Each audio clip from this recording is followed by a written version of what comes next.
morning and welcome to the coverage of Sunday's action here at round 4 of the 2025 Mallor-E Park Electric Motocross Series. You join myself, Ross McIntyre, Alex Rizzoli alongside me in the commentary box, bringing you all of the action. 30 motos coming your way today. And Alex, we had some great races yesterday, another 30 yesterday as well. Lots of things to look out for. We're really excited to kick things off. Yeah, good morning everyone. Welcome back to a much more milder Mallor-E Park this morning. It's so much nicer than the previous 2 days we've had. It's a lot nicer. We've got a much better breeze and it's a little bit cloudy as well, which is, I'm sure, comes as a great comfort to all of us here at Mallor-E Park this weekend. Yes, as Ross said, we had amazing racing yesterday. 30 races over 10 different championships. All the championships had 3 races yesterday and we go again today. It's going to look like a fantastic day. It absolutely will be, of course, here at the 4th round. The first round that's been broadcast in 2025 and part of the BMF Connected event as well. That's all occurring over on the infield of the main Mallor-E Park circuit here in Leicestershire. So if you're coming out to have a watch, make sure you head on over there, see what's going on. There's lots of talks, workshops, different bikes. There's a race team here as well that you can go and speak to those guys. So lots of things to do this weekend at Mallor-E Park, and it has been a fantastic weekend so far. And seeing all the incredible support as well that we've had here from, obviously the people that come here and work here, the people organising the series, our partners and sponsors, and then people that have been coming along and watching for the, we've had people viewing from South Africa, we've had people watching along in our J&H grandstand as well, which has been fantastic to see. Don't worry if you're just joining us, you've not missed anything. You may see some bikes out on the track, just morning warm-up sessions underway at the moment. We're still a little bit of a while away from kick-starting our racing, so don't worry, you've got time to make yourself a cup of tea, grab yourself some popcorn, fully wake yourself up on this fine Sunday morning before we truly kick-start things. Track has been watered down overnight once again, so hopefully that leads to a little bit more physical racing. Some ruts were very slowly starting to form out yesterday as well. It's the crowd already just waiting. They can't wait to get today started. Absolutely, all of the crowd there in the grandstand, provided by us by J&H Scaffolding, who supplied that lovely grandstand there. You can see lots of the family members, lots of brothers, lots of sisters, everyone there getting ready to support their riders. Obviously here this weekend, we are not on the main track. There you go, we can just see the BMF Connected event. Obviously it's quite early in the morning, so no one is there just yet, but if you come down you will see lots of amazing bikes, including I think it was a Honda CBR or 1100, I think. We've got 3 of them as well in one of the tents there as well. Lots of cars / bikes as well. We can see there's quite a lot of BMW i7s as well that we saw yesterday and this morning as well. So we're just going to wait for a couple of minutes before we jump into the first race, which will be the 12-inch 3 to 4-year-old class. Only 4 laps, and it will be their first race of 3 today. A lot of good racing yesterday. The first race was won by the 21 of Freddie Mason. The race 2, the 158 of Riley Hickenbottom, and Riley Hickenbottom also won race 3 as well. So we've got another 3 races today, rounds 4, 5 and 6, or race 4, 5 and 6, I should say, as we're just seeing everyone giving thumbs up. Some people watching the stream as well. If you're watching us there, give us a thumbs up. There we go. You can already see people giving us having a little wave as well, which is lovely to see. So yesterday we had a lot of really, really good racing. A lot of the bikes as well, as you can just hear them whir past the camera. Obviously the first couple of classes, because they are only 3 to 4 years old and the smallest class, they are not the fastest, but still provide some fantastic racing. You can just see them there in the paddock. They are the 12-inch. And when today, if you are just joining us today because you haven't been able to join us yesterday, when we say like the 12-inch or the 16 or the 18-inch, it basically refers to the wheel diameter. So those bikes that you can see at the minute in the paddock are the 12-inch wheels, our smallest category today. And certainly some of our youngest riders as well. As I said, 3 to 4 years old.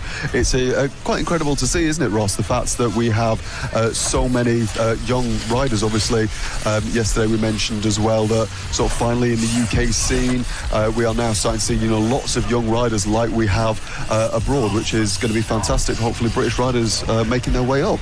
It absolutely will be. I mean, it's become a thing in recent years, and any form of motorcycle racing that the UK riding scene has dropped a little bit behind the European competition in terms of ability, and a lot of that is down to how early we can start. In Europe, they've been allowed, especially in Spain and Italy, to start whacking around on bikes from 3 years old for years and years and years now. And in the UK, that hasn't been the case.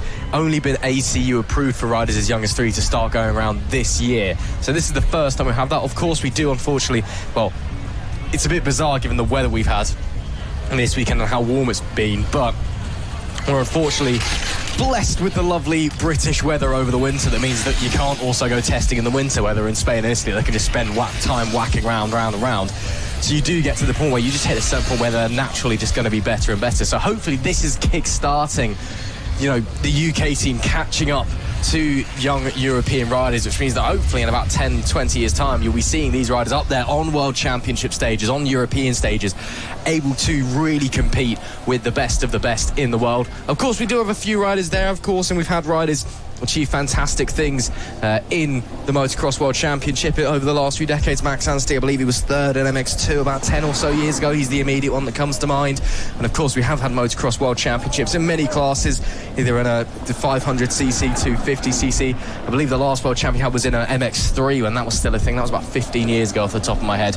But it has been a little bit of a while since we've seen a British rider rise to the top and take a Premier class. When last time someone did that was 1989, fair few years ago. So it's good to see that we finally have these youngest riders getting on there.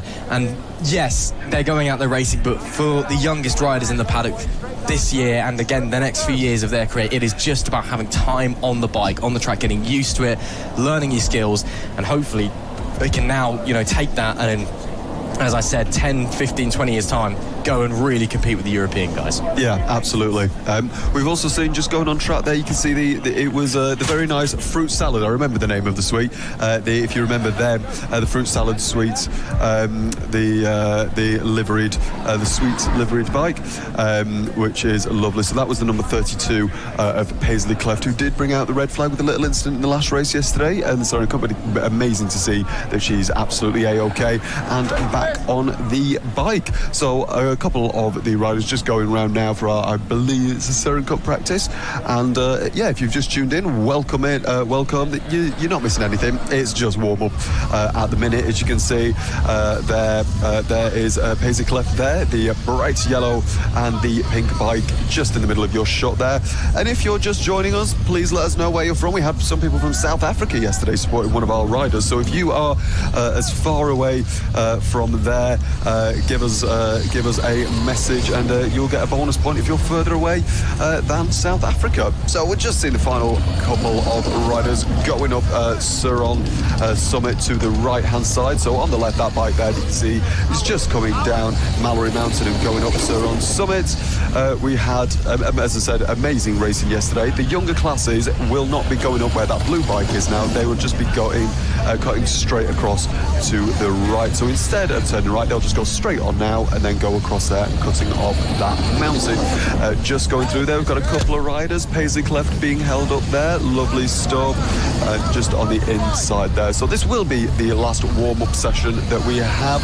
As you can see, the track might look a little bit wetter than it did yesterday, which is very good, because hopefully we won't get as much dust as we did yesterday, because everyone absolutely got absolutely covered in dust. I think everyone did, and so did everyone's cars as well, which was certainly not fun. Our very brave cameramen as well out there recording this, getting covered in dust as well. So thank you very much to all of them, and thank you very much to all the marshals as well, and obviously all of the paramedics and the medical staff as well. Fantastic to see. So thank you very much to all them. Absolutely. As you said, Alex, yes, track looking a little bit wet. Artificially, water was put down this morning as well. And one thing that's crucial, because it's a little bit colder today, that means it probably won't dry as quickly. The track, I'm expecting, will be bone dry again pretty soon, I'd estimate. It is a very, very hard-packed surface. We saw yesterday lots of riders struggling for grip of the dust and just the lack of moisture in the gravel. Because there are some parts of the track that are still wet, you can see there at the bottom of Mallor-E Mountain, it was quite wet there. That means we might get some real ruts forming, and then we've got proper motocross racing on our hands, which is what we want to be seeing. And that really could spice things up. Of course, the track will always be changing across the course of the races. It will have changed from yesterday. It changes from round to round as well. The tabletop that we have here this weekend, that's new for round number 4. Haven't had that any of the 3 rounds before this. So just a few things for the riders to think about. So that they'll have been out there in the practice session, having a look, seeing where the grip is this morning, seeing what's changed, and then we're going to have a look forward and see what's going. So race 4s of the weekend are now looking to get started. Of course, we have 3 motos for all of our classes yesterday, and then 3 motos today for all of them as well. 30 races coming your way. And coming up first, it will be the 12-inch 3 to 4-year-old category. Our youngest riders, should I say. And they are now just making their way out to the starting gate. Again, Riley Hickenbottom was the man of the moment yesterday, taking 2 wins. Could have been a 3rd, but a fall in race 1 and then issues, despite getting the whole shot, meant that he dropped back, but still looking very, very quick over the course of Saturday. But a few riders we definitely need to be keeping our eyes on. Blake Ford's been very, very quick. Freddie Fennell as well has also been up there, and Freddie Mason, race 1 winner. Keep your eye on that, number 21. He's been quick away from the start gates and looked pretty confident in the opening few corners. So let's see what he has in his locker today, as we are moments away from getting our first moto of the day racing. Yeah, absolutely. We're ready. All the riders just getting ready to go. So if you're new to motocross and you don't know how it starts, we don't have qualifying here. Basically, we have this massive thing called the gate, and all the riders line up there, and those cones in the middle there, those cones there is where our series organizer Jack Ford will stand and basically press a pedal, and that will release all the riders into the race. So it looks like we are just getting ready to go. All of the riders getting a final few words of encouragement, and this is race number 1 of Sunday, race 4 of this championship, the 12-inch 3 to 4 years old. It's incredible to see that all of these riders 3 to 4 years old on these bikes. So let's get ready to rumble today. Let's have a go. We can see the 26 and number 3 on the left-hand side there. We've got the hashtag 3, the white bike there. You can just see that's hashtag 3,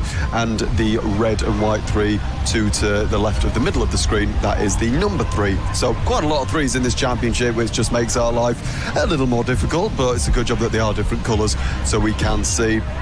So just getting ready to go any moment now. It looks like all the riders are on the grid or on the gate. Let us know who you're supporting. There we go, to see one of the riders being lifted up there.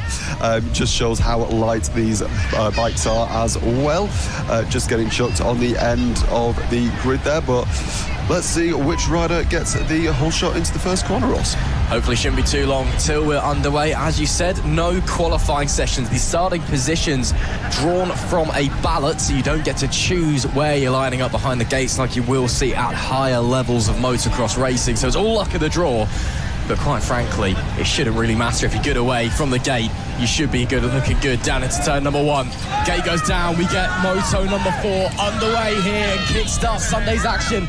Number 3 gets away well. Who is that that's going to get the whole shot? A few riders flying in. Riley Hickenbottom tries to sweep round the outside. Won't get it though. 158 will have to settle for second place as they all try and find where the grip is. Down at turn number 2, you can see very, very wet down that part of the track still. So there will be a lot more grip than we saw yesterday, as that is the 245 that did get the whole shot. Boston Cleft leads this opening moto early doors as they head their way over the tabletop for the first time. Marshall's running out to their positions as they climb their way up Mallor-E Mountain before bombing back down the hill. Very, very slow crawl around here for these smaller bikes. They just don't have the weight, the momentum to keep themselves pushing on before they then slide on back down. The 245 already getting a pretty healthy lead. This is a nice start there for Cleft. A nice little gap forming over Riley Hickenbottom, but Hickenbottom 2 race wins yesterday. We know that he's going to be quick. We'll just have to wait and see what the pace is going to be like. Into K-Tech curve for the first time before they run down to the final corners.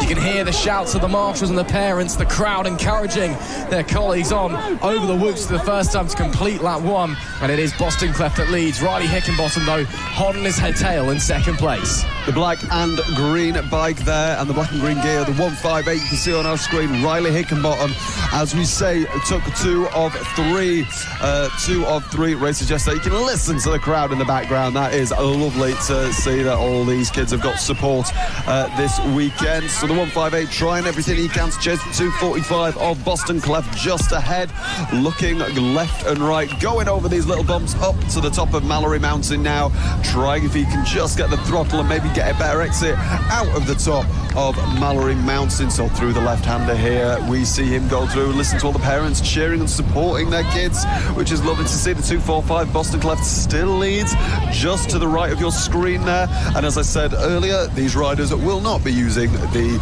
Siron Summit there. They'll just go straight across there and go into the third to last corner. So this is the battle for 3, 4, 5. That's a 1-1-3 there. Albie Clark being chased by the 26 of AJ Garwood and another rider just behind him there. I think that's the number 3, the hashtag 3 there of Blake Ford as well. So the battle for 3, 4, 5, all of them just checking over their shoulders, seeing how close the riders are behind. So the order is as follows at the minute. It is going to be the 158 chasing down the 245 of Boston Cleft. So Boston Cleft leads. The 158 is in its second place.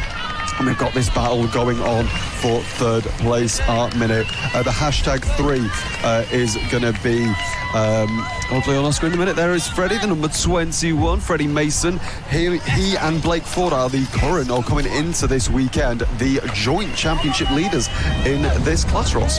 Yeah, I don't think the gap split that much either, given the results over yesterday's action over the 3 motos we had. So I think if the advantage is there for one of them, it's ever so slight. But yeah, they were tied 250 points apiece coming into this 4th round weekend. Is that maybe a problem there for Blake Ford? Just a little check down to the bike. You can see him trying to push himself along with his feet, but looks okay. But the pace not quite there this morning that we saw yesterday from the hash 3 machine. So maybe just some early morning blues. Maybe there is an issue. We'll have to wait and see. Still pushing onwards regardless. You can hear power coming from the crowd, telling their young riders to keep pushing on. Of course, the advantage of an electric motor, they do make noise, but they're not as noisy as a little 2-stroke thing. So you can call to your kids and try and communicate with them. Under pressure though, maybe from Freddie Mason behind the 21, closing in the braking zone for K-Tech Curve before they make their way to the final corner. One more lap to go then.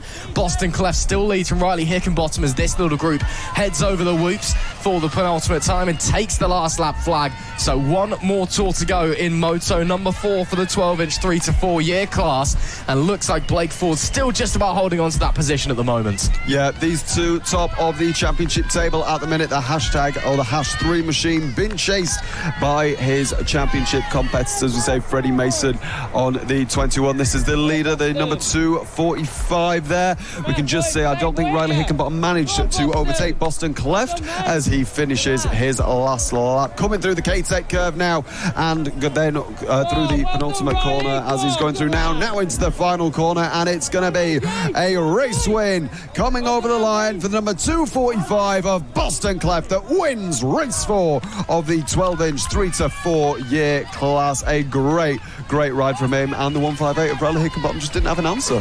No, Boston Cleft with the early pace on Sunday's action. A great start to get the whole shot and then just rode away at the front. Lovely stuff there. Looks like Riley Hickenbottom does bring it home in P2. And then elsewhere, some battles further on in the pack, so we'll have to wait and see who's going to finish where. But checkered flag waves.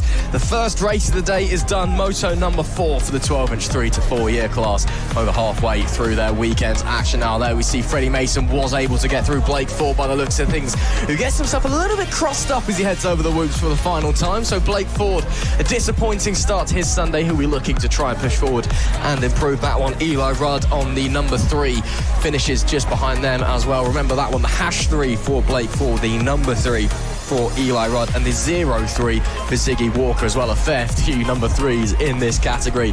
But a nice race to kick us off there, and lots of things to think about. Boston Cleft, some pace that he maybe didn't quite have yesterday. Maybe the track suiting him better, maybe the conditions a bit nicer. Again, it is slightly cooler. Sun is now starting to shine through the clouds, and the heat is rising, but we are expecting it to be a couple of degrees cooler than it was yesterday, which of course, given the physicality of this sport, I'm sure the riders will be delighted by. I think we definitely saw a bit of heat fatigue seeping in the final races of yesterday, so that is something to watch out for. If anyone was maybe struggling in moto number 3, let's see how they get on in moto number 6. But of course, then they've got to deal with the fact they've had 5 races, so they might be a bit tired anyway. Moving onwards then, time for the next race. It is the 16-inch 3 to 4 year class for their 4th moto of the weekend. Same age range, slightly bigger, more powerful bikes, and lots of things to think about as well heading through. Carter Anderson has been the man to beat so far this weekend. Can he continue his strong form? But he's had some strong competition as well from elsewhere. The #3 Blake Ford been looking pretty quick, as there's a rider who's had a little fall there on the start line. That's the number 26, AJ Garwood. Again, these bikes, some of the riders actually not quite tall enough to reach the floor properly. You'll see a few of them actually have little starting blocks which they can rest their feet on to make sure, as AJ's unfortunately just done, they don't fall over. So riders making their way to the starting gate, again drawn by ballot, no qualifying, so you don't get to pick where you are starting behind the gate. But just a few moments now until we get the race underway. Can anyone stop Carter Anderson? Maybe the conditions maybe won't favour him, but that pace yesterday, Alex, was really, really strong. He looks very confident on the bike. Yeah, he did indeed. It was a great performance from him yesterday. Obviously, these are the 16-inch bikes with up to a 250-watt motor in them. And most of these bikes do have the 250 in as standard, but there might be a few differences anyway. But as I said, this is the 16-inch 3 to 4 class, 5 laps, sponsored by Macadam, and this is also sponsored by the Factory Triumph British Supersport team as well. Are we going to see any of these riders being British or world champions in a couple of years? Who knows? Stay tuned and keep watching out for these riders. Could they be the next big thing? We'll just have to wait and see. Fantastic to see. It's number 24 all the way on the right-hand side. That is Billy Cooper with the 26 alongside him, AJ Garwood there. The 20 just in between of Carter Anderson, who obviously he is the one to watch out for. Are they going to be able to get the whole shot award? We've got the 3 and the #3 of Blake Ford. The #3 being the white bike, the number 3 just being Eli Rudd with the red bike and the white helmet there.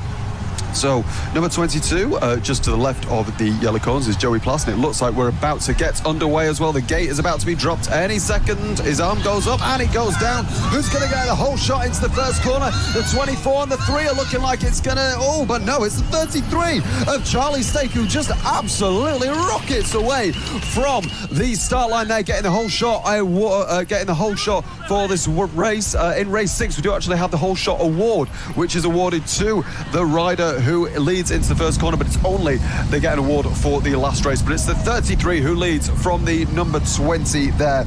So it will be Charlie Stake leading from Carter Anderson, and Carter Anderson obviously being one of the big names to watch in this championship. So going round, you can see number 20 Carter Anderson there being chased by the 21 Tommy Brown and a couple of other riders going around there. The 194, we can see Alfie Brooks there, and a couple of riders just coming down from Mallor-E Mountain now to the right hand side, again still using the half track instead of going up Siron Summit. But we're now seeing the Blake Ford, the #3 machine, go up on the inside, but takes a very wide line. It's the battle of the 3s here. It's Blake Ford ahead of Eli Rudd at this point. The number 3 of Eli Rudd is the blue and black machine. The yellow and red is Blake Ford with the white number there. A great start for our race leader. Yeah, Charlie Stark, great job getting down into turn 1 head of the pack, and he may try and draw away now. We're seeing already a lot of the riders seemingly a lot more confident going into bumps and jumps. A lot more confident than yesterday. As we saw yesterday, not too many people getting airtime in this 12 or 16-inch 3 to 4 class. Lap number 1 already seeing people hitting the tabletop, getting straight up in the air, and we'll see here as well, that's Charlie Stark, the race leader. Not a massive advantage though, the 20 just behind him. Carter Anderson, in fact, sticks it up the inside. They make contact. Anderson goes down. Bike looks to be okay. Wasn't a very quick accident. Yellow flags will be waving, but that now hands a huge advantage to Charlie Stark, who did not go down, took a bit of a whack but stayed on 2 wheels, and now we'll check back and see there is nobody in sight as he goes on to the next lap. That is a real shame. That's not the way that you want to see a battle end, with a rider going onto the dirt, but Charlie Stark, he'll be a happy boy with that one. A little bit of luck going on his way, but that basically hands this moto to him already. Yeah, pretty much. Obviously, as we said, Carter Anderson, one of the really, really competitive riders in this series, obviously winning races already this weekend.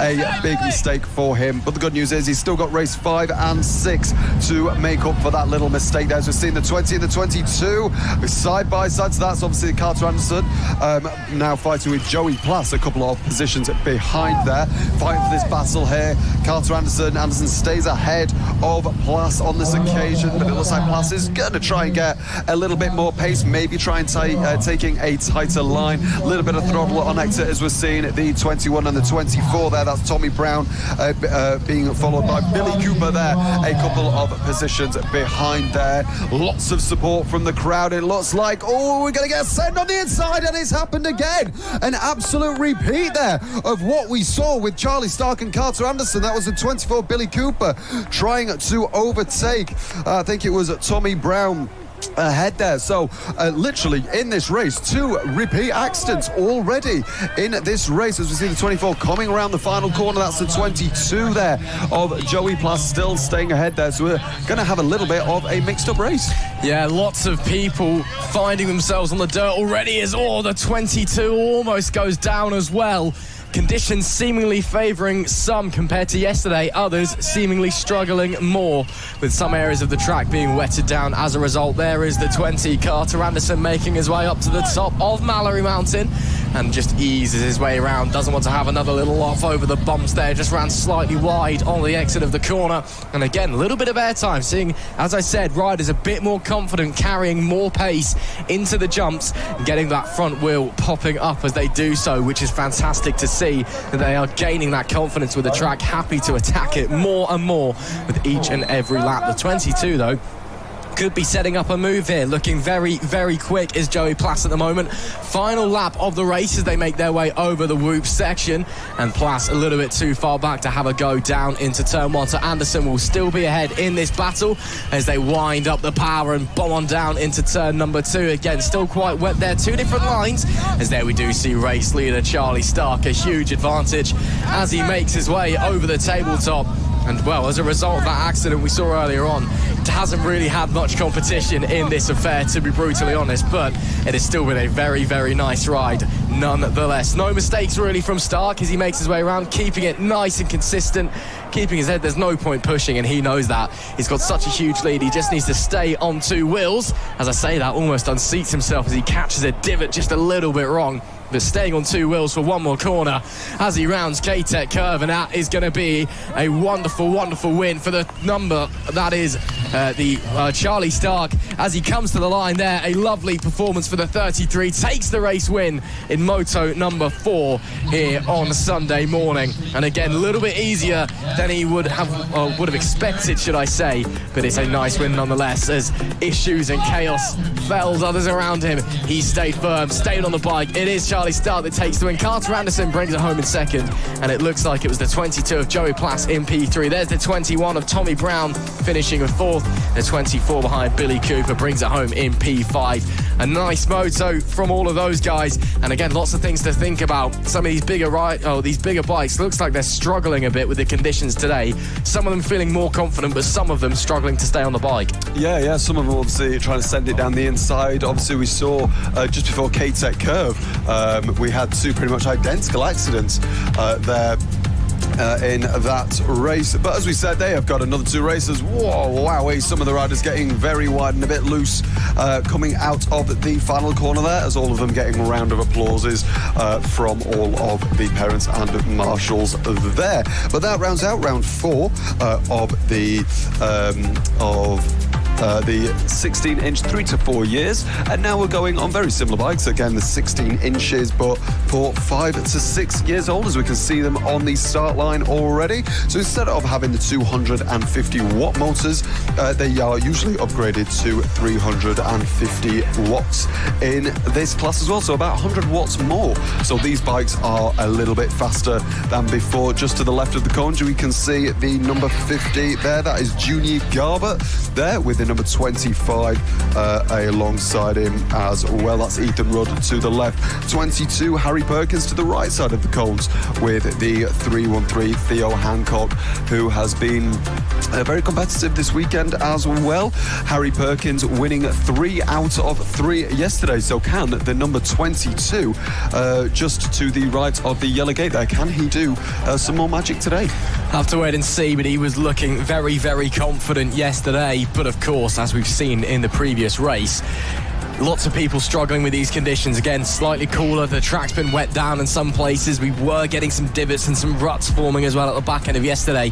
So track has changed considerably, and the conditions as well, slightly cooler, a bit more of a breeze, a lot less muggy at this point in the day. So lots of things to think about as we are getting ready to drop the gate and get going for the first motor of the day, fourth of the weekend.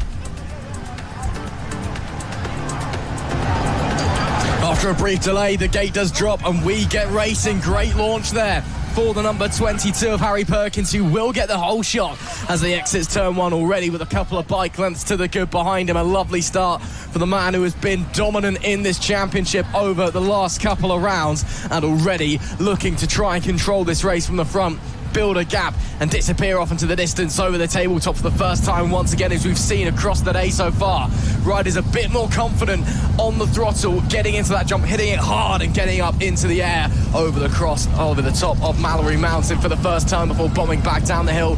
These guys again still not using Siron Summit. The younger riders have to cut across there straight into what is now a hairpin before they make their way to K-Tech Curve. Then the final corner, and then of course the whoop section. This track here at Mallor-E Park, one of the only junior motocross tracks in the country that does have a whoop section. Getting these riders used to that at a very young age was great to see. Just getting them used to rhythm sections out on a racetrack. But at the end of lap number 1, who else would it be? It's the 22 of Harry Perkins with a huge lead already, but a big, big battle forming behind us round the outside. That is a lovely move. That was the 313 of Theo Hancock round the outside. I believe that was the 50 of Junior Garbutt that he's just gone through. A very nice move to get up into second place. Fantastic start from these riders. Obviously, who else would it be but the number 22 of Harry Perkins, having a fantastic start as per usual and as we've seen this weekend. It's also worth noting that right now he's on 9 consecutive wins, I believe, at least. It could be more, but we've only got round 3 on my screen at present as well. So 9 consecutive wins. Can he make it a 10th this race as well? It's certainly looking likely, but as we know, it's never over till it's over. So the number 22 leads of Harry Perkins, being followed by the 50 of Junior Garbutt and the battle for second with Theo Hancock in the 313 machine as well. There is the number 50, as I've just said, of Junior Garbutt, trying to chase down our race leader Harry Perkins. Number 22 trying the number 50 trying to chase the number 22 left, right and centre, having some really good rides there, looking like he's got some quite nice fashion choices on his feet as well, which is very, very nice to see as well. Glad to know that they're fashionable at 5 to 6 years old as well, which is lovely. The number 50 of Junior Garbutt now coming down Mallor-E Mountain to the right, and now through this big hairpin here, very tight, but you can also take a very wide line. It actually looks like the inside line is the quicker line rather than taking a lot of momentum on the outside. Through K-Tech Curve now goes the number 50, and round the final corner to go over the whoops will be that back there, as we are now following one of the most talented riders in this. This is our P1 number 22, Harry Perkins. Look at that, he's not even deciding to sit on the bike, he just wants to stand on it, getting some air there as well. Fantastic there, as we can see, lots of support, lots of cheers for the man with a lot of wins, becoming an icon in this championship so far. This is the leader of this race, coming round to the hairpin bend now. There we go, a very nice tight line there coming through K-Tech Curve. It's a fantastic performance so far for this young rider on his way to make it 10 out of 10 recently, as he gets a very big moment there, starting his last lap over the whoops. It's going to be a very, very nice lap. He's still pushing all the limits. Look at that, getting air, going over the bumps, coming through the right-hander now, and now the nice, another hairpin that we have, left-hander here, very nice, now coming through to the right, going over tabletop to conquer Mallor-E Mountain, and it's not just Mallor-E Mountain, he conquers his tabletop as well, and it'll be this weekend so far that he has conquered and dominated so far. Now through the left-hander for the last time on this race, the number 22 doing an absolutely stellar job, getting a little bit of air there, locking the rear wheel, but it doesn't matter so much on these bikes. The suspension working overtime there, bouncing this way and that way. Now for the final time on this race, coming through the penultimate corner, big move there, K-Tech through K-Tech Bend, through the final corner, going over the whoops, and for the 10th consecutive time, it is the number 22, Harry Perkins, that wins a race, and he's already probably going to be on the grid again before anyone else crosses the line. Absolutely, many of our riders in two different classes. The 3-1-3 of Theo Hancock was catching him at the midpoint of that race, but I actually think he went down just coming out of turn 2, and I actually wonder if he's even going to be able to finish the race. There we see Junior Garbutt coming through, so I don't know if he's in second or third, because Hancock, I don't know if he went down, but he certainly had a huge moment. These results, of course, all provisional. They'll be confirmed for us by race control a little bit later on, as we wait to see if Theo Hancock comes round or if he has already finished the race. But he definitely had a big moment. He was almost on the back of Harry Perkins, robbed of what could have been a spectacular finish. But Perkins, once again, a fantastic win for him, and dominates in this one as the rest of the riders make their way over the whoops to take the checkered flag. That is moto number 1 for the 16-inch 5 to 6 year age range. And now we are moving up as we get ready for the next race. Moving up, and we'll be heading up Siron Summit as well. This is the 18 to 20-inch 6 to 8 year class, and a few riders. You see there on the right-hand side, that looks to be the number 2 of Riley Stark, just getting some support blocks put underneath him so his feet can reach the floor, so he doesn't just fall over while he's sat on the bike. Of course, 2 wheels, you kind of need to balance, and if you're sat still, a little bit difficult. Again, the start procedure, no qualifying, so the position that you start in, that's selected by ballot instead of you get to select yourself where you start.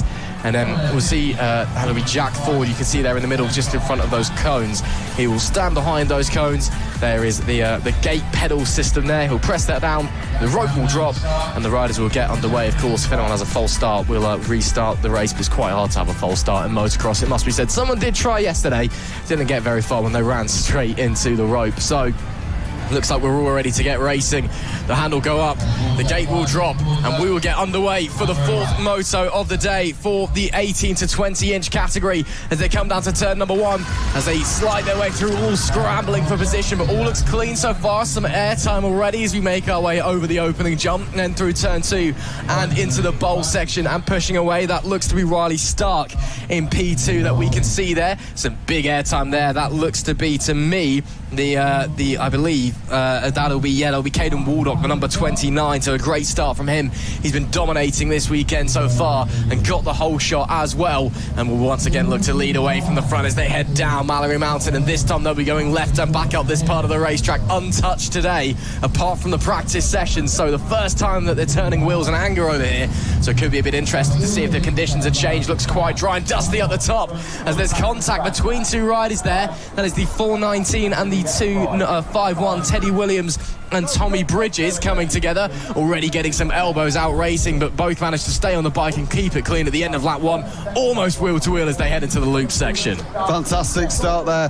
Obviously, Caden Waldock, an absolute monster in this. He took all 6 wins at round 3 last time out. Just seeing these 2 riders come together again, very close there, getting a bit of air, and there's a big moment there for the 251 even of Teddy Williams, having a battle with the 419 of Tommy Bridges. A fantastic battle so far between these 2 riders. A little bit of contact so far, a lot of air there for Mr. Tommy Bridges, coming over tabletop now into Mallor-E Mountain. The left-hander going round very carefully. There we go, fantastic racing from these 2 as we're picking up the number 17 and the 4. This is P456 now, so that's 291 I believe just behind there. And I think that's Teddy Williams there, 251 there. Having a battle with the number 17 of Logan Couch there. Teddy Williams and Logan Couch having a great little rivalry so far. Battle for 4, 5, 6 here. Being brought up at the rear with 87 of Charlie Hubble there. So as I said, battle for 4, 5 and 6 coming through our shot now. Going through K-Tech Curve on to the last corner. Now going over the whoop section. If you don't know what the whoops are, it's this section of 1, 2, 3 bumps like that, and some riders can even, if they take enough speed, actually send it and jump 2 or potentially even 3 of those bumps. Number 87, Charlie Hubble, trying to do everything he can to get past that bike ahead of him. Let's see if he can go to the outside and then try and get the switch back, but it's not going to work, because if you do get the switch back here, it actually means you're on the outside for this corner, but it looks like going side by side. No, it looks like he will just not be working on this lap. Logan Couch still stays ahead there. Yeah, making their way over the top of Mallor-E Mountain once again before bombing back down, then a quick little hairpin. And they'll shoot back up Siron Summit. His huge rolling hill section, very reminiscent of Mallor-E in Italy, the motocross world championship track that is beloved by riders and fans alike, as is this place here at Mallor-E Park. Such a brilliant circuit. It was described to us as they've literally tried to build an MXGP track, but for, you know, junior riders, and it certainly works. It produces fantastic racing, and you get moments like that where the 87 sends it up the inside. That is a wonderful, wonderful move by Charlie Hubble as they go on to the final lap of the race. Brilliant racing here already, early doors on Sunday morning, clearly shaking off the sleep deprivation from last night in the heat. These guys are going at it tooth and nail and really pushing each other hard. So Hubbard will slide through and take the position, as there we see the number 2 of Riley Stark. Is he now in the lead of the race, or is it still the 29 of Caden Waldock? We'll have to wait and see. Stark coming down now to the final few corners. We'll just wait to see if we see Waldock ahead. Yeah, it looks like the 29 of Waldock is up ahead, and there he is. It's not been a dominant race for him. Stark not too far away, but Caden Waldock, another moto victory in fine fashion, and makes his way back into the paddock. A small arm in the air, he's happy with that one. Straight back to the starting gates as he gets ready to start in the next race as well. But it is Caden Waldock who takes, I believe, his 10th victory in a row here. It was Charlie Stark, or Riley Stark should I say, that finished in P2. But man, oh man, a great race there. And again, we're seeing much more motocross style action. Yesterday was a bit more flat track style at some parts of the track, just because of how dry it was and how little traction. The rear tyres riders getting very, very sideways on the exit corners. Now, it's a bit more like motocross, a bit more bogged down in some areas. It's much more about trying to manage that machine and how you as the rider can manage that machine, which I'm really loving so far. Rest of the riders making their way over the whoops and taking the checkered flag. That is moto number 4 done for the 18 to 20 inch category, age range 6 to 8. Up next, we'll have the 18 to 20 inch 9 to 13 ages.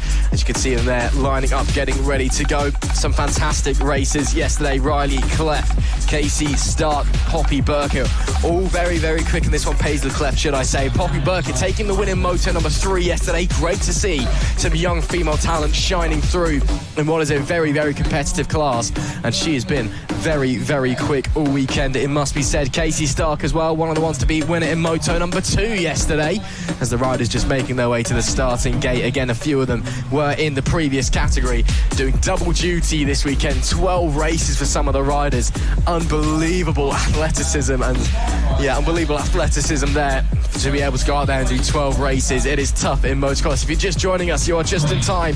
The 18 to 20 inch 9 to 13 age range, as there a little bit of a problem there. Someone tries to go a bit early, and it'll be Jack Ford, the start marshal, who just stops them, then drops the gate and sets them on their way. We are underway in the 4th moto of the weekend. Looks like it's going to be the 30 of Poppy Burke, who gets the whole shot down into turn 1. Lovely start from her, from our moto 3 winner. As there's big contact there. That was with the number 1 of Casey Stark. Almost came off the bike, certainly got unseated, managed to somehow hold on to 2nd place as everyone else backed off behind him to avoid an accident as they make their way over the tabletop for her first time. Somehow Stark still in the race, still in second. Not a clue how, though. That was incredible there as we see a strangely familiar bike there, the number 29. Obviously, we've just seen them in the 18 to 20 class just a little bit as they lock the rear axle there of the bike. But it's not a problem on these because the difference between these and the petrol-powered bikes is these that basically don't bog down. Because they're electric, you have maximum torque as soon as you touch the throttle. So you're just basically spinning your wheels as we're seeing the number 30 there of Poppy Burkett having a great weekend so far.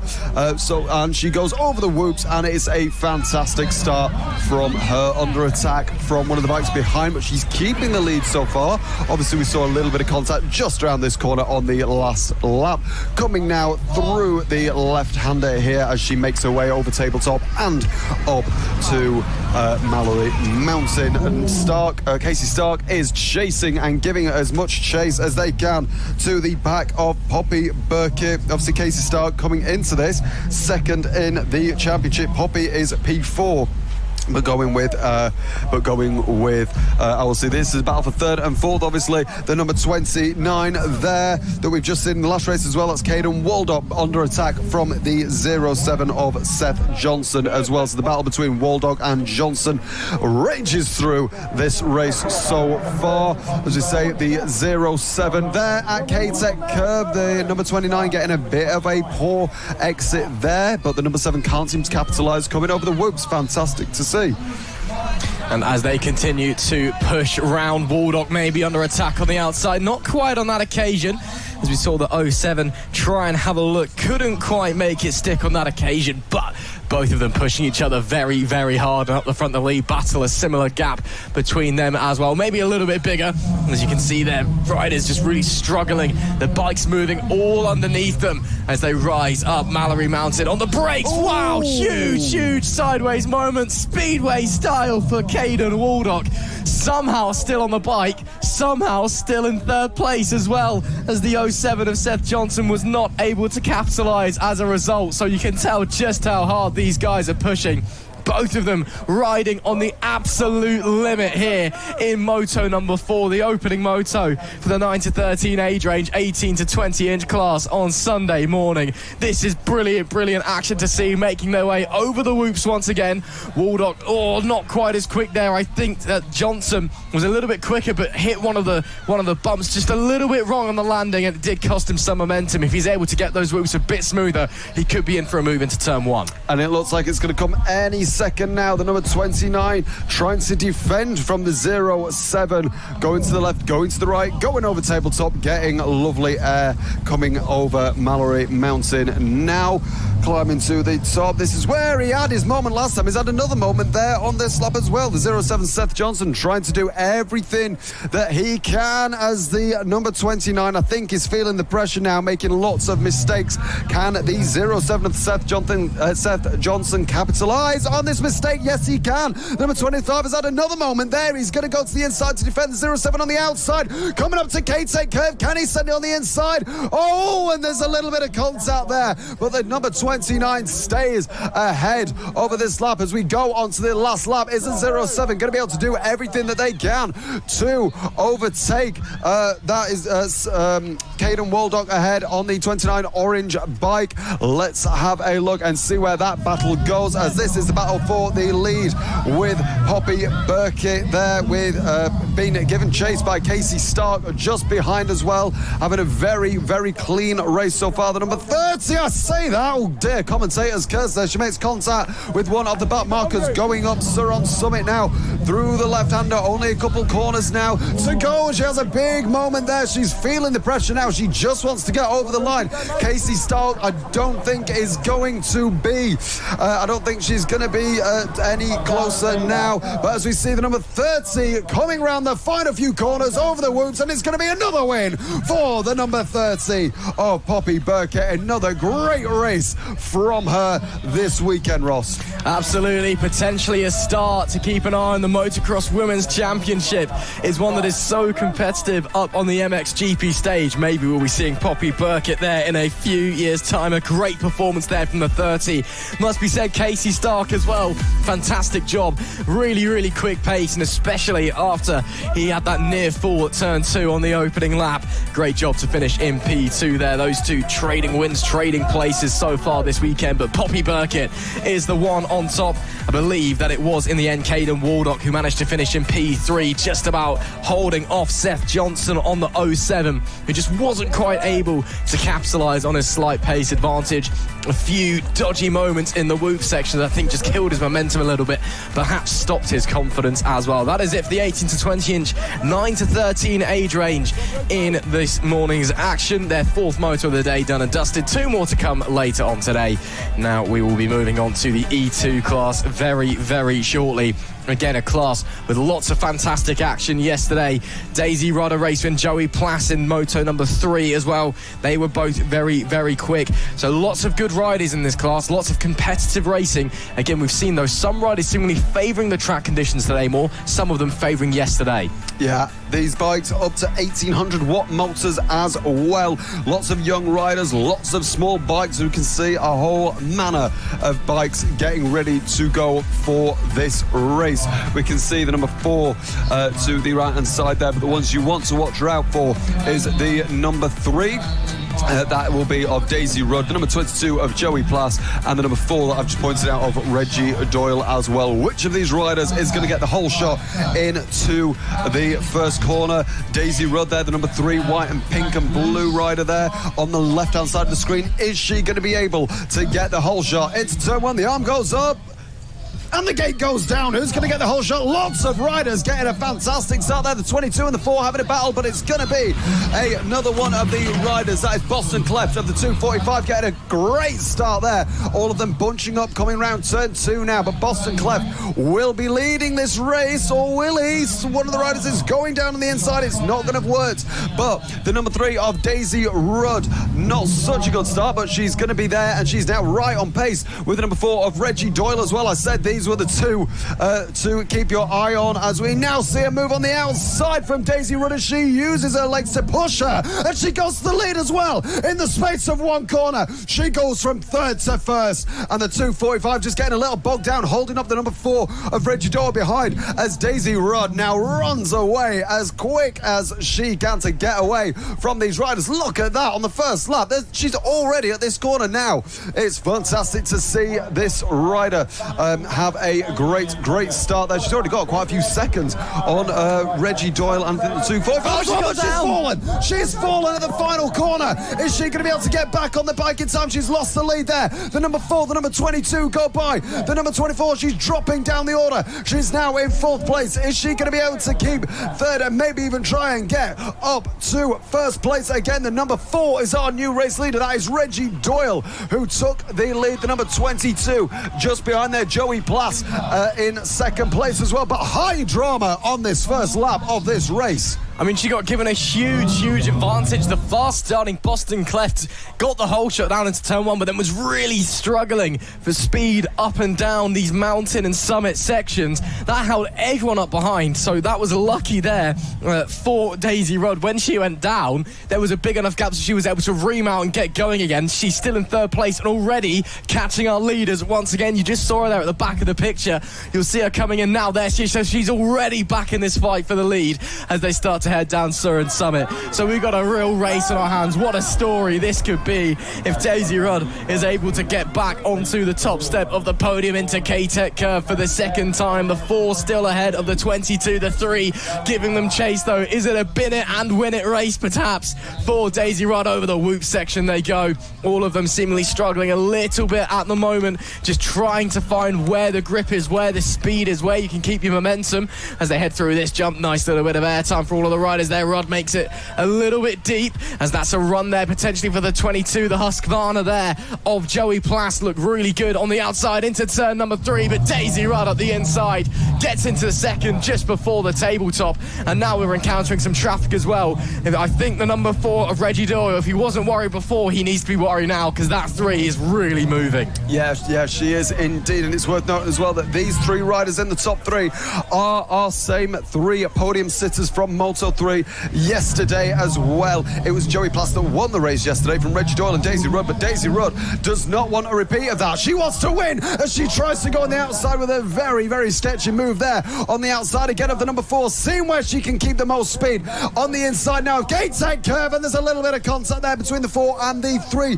The number 22, Joey Plas, Moto 3 race winner yesterday, tried everything he can. If there is another mistake from one of these two riders, is he going to be able to capitalise? Number 4 having a little bit of a gap now. Reggie Doyle in the lead of this race, coming up to some back markers. The number 3, Daisy Rudd, doing everything she can to catch the number 4 of Reggie Doyle. Is she going to be able to win this race? Her pace certainly says yes, she can.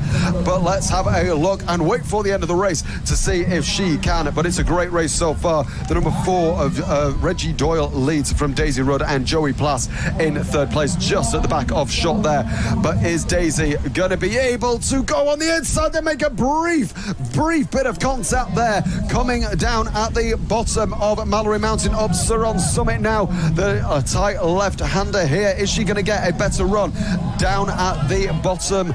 Not on this occasion, but she is trying everything. Look at the different lines that she's using. She goes really wide into Gate-Tech Curve and keeps it on the inside, which does seem to work for her, but she gets a much slower exit on the end of that, as we are now on the last lap. High things of drama going here. Do or die time. Last chance saloon for the number 3. She slides to the inside, shoves out Reggie Doyle. That is a superb move. And Daisy Rudd back to the lead of the race with about 3/4 of a lap left to run in this one. Joey Plas, is he feeling like he could slide up into second as well? Rudd over the tabletop, a nice gap behind her now as second and third begin to fight. This now, it should all be under control. But of course, she's already come off once in this race. Let's touch wood, hope that doesn't happen again as she makes her way through some traffic further down the order. Then going around the hairpin, back up Siron Summit. The bike's moving so much underneath her, struggling for grip, trying to find any sense of traction that it can before bombing back down the hill for the final few corners. And the 3 now has a very healthy advantage going into Gate-Tech Curve. Daisy Rudd, what a story this is. A bin it and win it affair. Didn't get the whole shot, but quickly took the lead down at the end of lap number 1. Now she takes the checkered flag and wins the 4th moto of the weekend. What a performance that was. That is a story you'll be telling for a long old time. The number 3 of Daisy Rudd with one of the finest performances you'll see this weekend, as Reggie Doyle brings it home in second, and the 22 of Joey Plas brings it home in P3. But man, oh man, what a race, what drama we have just seen, and Daisy Rudd potentially with the ride of a lifetime. Unbelievable. Unbelievable scenes there from hero to zero to hero there in that race. A fantastic comeback ride from that young rider. She will be going places in the future if she keeps riding like that. A sensational ride there, as we've just seen the final couple of riders make their way over the checkered flag, and just in the rear right of the shot you can see our next class there. Great racing so far, and that is the standard that we like to have here for the 2025 Mallor-E electric motocross series. Racing like this all season long, and it's only gonna get better. So next, I think every one of the riders is now across the line. I will say that as another couple make their way over the finish line. The next class that we have, that was at E2. We're now moving on to the E3 class, which is sponsored by J&H Scaffolding. 7 laps of racing ahead of us. 10-inch wheels on these bikes from KTM and Husqvarna. 4 to 7-year-old riders in this class as well. Eli Walton is the one to watch. He won all 3 races yesterday on the 112 bike there, just to the right by the yellow cones there. Theo Hancock of the 313, both of those riders actually alongside each other, just to the central right of your shot there, trying to psych themselves up, getting ready to go for this race. These two riders like to go wheel to wheel this weekend, and let's hope we can have another round here. His arm goes up and the gate drops, and let's see who gets the whole shot into the first corner. It's going to be the number 5. A brilliant start there from Vinnie Barnes, I believe one of the championship leader coming into this round as well.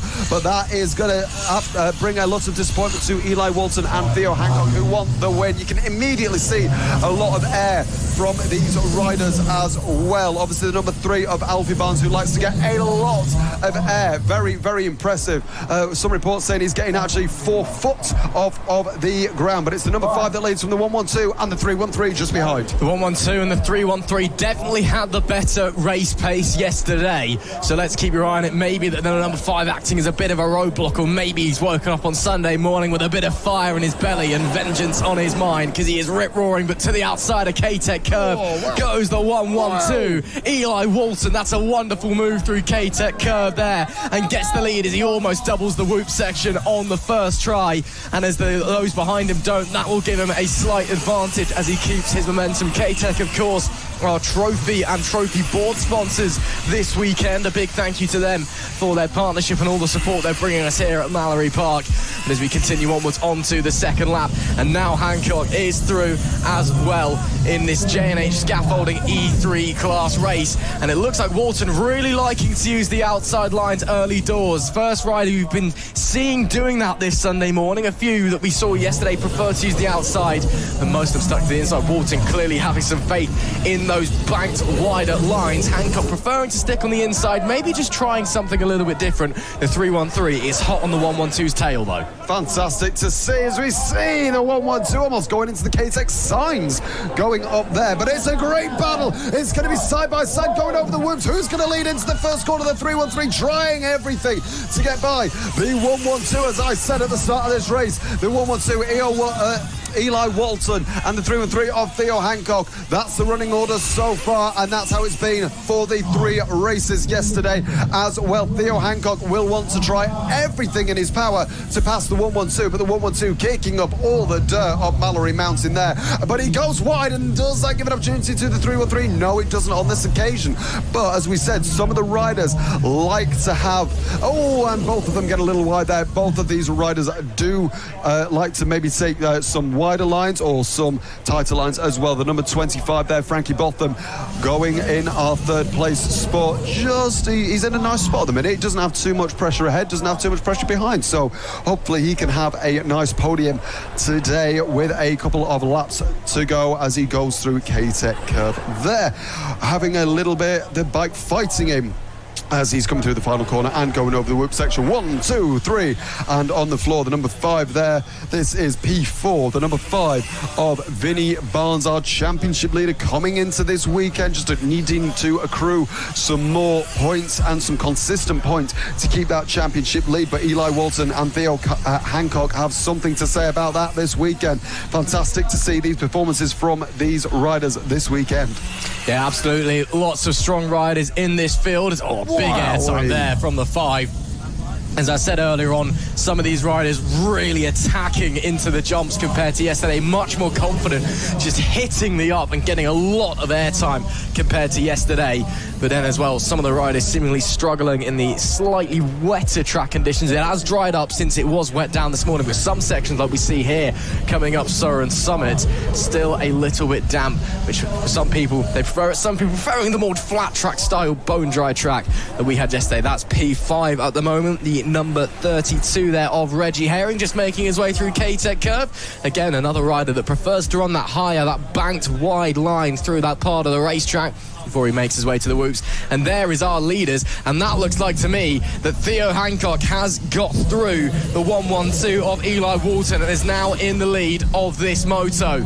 So whether there's been a moment there or whether he's got through on pure pace, the 313 now in P1 as he makes his way into K-Tech Curve. Walton not too far behind. Will we see him running the wider line? Maybe, maybe not, just outside of the picture frame as they go through some lap traffic. Wow, really committed into the whoops there. Hancock was really, really close yesterday, just couldn't quite find a way through the 112. Now that he has got through, I wonder if he sensed that clear air, sensed the victory on the horizon, and is really getting on with it now, because he looks very committed, very confident on that bike as he makes his way over the tabletop. Look at that, clears the jump, clears the tabletop. That's the first rider we've seen do that in the E3 class all weekend.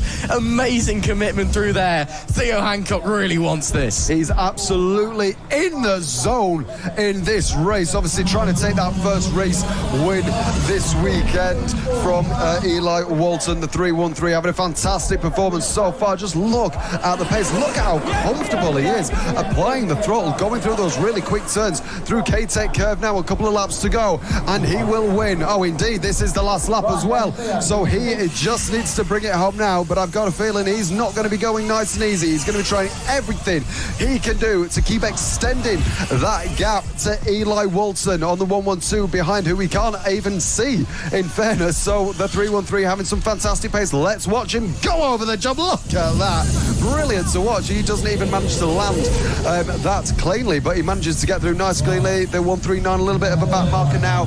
The 139 there, Billy Richardson is now passed by our race leader, Theo Walton. He can be so proud of this performance today, and I'm sure all of his family and fellow riders will be very, very pleased with this performance today. Through the quick left-hander here on throttle, doesn't even come off throttle for that.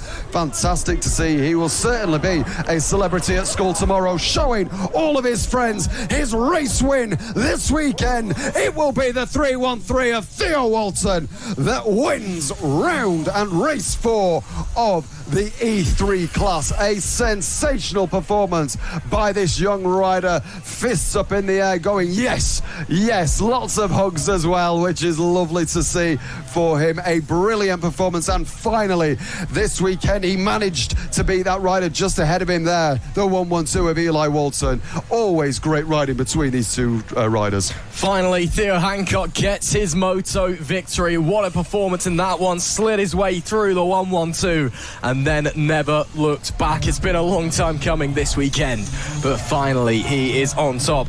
And if he's showing that pace in the first moto of the day here, what's he got in his locker for the two coming later on? Unbelievable performance there from him. A fantastic ride and a well-deserved win. But it must be said as well, Eli Walton, you got to give him the respect. He gave it a good go.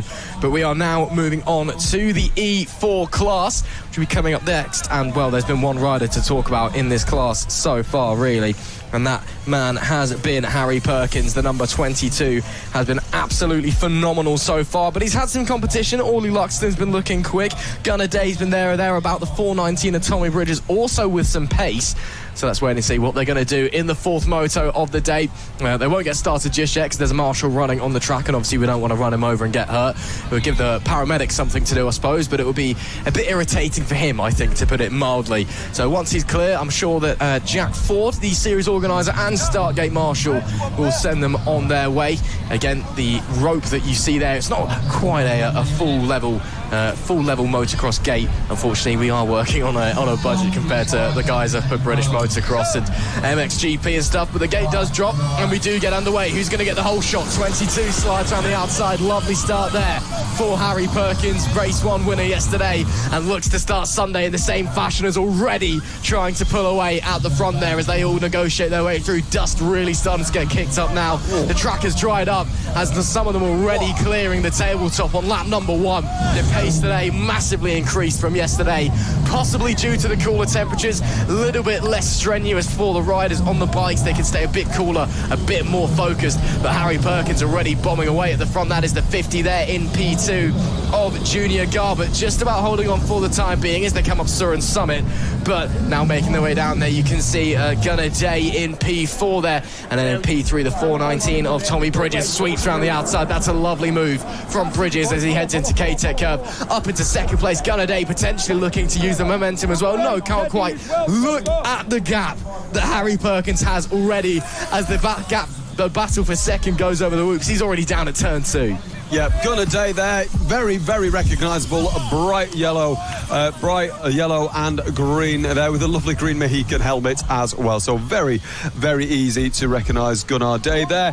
Fantastic so far. Going round the right-hand side, let's see what they can do. Going over the jump, a lovely little jump there, trying to chase the number 50 of Junior Garbutt there. But as we said, Harry Perkins, the man to watch. He's already got a big lead and already running away with the win, pending anything dramatic happening. But this is motocross, and anything that can happen usually does happen, as we've seen so far this weekend. Lots of drama, lots of great racing. Gunnar Day trying to get on the outside of Junior Garbutt. This is the closest battle, one of the closest battles we have on track. Gunnar Day trying to go this way and that way, has to back out of the throttle. Coming into K-Tech curve, but they go really wide. Is that going to to be enough to get around the 50? No. The tighter line on most of these corners does tend to be the quickest, although it certainly doesn't feel like the best and quickest way. It makes you feel a lot cooler and a lot faster if you're going around the bank's corners. But that is the 17 trying to catch this battle. Orly Luxton trying to catch Junior Garber and Gunnar Day having the battle for the final podium position. And that's Gunnar Day gone down. Gunnar Day gone down at turn number 3 there, but they're back on their bike and straight away back on, just trying to see if the bike is okay and getting ready to go back. There we go. Back on track there. So an unfortunate little incident there, but one man who has just been sublime this weekend is this man, number 22, fantastic, Harry Perkins, coming over the final bit of the track, the whoops, bumps, fantastic to see, coming through at turn number 1 there, artificially wet this morning, it's already dried out, but you can see all of the dust being kicked up already. Look at that, going through there, little bit of a jump there, gets his leg down through the left-hander, now going through the right of tabletop. Oh, he clears it nearly, lands a little bit rough there, but still good enough to keep the lead. Very recognisable bike, they're mostly green, but it looks like someone's just taken a paint bucket to it, and it looks amazing. Fantastic racing so far, a dominant ride for the number 22 of Harry Perkins so far, still pushing the limits though. He isn't backing down at all. He wants this win, he wants another dominant victory. He's incredibly fast rider, Harry Perkins, coming into this weekend, P2 in the championship. These bikes do have 12-inch front wheels and 10-inch rear wheels with up to a 1600 watt motor as well. 4 to 7 year olds on these bikes, but that is not going to stop them from pushing any sort of limits this weekend. The number 22 going over the bumps, going through the artificially wet number 2 there. It's actually starting to bog down there, we can see, which is great to see. That could mean a lot of new techniques and new ways to get around as he goes over tabletop. Fantastic to see him leading this race so far. Absolutely, and you can tell as well he's actually not as pushing as hard as he was at the start of this race. Just some of the lines he's taking, some of the air he's getting, just a little bit less. He's seen it, he's got such a huge advantage, and the 22 knows there's no point going that hard. I don't want to risk having an accident. Meanwhile, here we see in third place the 50 of Junior Garber, doing a good job at the moment, still working his way round to the top of Mallor-E Mountain. Little bit of pressure behind. Of course, we saw Gunnar Day, who was behind him early on, having off, so he's a bit further down the order, but is still in this moto. And as they continue to push round up to the top of Siron Summit now for the 50, there is race leader once again. The 22 makes his way through turn 1 into turn 2. Still very wet down at that part of the racetrack. A fair few ruts starting to form now, so you have to pick and choose your line very carefully heading into the corner. Over the top of the tabletop, still getting some great air, even if he is backing off a little bit, just saving his energy, saving himself. You don't want to push too hard, have an off and throw away the race win. Before he bombs back down the hill, he'll be taking it nice and easy over that jump. A very brutal jump straight into that hard braking zone. This is the last lap of the race, so only half a lap to go left in this moto now for the number 22, Harry Perkins, who has been in a class of his own as he makes his way into K-Tech Curve for the final time in this E4 class race. It has been a brilliant ride, a brilliant performance, and a brilliant race win. It's Harry Perkins who dominates moto number 4 here, and wow, what a distance he has won it by. Got the whole shot and never looked back, just shot away into the distance and takes a fantastic victory as the rest of the riders make their way across the line. And who else would it be but the 22 of Harry Perkins on top once again? Of course, it wouldn't be anyone else but that man.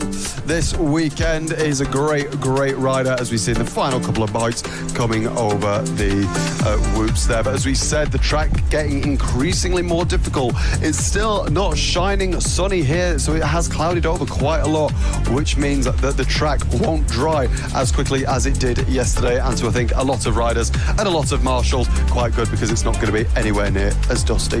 The next round will be the E5 class. We can see they're sponsored by Specialized Group, a fantastic sponsor. Thank you very much for sponsoring this series with support from the Factory Triumph British Supersport team as well. Just getting ready to go. These E5 bikes provide great racing, but the man and the biker to watch will be the number 99 Rafe Hardwood, who absolutely dominated. He's all the way over on the left-hand side of your screen in that white bike, psyching himself up, getting ready to go for this race. He dominated and is honestly one of the most talented riders this week, and he's absolutely incredible, and he's a championship leader as well.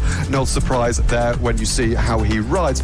So these bikes, again, up to 1600 watts, 14-inch front wheels and 12-inch wrists, just a little bit bigger than the previous class as well. 5 to 9 years old, and these are the closest bikes that we have to the two-stroke 50cc bikes as well. The number 99 there getting ready to go. 27 to the right, that'll be the 345 getting ready as well to the right of the shot, as we are just getting ready to go for this race. So it looks like Jack Ford trying to move one at the number 33 back a little bit, just so they don't get a big advantage, but he has got his foot on the pedal now. His arm goes up and the gate drops. Who's going to get the lead? Keep your eye on the 99, but it's going to be the 514. Never mind, the 99 of Rafe Hardwood getting a sensational start as per usual in this series, and he has already nearly disappeared in the smoke and the dust going into the lead. Look at that landing. Look at these riders absolutely pushing the limits. It's only lap one as well. To the outside of the 514. Goes to 269. Another rider to watch. A great move there, but it didn't work out, particularly in this. Hunter Riley trying to find a way past the 514 of Victor Konaszewski. As we can see, the 269 does happen to get past Hunter Riley, past the 514 there, but still in the lead of this race with a sensational start. Rafe Hardwood.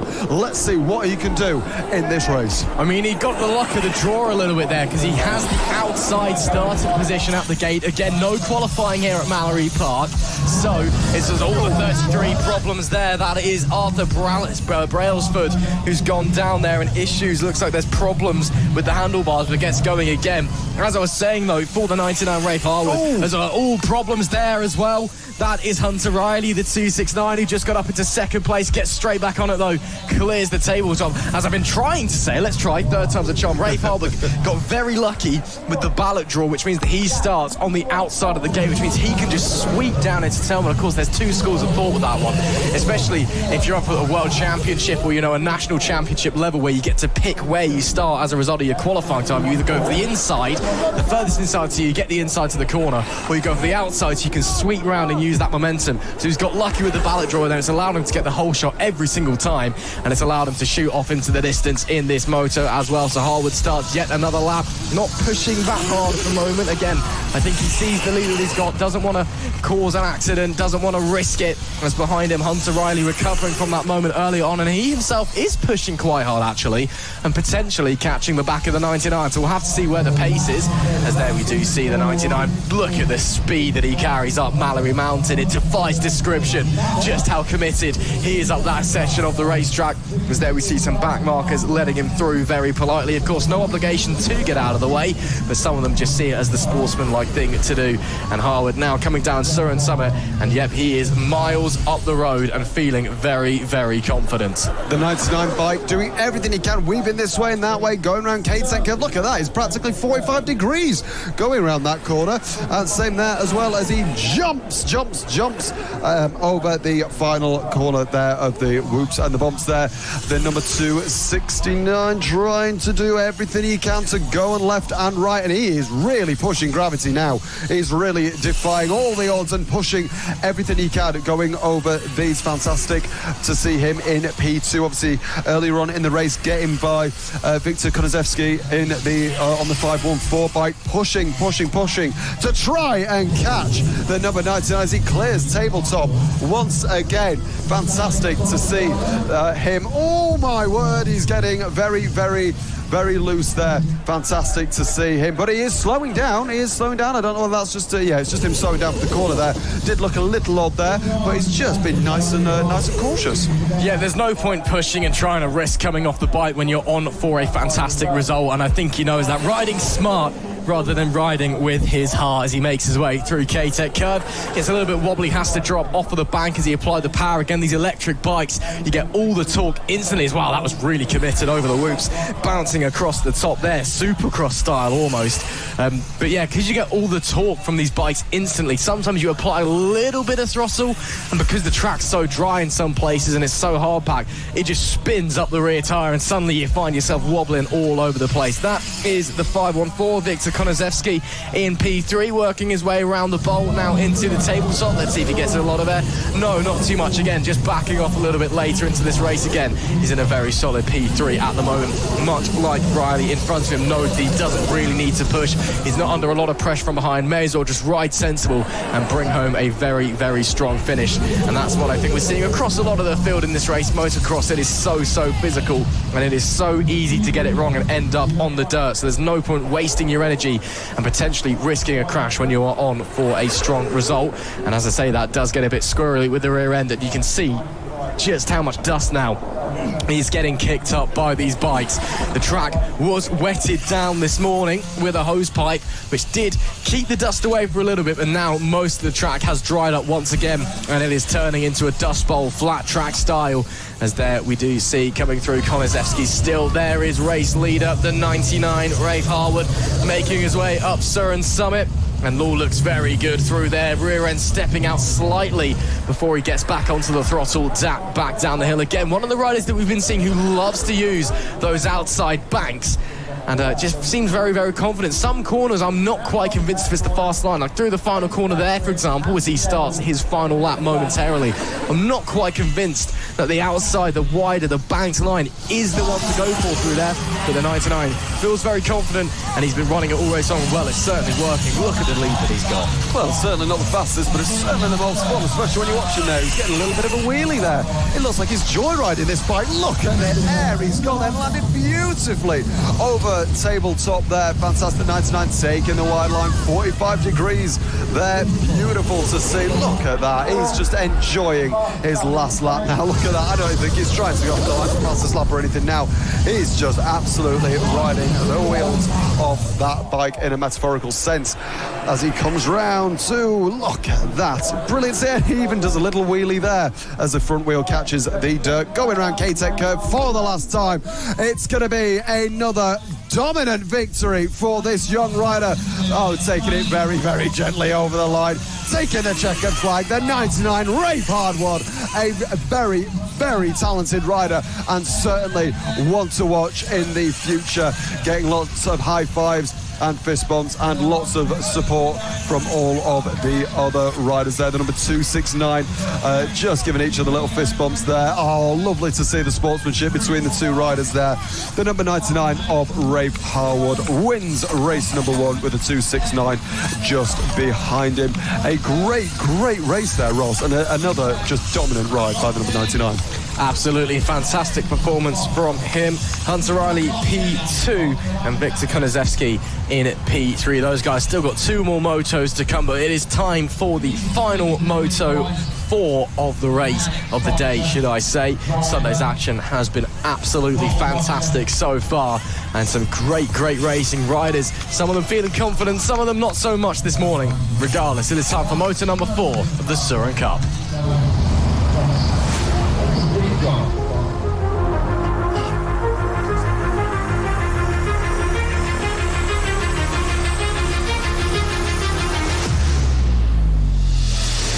Welcome to round number 4, race number 4 of the Siron Cup this weekend at Mallor-E Park.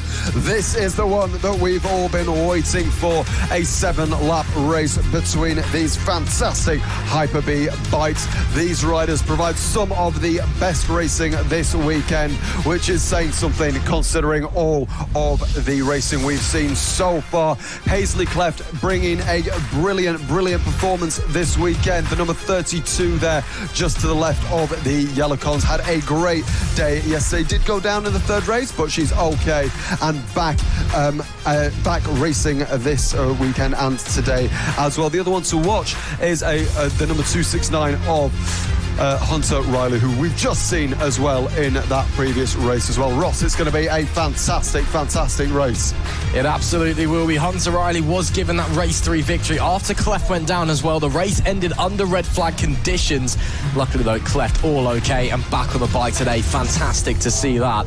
So potentially some more titanic battles brewing between the pair of them, but maybe there'll be someone else that we need to keep our eye on, as we are all ready to get the gate drops and get underway in moto number 4. The gate does drop now. We get underway. Awesome rapid starts from some of the riders. Who gets the whole shot? Looks like it will be the 25 of Ethan Rudd, I believe that was, who slid on through. 32 looks to the inside at turn 2. Can't quite get it done as they make their way into the bowl now. Turn number 3, which deceptively looks like you can take it very wide, but you don't want to. It's actually slower to go up onto that grassy banking. Some of the riders already getting some huge airtime, as there we do see Paisley Cleft in P2, Hunter Riley in P3, and it was the 25 there struggling. Ethan Rudd was in the lead, now goes to second. In fact, it's the 29 of Colby Fletcher who got the whole shot, now drops down into P2. Cleft now takes the lead up to the top of Siron Summit for the first time in moto number 4 here in the Siron Hyper-B UK Cup, making their way down through there and into K-Tech corner already. A nice little advantage forming for Cleft. Up the inside though, Hunter Riley, does he get the traction out of the corner to get up into P2? No, he doesn't. Gonna have to try and use the momentum over the whoop section, maybe sweeps around the outside. Yes, he will. That is nice stuff. Gets it done over the rhythm section. Riley now up to second place, and it's a similar story to what we've seen in the first 3 motos. Cleft and Riley look set to do battle. The number 29 of Colby Fletcher almost been pushed round the track on that previous lap by the 269, but this is the battle that we are used to seeing.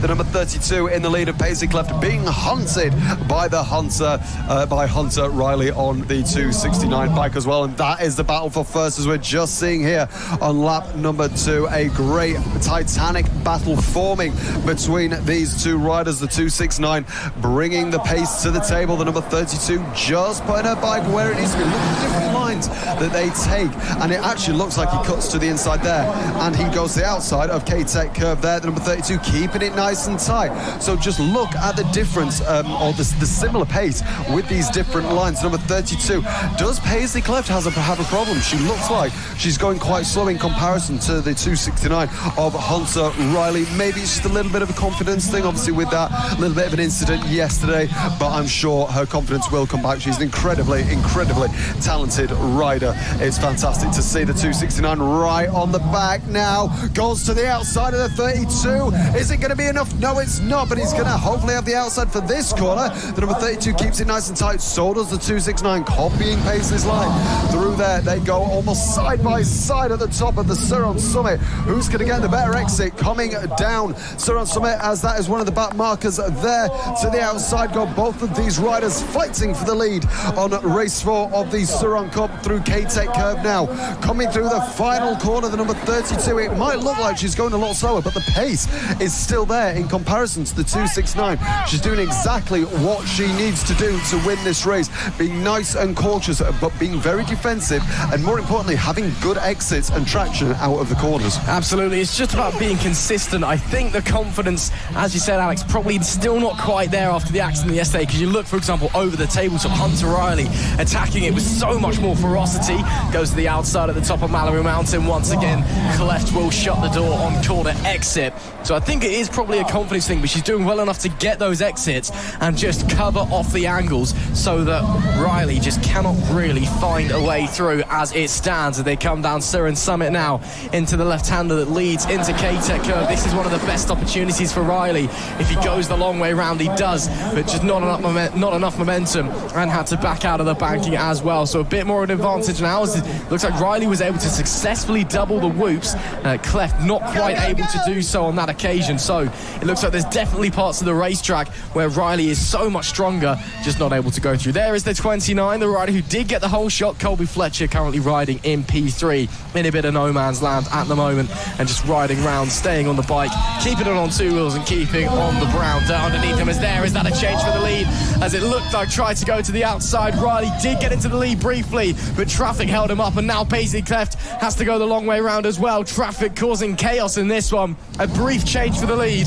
The order resumes as normal. Cleft just ahead of Riley. Yeah, the 269 taking the clean sweep at round 3 last time out. 6 out of 6 wins as he's looking to try and get another win here. Obviously, number 32, Paisley Cleft, leading so far, but I thought that was a bit of a moment for the 269. It's not. They go over the whoops pretty much side by side, almost having a bit of a loose rear end there as they are side by side. Now the 269 tries to cut to the inside of Paisley Cleft for the 32. The 32 keeps it nice and tight. Front and rear wheels there of both of these riders touching.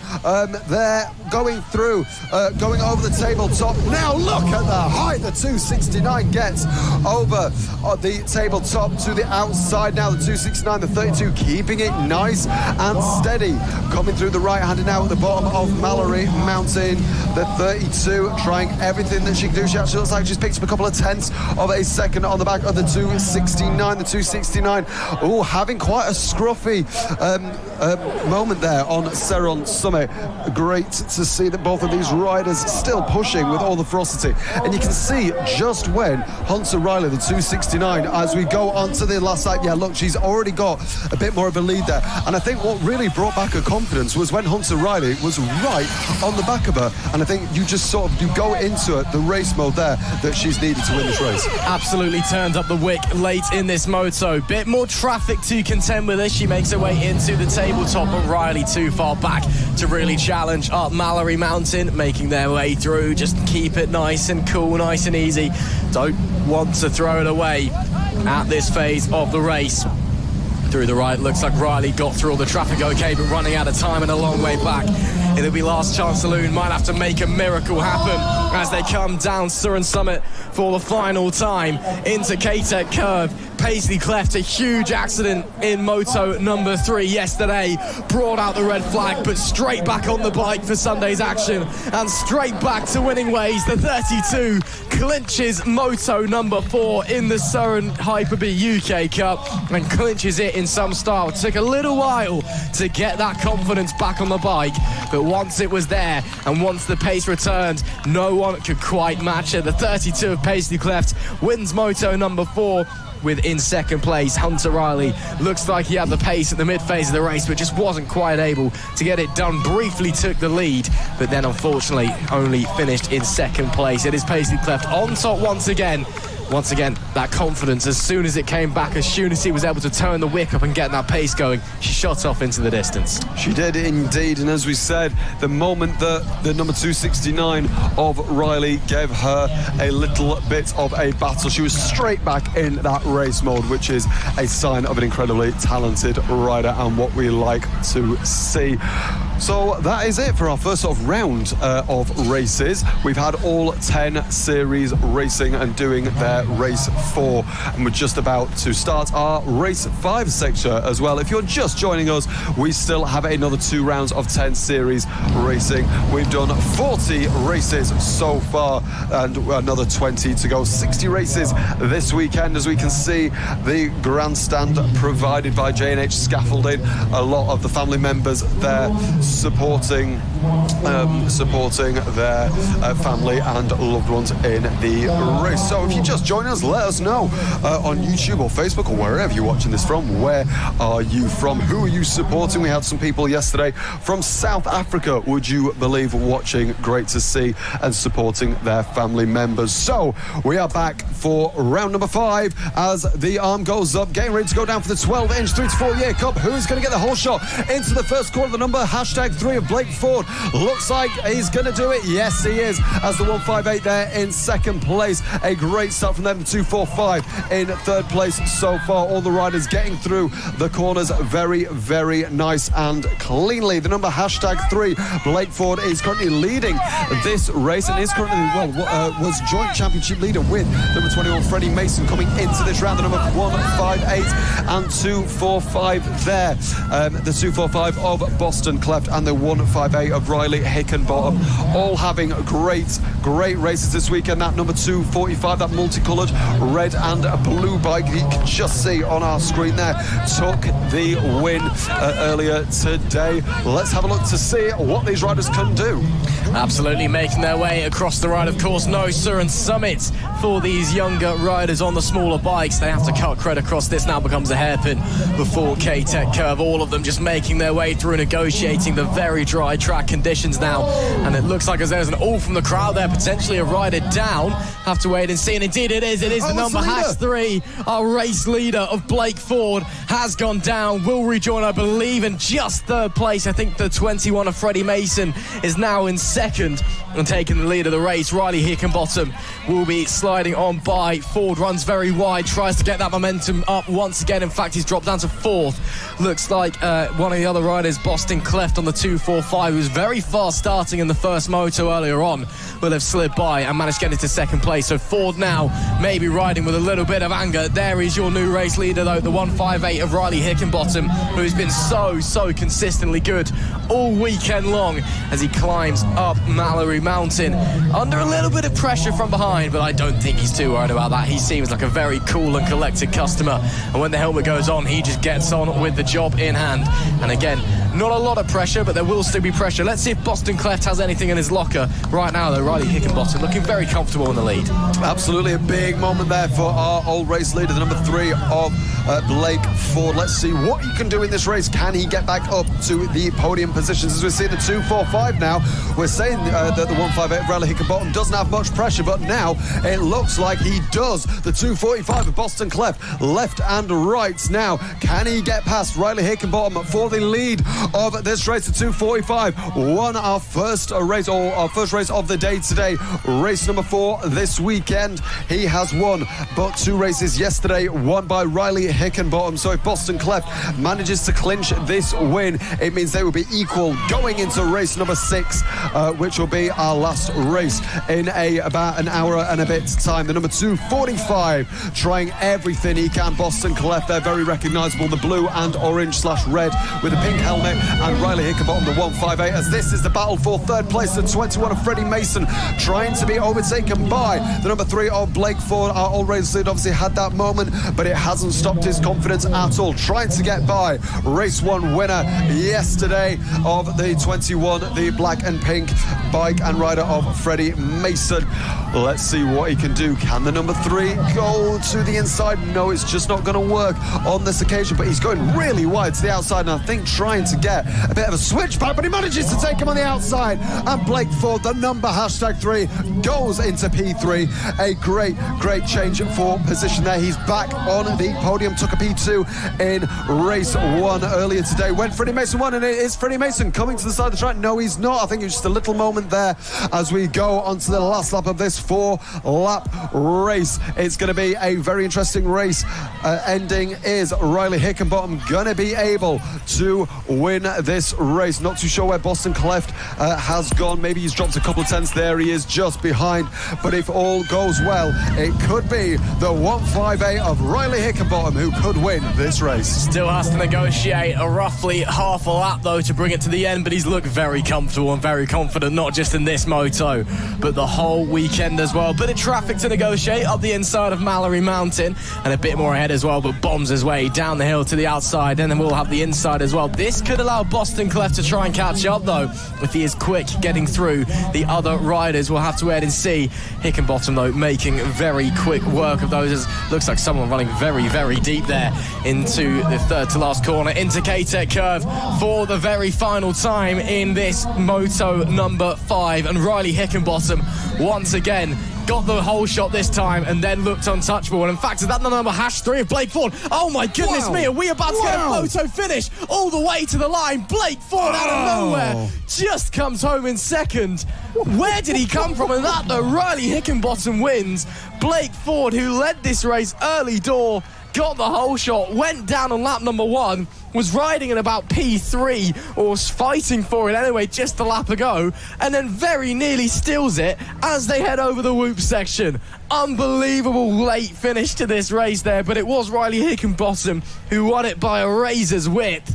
Blake Ford on the hash 3 though. Oh, so close. If he hadn't have gone down, what could have been for him? Where on earth did he come from on that last lap? He obviously just overtook the 21 of Freddie Mason for P3, and then obviously as we cut to the finish line, we're seeing on the outside of Riley Hickenbottom. But as we say, just by a razor's width, it was Riley Hickenbottom that took the win of race number 5. One more race from these young riders later today. He took the win from the number 3, hashtag 3 of Blake Ford, with Boston Cleft, I believe, becoming P3 as well. Another great race, another race filled with drama this weekend for round 4 of the Mallor-E electric motocross series here at the lovely Mallor-E Park. Conditions still nice and cloudy, which I think everyone is going to be very, very happy with.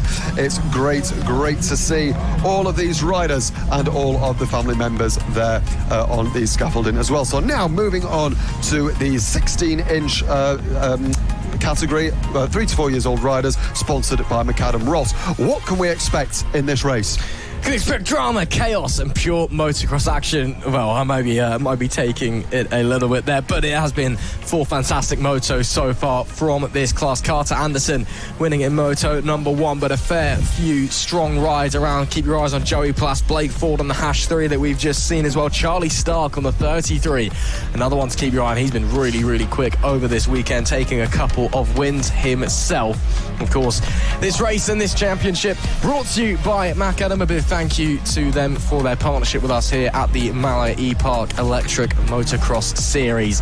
The riders then behind the starting gate, just the last few bits of checks and balances before we are ready to get underway. You can see there left-hand side, the outside into turn number 1, Charlie Stark. That's been very beneficial to a lot of riders this weekend, having that outside position at the gate. Your gate position is drawn from a ballot. It is not done by a qualifying session, so it's luck of the draw. And a fair few riders who have started from that position have really, really benefited from it as a result. So let's keep your eye on the 33 of Charlie Stark as he's away. The gate will drop now, and we do get going for moto number 5 in the Macadam 16-inch class. And once again, it looks like it will be Charlie Stark who gets the whole shot. Indeed it is. He slides down into turn 1. That outside starting position doing him a world of good as they make their way into turn 2 over a small crest before turn number 3. Looks at the 26, currently in second place. That'll be AJ Garwood, who's putting the pressure on, but he himself now under pressure from the 20 of Carter Anderson, your moto number 1 winner yesterday. Let's see if he can work his way forward here in moto number 5 of the weekend. Up Mallor-E Mountain they go. Try not to crawl too bad around the top. Look how dusty it is up at that part of the racetrack now. There's got to be no grip there whatsoever for the riders, and you can tell that by just how slowly they are crawling. Some of them just struggling to find anything with the tyres there. Into the third final corner now, and Carter Anderson looks to the inside. Does he get the run into Cater Curve? I believe he will do, and yes he will. AJ Garwood backs out. Carter Anderson moves up into second place and now can give chase to our race leader, the 33 of Stark, as he starts lap number 2. Number 33, Charlie Stark, our race 1 winner, or race 4 winner earlier on today. Now being chased by race 1 winner, Carter Anderson, the number 20 bike as well. Going to try everything that he can do to chase our race leader there on the black and red bike as well, with the red and black overalls. Very recognisable for us in the comms box. Thank you very much as they go. Oh, and we've got a rider down. We've got a rider down as well, straight back up and straight back onto the bike as well. Not too sure who that is, but it's great to see that they are back on the bike and straight back into this race. So we have the 33 of Charlie Stark leading this race from the 20 of Carter Anderson.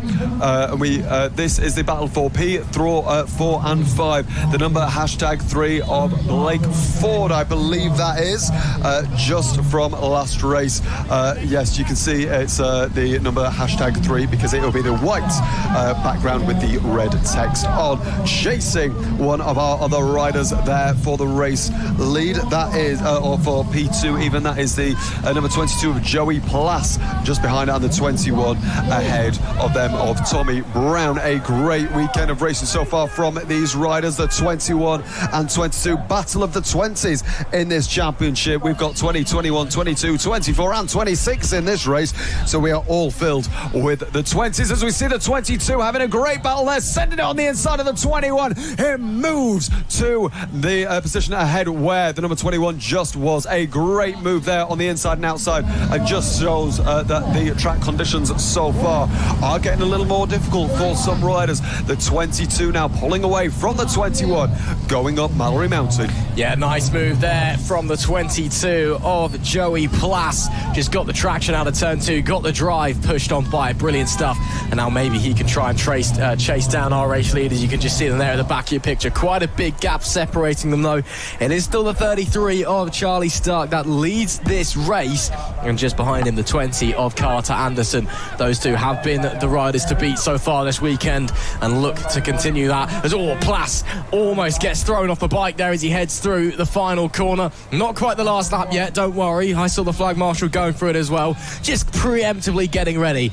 And of course that's what we want to see. A big thank you of course to all the marshals, the medics, the series organisers, all of those guys this weekend for doing a fantastic job and enabling us to have this weekend run so smoothly, and enabling us to go racing in the first place. We couldn't be doing it without any of them. There is the 22 of Joey Plass in P3, makes his way over the tabletop, does get 2 wheels off the ground as well, so he is starting to really push now to see if he can catch the leaders. He'll have one more lap after this one to see if he can do it. Maybe he'll be hoping as well both the leaders crash into each other and go down. That would be nice for a free race win. And as I say that, Charlie Stark, the race leader, the 33, has gone down from the front of the pack. That means that Carter Anderson will now lead this race with just over a lap to go. Can Stark try and chase him? Can he catch him down? Or has he just gifted this moto to the number 20 of Carter Anderson? Crikey Moses, what drama on the second to last lap there. The new race leader there, Carter Anderson, our race 1 winner yesterday. Our second race leader of Charlie Stark there. Just going down on the previous lap, but he's back in the race. But that will give the win to Carter Anderson on this last lap. He goes up Mallor-E Mountain now over the tabletop, and all he has to do is take it nice and steady now. So coming around the top of Mallor-E Mountain, great to see this young rider take another win like he did yesterday as well. Going around here to the right hand side, and obviously these younger riders not using Siron Summit there to the right, but instead using the shorter track just because they are a little bit younger. So it's going to be another win this weekend for the number 20 of Carter Anderson, gifted a little bit by luck but also by talent. Fantastic to see. As we go, here we go for the win. The number 20 Carter Anderson wins another brilliant race from him. As we say, the thing that's most important is consistency. The thing that's most important is just being nice and steady. As we now see, he gets a big cuddle from Dad and a great performance so far. There we go, and a pat on the head as well, a big smile on his face, as well as the 22 comes into the paddock as well. A great race performance as well. Absolutely. I think unfortunately for Charlie Stark, he has just learned his lesson, one of the age-old adages of motorsport: to finish first you must finish. Again, these yardies are so young, only 3 to 4 years old, so they're still getting experience every single time they get out on the track there. But unfortunately, motorsport, it's a tough business and you do have to learn sometimes. Charlie Stark did very much award that one to Carter Anderson, and as a result will only finish in second place, and I'm sure he'll be frustrated with that one as well. As the rest of the riders make their way across the line, there's Eli Rudd just heading over the loop section there to take the checkered flag. It will be Carter Anderson that wins from Charlie Stark, who dominated until the very final lap, or just before it, should I say, when he fell.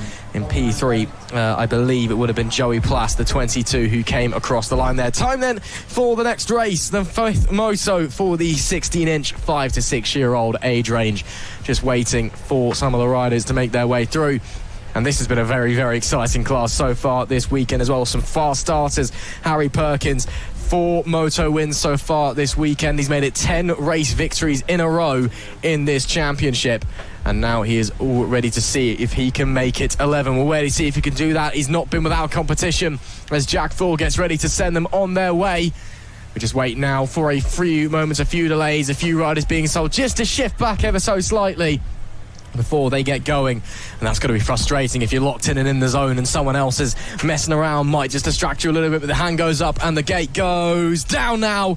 We are underway. A good few starts there. Look to the outside for the 22 of Harry Perkins. Will he get the whole shot? Yes, he will. Once again, that outside starting position sweeping through. Looks like Theo Hancock there got a good start on the 313 as well. He'll take second place. Didn't get the greatest launch in the world, but a good run through turns 1 and 2 means that he moves forward. Once again, similar story that we've seen so far this weekend, with Harry Perkins leading, and in P2 it's Theo Hancock on the 313. Junior Garber on the 50 there. A bit of a disappointing start. He'll be looking to try and move his way up onto the podium. Currently in P5, the number 7 getting very sideways there. That is Boyce Clements currently in P3 as they make their way through. Looks like Garber up to 4th place already though, so that pace is there. Surely not a matter of if, but a matter of when he's able to slide through, and looks like he got it done there. There's our leaders though, completing lap 1. The 7's gone down as well on the run into K-Tech curve.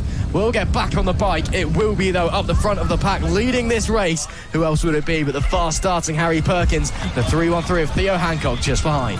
Making it 10 consecutive race wins in race 1. He'll be chasing an 11th consecutive win. This rider, amongst a couple of others, just dominating the series that they're racing in this weekend. Fantastic performance from him. The 22 just taking it nice and gently, coming up Mallor-E Mountain now.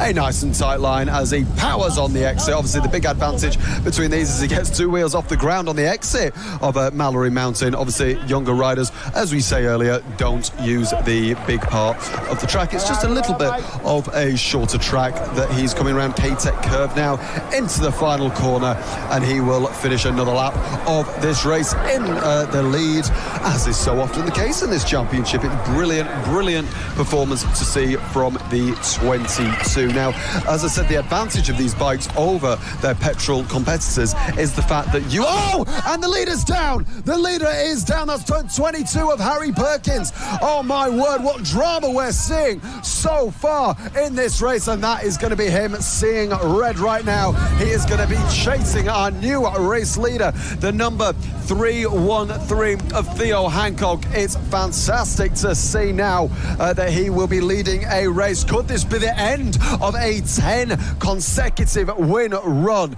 Oh my word, we'll have to see come end of the race. Well, we know that Perkins is fast. If the bike's okay, he may well be able to catch up to the back of Hancock. We'll have to wait and see what his advantage is on that 313.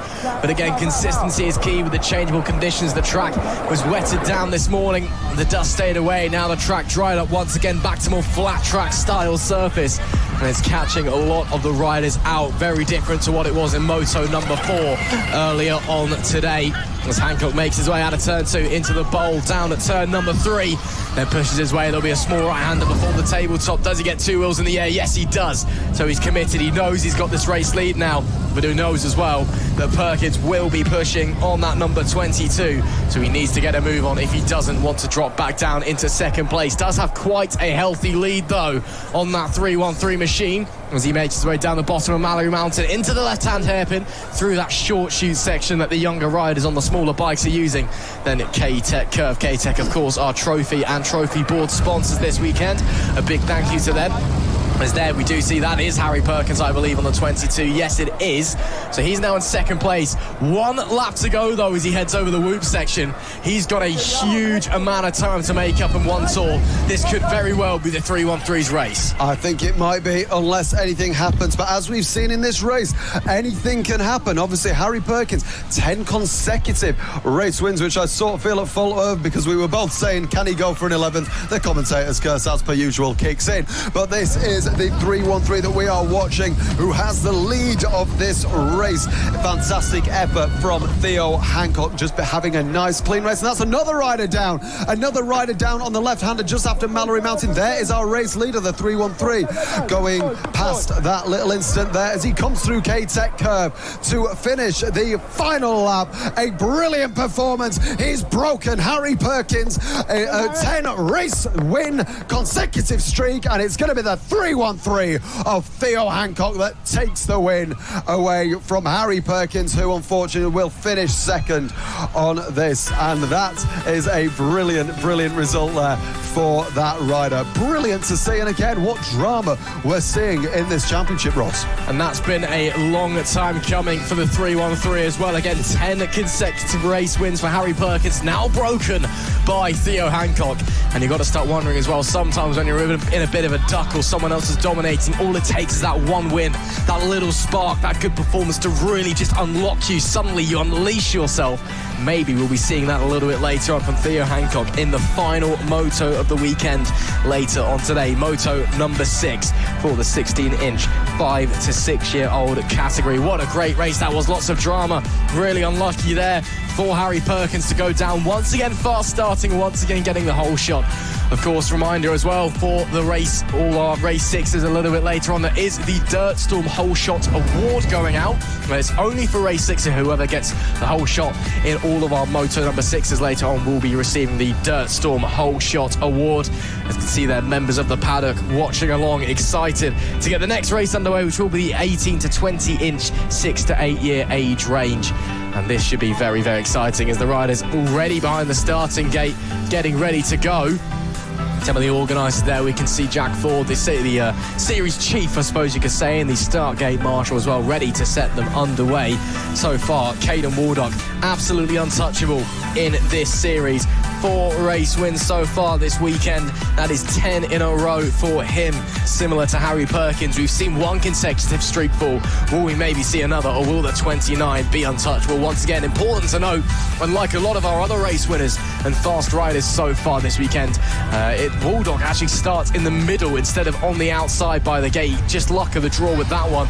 You don't pick your own starting position, you pick it out of a hat. He gets a dodgy start though, almost jumped it and has to pedal his way along, so he may not get the whole shot. Somehow he still does though. Wow. Caden Waldock with a poor start still leads on the exit of turn number 1 as the rest of them all filter their way through and all looking to try and catch him now. But Waldock somehow, even with a disappointing start, still maintains the lead of this race. Absolutely unbelievable as they make their way over the tabletop for the very first time in this moto. A few slow starters there. Unfortunately, Riley Stark, I think, was disappointingly slow away from the line. That's the number 9 that we see there. Ruby Towers, not seen much of her so far this weekend, but got a great start there, but doesn't quite have the pace to hold on to those podium positions.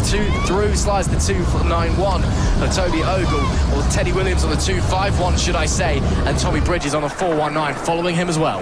Inside, Mr. Spider-Man there, the 2.51 helmet under attack now, going into K-Tech curve, and it's going to be a great move by the 4.19 there of Tommy Bridges. Even locks up the rear going on the outside of him, and look at the gap. He's already got to Tommy Bridges at 2.51 there. A great overtake from him as we're watching this battle now. The 2.51 of Tommy Williams is dropping down the order ever so slightly. That's number 2 of Riley Stike there. The 2.51 on the 2.91 there in the all-red bike. Fantastic to see. Number 2 there. Yeah, making his way through. Steady progress for the 2 of Riley Stark as they go over the tabletop once again. And a slow and awkward landing, it looks like there for Teddy Williams ahead. All red 2.51 machine. So Stark may be smelling blood. Can he try and find a way through? Yeah, Stark against Spider-Man. They've got Iron Man behind as well, I suppose you could say, as they make their way up Siron Summit for the second time up to the top of the hill. Bone dry up here. You can see the dust being kicked up by the bikes before they rocket back down. Looks like Stark unable to find anything at the moment. Has a little look to the inside there. Maybe into K-Tech curve. Oh, very close there. As we see some of the other riders coming down, moving further back. There is the number 9. That is Ruby Towers heading into K-Tech curve. Looking to the outside is the number 17, now the inside, the switch back into the final corner. Nice move there to get on by, but still making their way over the whoops now into turn number 1. Very close racing everywhere, all over the pack. The number 9, Ruby Towers, had a great start. Unfortunately, just hasn't quite been able to translate that reaction time into race pace and is dropping down the order as moves further back in the pack. There is Caden Waldock, our race leader, as he heads down the bottom of Mallor-E Mountain, now up to Siron Summit, the 29 untouchable so far this weekend. Even stretched his legs, look at that, going round Siron Summit. There, obviously, the first sort of race of our lot that will use Siron Summit. Obviously, the smaller classes just use the smaller track as he's coming through K-Tech curve. A little bit slow there, but having a great thing. I don't know whether he's got something wrong with his foot or leg or something, but he's just stretching it. Coming into the last lap and starting another dominant, about to get another dominant victory by this young rider. Obviously, we said has a 10 consecutive race win, about to make it an 11th. Fingers crossed, touch wood, that he can deliver on that. It's been a great performance from him. Obviously, as we said, he wasn't even on the outside at the start, but still managed to lead into the first corner. Now, coming around Mallor-E Mountain, a fantastic performance so far in this race. Over the bumps, to the right, even having a little drift there, as you do on these electric bikes. Maximum torque at the moment you touch the throttle. I think maybe his legs are a little bit tired or something like that, just trying to stretch them and get them a little bit stretched, but he doesn't need it because his performance has been elite this weekend through the K-Tech curve. Now through the last corner, it's going to be an 11th consecutive win for this young rider. Caden Waldock, the number 29, wins once again in the 18 to 20 inch 6 to 8 year class. Another great performance by this young rider. Absolutely, I'm so confident in his abilities, so confident with the gap that he had. We saw him messing around on that final lap, getting the rear of the bike, kicking out, sticking his legs up to angles that no sane motocross rider would bother trying to do, just having a bit of fun with himself. But now he needs to focus in again, because he is in the next race as well. This is the 18 to 20 inch 9 to 13 category, which of course, if you're a little bit younger like Caden Waldock, but show you have what it takes to compete with these guys, you are allowed to come in and race alongside them. So Waldock will be racing once again. It doesn't look like he wants the start blocks though. It looks like he's pretty confident with being tall enough to keep the bike on the ground with his own legs beneath him. You can see there the number 32 on the left hand side of him as they are getting ready to go racing. And this should be a really interesting race to see how it all goes along. Paisley Cleft, of course, has a quick battery change there. Not quite the same as filling up a fuel tank, but a lot quicker, it must be said. Of course, probably slightly less warm than trying to fill up a fuel tank beneath a boiling hot 2-stroke or 4-stroke motor beneath you. So battery change, Caden will get back on the bike and get ready to go racing in race number 3, or race number 5, should I say, the 5th moto of the day for the 18 to 20 inch 9 to 13 age range. Of course, if you are a young rider yourself at home, or you have a young child in your life who you think may want to have a go on an electric motocross bike, head over to the Mallor-E Park Electric Motocross Series Facebook page. They've got all their information there and you can find out how to join. But this series has really blossomed in its first year. The first round, 50 sign-ups. This round number 4, 107 turning up this weekend. So we've over doubled in size in just half a year, which is absolutely fantastic to see. There's a Waldock, slight problem with his goggles there, just getting them in position after that battery change. Everyone else looks pretty comfortable and ready to go though. Seen Poppy Burkett take 2 race wins in a row here. Now the number 30 looks like she found her form after struggling a little bit in the opening 2 motos, despite showing great pace and a podium finish here and there as well. So the 31 to watch out for, but of course don't take your eyes off of the number 1, Casey Stark as well. He's been very quick so far this round and will look to try and make his way back onto the top step of the podium after winning in Moto number 2 yesterday. So let us know who you are cheering along for. Let us know from where in the world you are watching, and let us know how excited you are for the Moto number 5 here in the 18 to 20 inch 9 to 13 category. Just a short delay. We can see there Jack Ford, series organizer, and Startgate Marshall just having a quick word with the 1 plate of Casey Stark there, but now he's ready to send them on their way. Hand goes up, gate comes down now. We are underway in the 5th moto of the weekend. Good start there for Poppy Burkett. Charlie Stark goes slightly wider line, uses that momentum to get the whole shot into turn number 1. And on the exit, Poppy Burkett still holding on to second place. Looks like Waldock able to get into third place there. Great start from him after winning the last race out in the 6 to 8 age range categories. They climb up Mallor-E Mountain for the very first time. The one already starting to build a little bit of a gap, of Poppy Burkett. Again, 2 race wins in a row now. She knows she's got the pace. She knows she's got the ability. If she can just stick with Charlie Stark, there could very much be a third one. As down goes Caden Warlock. Great avoiding action from the riders behind to not run into him. Just dropped the front end of the bike, gets back on and gets a move on once again, but tumbles down from third to what looks to be about 7th place now. Well, at least that wasn't out in the last championship. He still holds that 11 consecutive win record in the younger category of this as well. But it's the number 1 of Casey Stark that leads from the number 30 of Poppy Burkett. There you can see the bright number 1, the black number on the white plate, and the multicoloured, not too sure what you call that colour, on the back of Poppy Burkett's number 30 Rainbow outfit. But there we go, looking as she goes round now, a pink and purple helmet aboard that bike. Look at that, getting some air over there in this 18 to 20 inch 9 to 13-year-old class. 5 laps in this specialised series, up to 800 watt batteries in these, and people upgrade the 500 watt batteries to 800 watts as well. And the amped category, or the amped manufacturer I should say, tends to be more powerful. Great scenes we're seeing already. That's the 07 there that we are seeing of Seth Johnson on our screens there. A great little performance this weekend from him. Fantastic riding so far, but Casey Stark is the one who is leading this race from Poppy Burkett just behind. A great battle between those 2 riders. As we said, Poppy Burkett, Casey Stark, Caden Waldock, all of these riders are so competitive in this championship. As you can see, Caden Waldock making moves, moving up and up after that incident. And he's it looks like he's at the side of the road. We don't know whether his battery might have an issue or something like that, but he's just lost some of the places that he has made, and it looks like he is about half a lap behind everyone else right now. We think P4 that is about mid-pack, so just away from the front of the field. Absolutely strong battles going on here. The 89 pops the wheel up over the top of the tabletop as they make their way up to the top of Mallor-E Mountain. A very slow crawl round here now, not a lot of grip at all. We might be seeing in some of the E classes a little bit later on riders preferring to use that outside bank.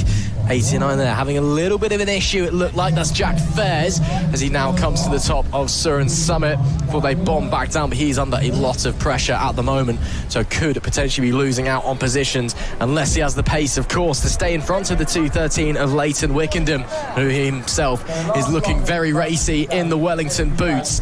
And wouldn't be my choice of rider gear, but it seems to be working for him as he gets the drive out of the final corner. Over the whoop sections they go. Will he have an opportunity on the inside into turn 1? No, doesn't come into fruition on that occasion.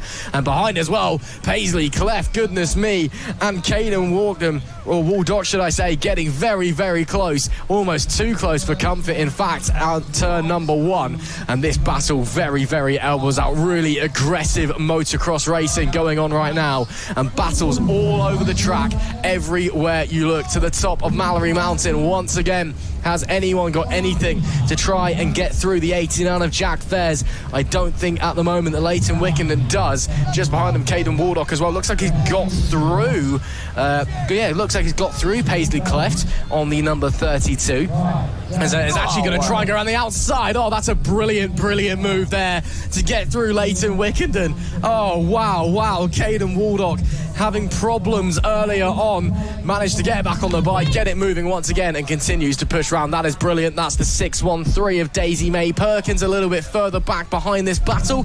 If they continue to fight, could get involved. And there are our race leaders. The number 1 in front, Casey Stark, just behind Poppy Burkett. Will they be changing for positions? Can Burkett make it 3 wins in a row?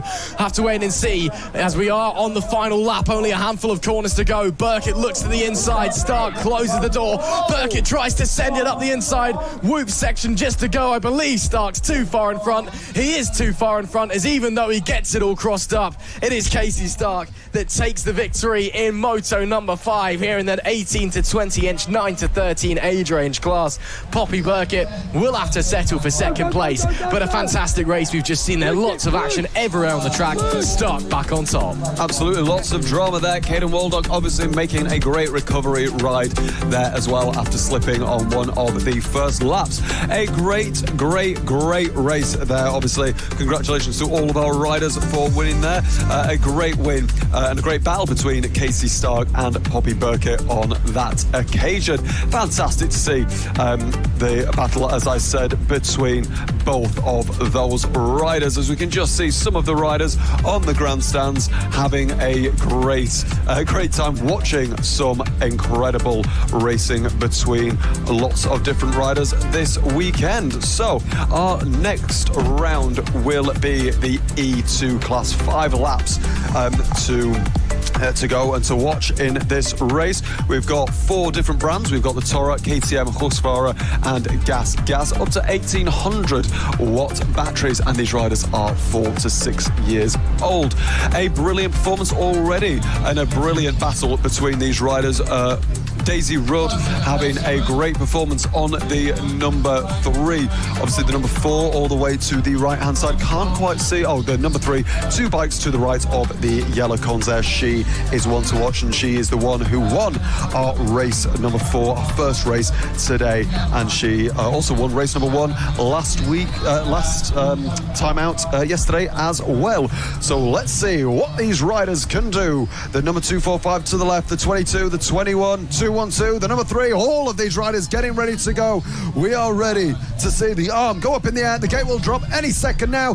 Who's going to get the best ride into the first corner? Keep an eye on the outside of the corner, but it's going to be the number 21 who leads this race from the number 3. It's Freddie Mason having a great start there from Daisy Rudd on the number 3, just behind. I think that's the number 4 in 3rd place as well. Yes, it is. So far, 4th even. Look at this battle going on already. These riders going left and right. The number 4, the 21 and the 22 all having a great ride so far, and great racing between these riders so far to the top of Mallor-E Mountain. They all come now. The 21 leading this sort of mid-pack from the 22. The number 3 leads from the number 4. Oh, and that's the number 3 down. That is Daisy Rudd down from the lead of the race. Oh, what drama. We obviously saw Caden Baldock last time out falling there on the previous race. So that corner is proving very tricky for a lot of these riders, but the number 4 will now lead. Reggie Doyle from Daisy Rudd. A great recovery so far. I say that, it's like she's never even had it down, because she's literally right on the back of the number 4 bike, ending this first lap.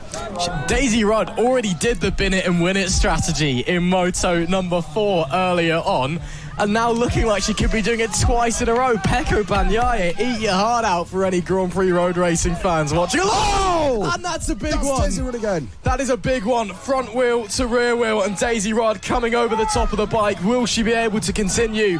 Yes, straight back on the bike. That is unbelievable commitment from the number 3, but that was a really nasty fall.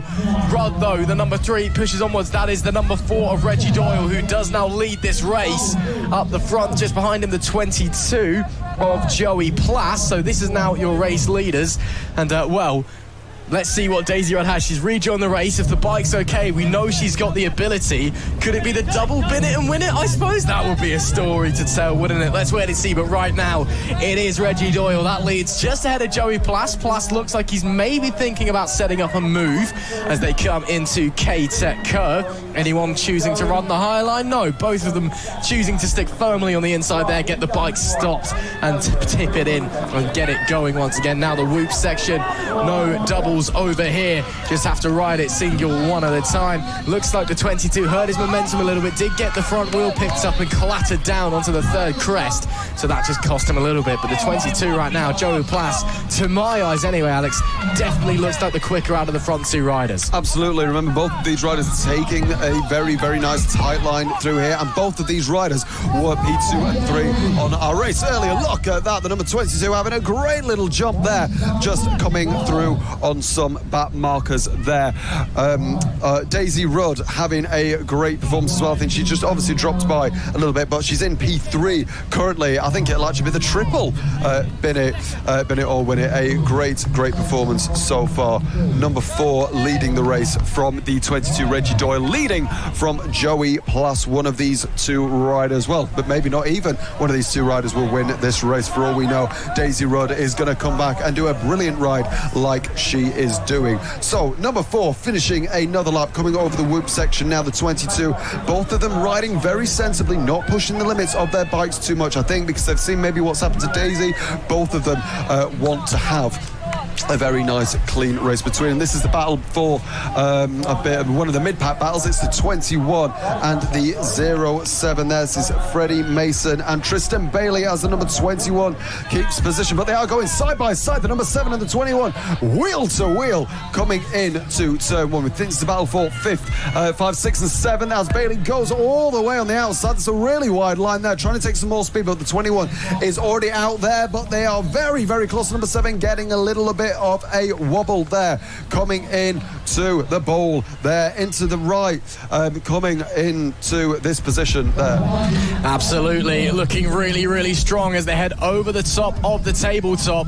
The 21 Mason just holding position for the time being. The 07 Tristan Bailey family in South Africa watching along yesterday. Hopefully they're tuned in today as well. Hope you guys are enjoying watching the boy go round and put in another fantastic performance with the 07. Now climbing up to the top of Siron Summit, Mason just in front. It looks like the leaders have gone onto the last lap of the race, and indeed they have. There is the number 4 of Reggie Doyle just holding on. Ahead of the 22 of Joey Plass. Is Daisy Rudd anywhere in sight, or are the leaders too far ahead and the double bin it and win it isn't going to happen? Looks like she may be just a bit too far back. There, you just saw a flash of pink at the bottom of your screen. I think she's a little bit too far back, unless these two come together to the top of Mallor-E Mountain for the final time in moto number 5. Then Doyle holding on. Plass, does he look left, does he look right, or is he too far back? I think he will be at the moment. Bit of traffic ahead as they come to the bottom of Siron Summit, and Daisy Rudd, I tell you what, has had a great run up Mallor-E Mountain. Could be a late workhorse, especially as the front two are encountering big traffic, and suddenly this could be a 3-way fight for the race win. Looks like Plass doesn't get the run out of Siron Summit coming down the hill, so now K-Tech curve to go. Rudd right there with them as well. A 3-way fight for the lead late on.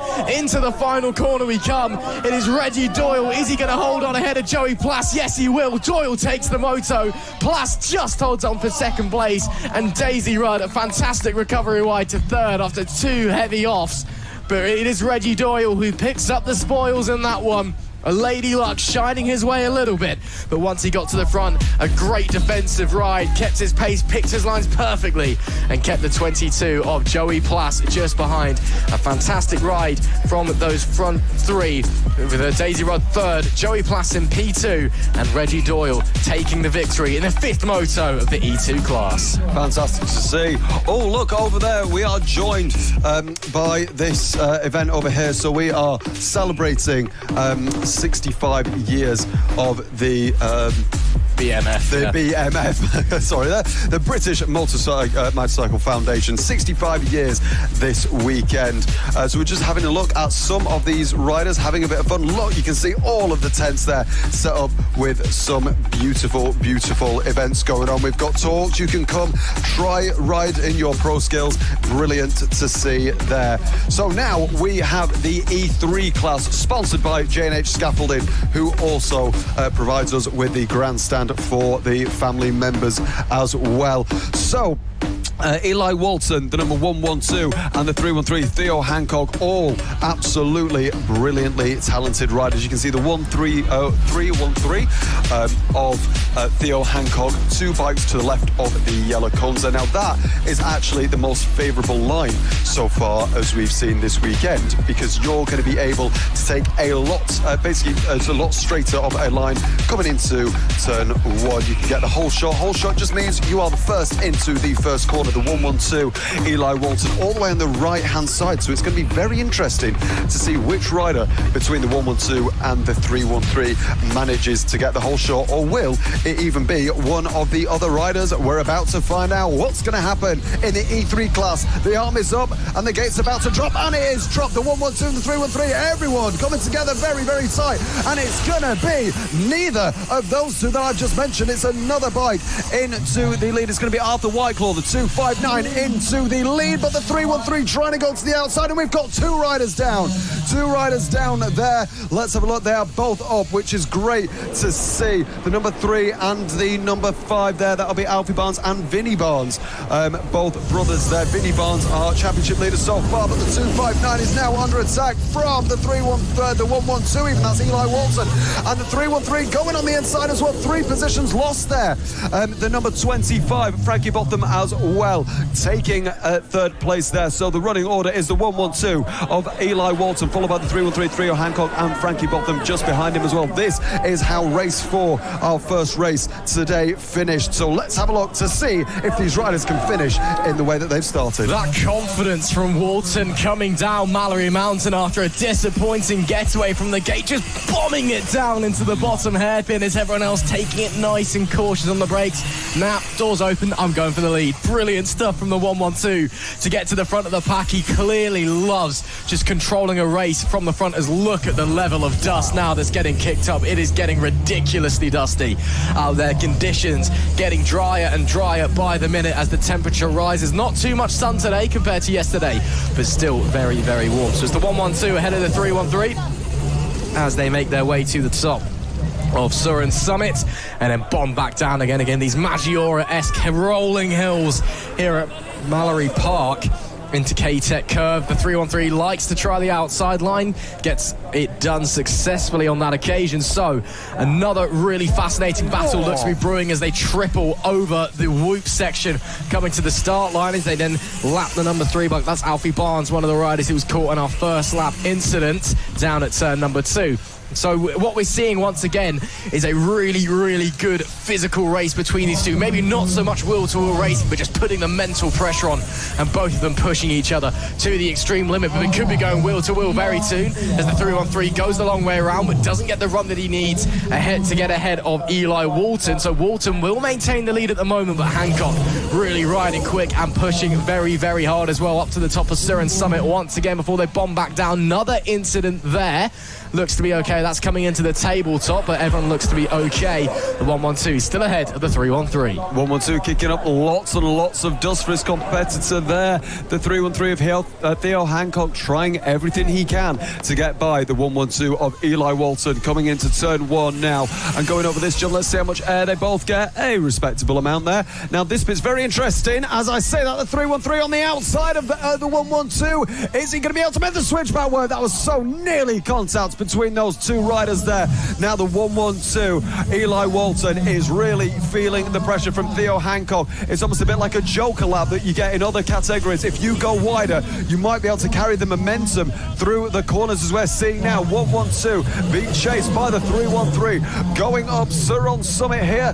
The order remains the same between these two riders. The 112 now coming through this fast left-hander, keeping it nice and steady. The 313 looking a little bit more pacey, but it looks like it's going to be the 112 who leads one more lap going over the whoops there.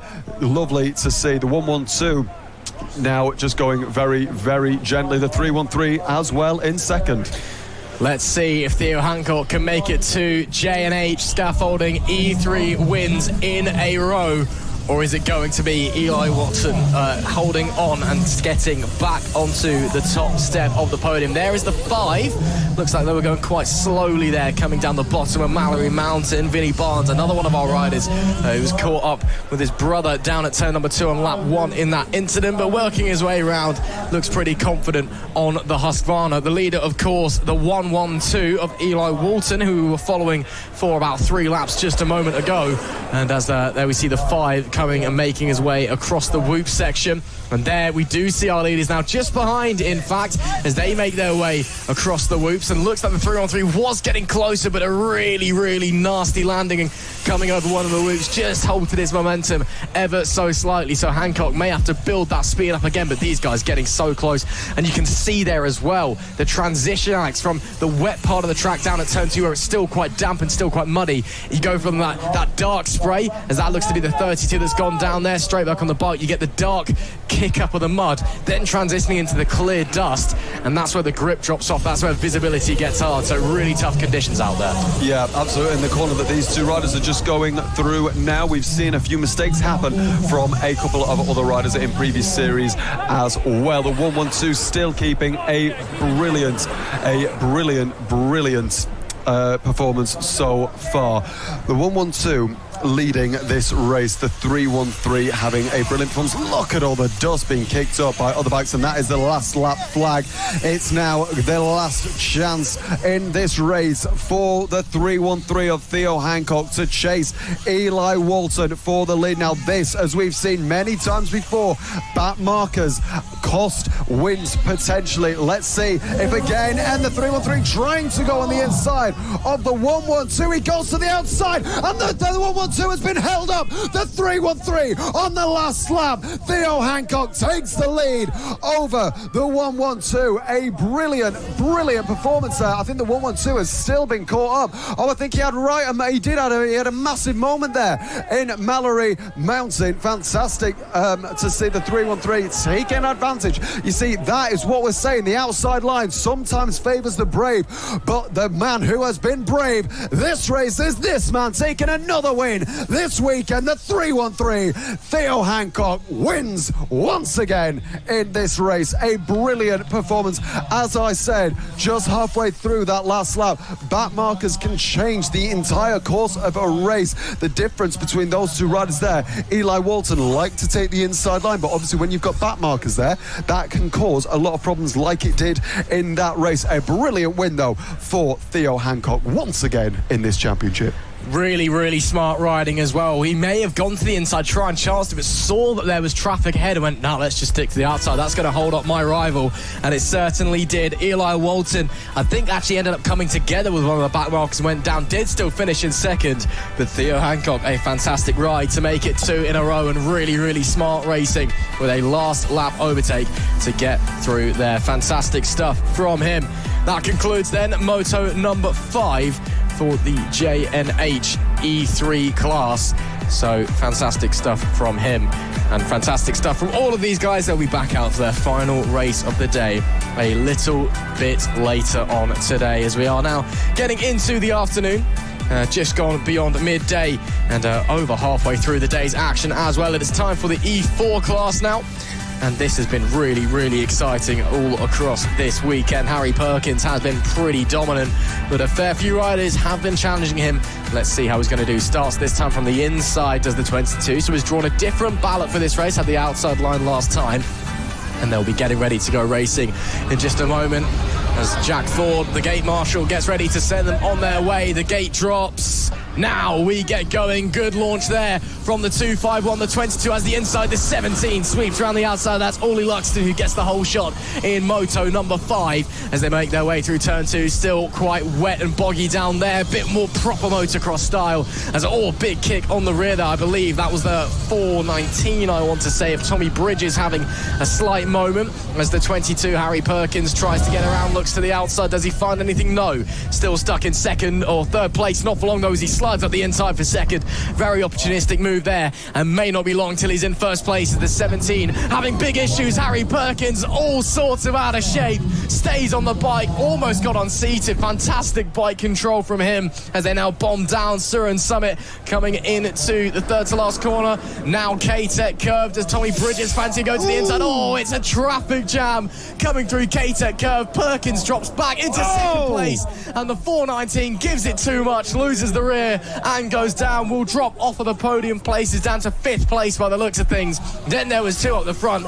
Orly Luxton leads, Harry Perkins in 2nd. Absolutely, Orly Luxton, the number 17, trying everything he can do. The 22 getting so brave on the throttle, having so many moments of absolutely almost losing the rear. But I tell you what, it's certainly not losing him any pace. Chasing down Orly Luxton, number 17 now. We know that this 22 is such a quick bike and he's such a quick rider on top of it, as well as he tries to go to the outside of Orly Luxton. Hasn't worked on this occasion. Gonna try and get the switch back now. Going up Siron Summit. Let's have a look if he can make anything. Only a little bit of contact is made there between those 2 riders, but it's okay. Everyone continues as normal. The 17 having a great ride so far. I would not want to be in front of Harry Perkins defending from who, this rider is an incredibly aggressive rider, a very quick rider.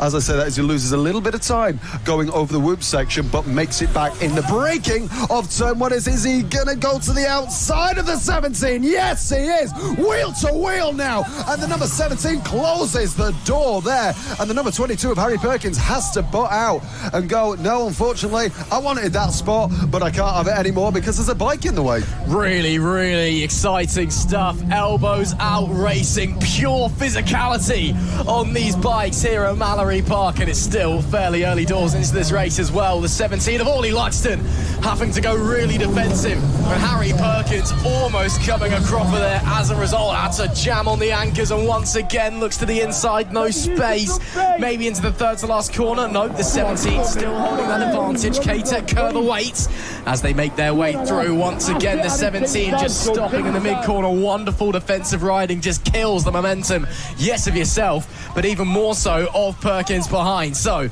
making their way into turn 1 as their parents and colleagues cheering them on, either from the marshal post or from the grandstand. Into turn 2, bombing out into the bowl at turn number 3 over a slight crest beforehand. Then the tabletop. Let's see how much confidence they've got hitting this jump. Perkins looks to the inside a bit, not quite clearing it. These 2, I think, more than happy to race wheel to wheel at the moment. Perkins perhaps just watching what his opponent is doing, see if he can suss out where the best opportunity to overtake will be over the lap.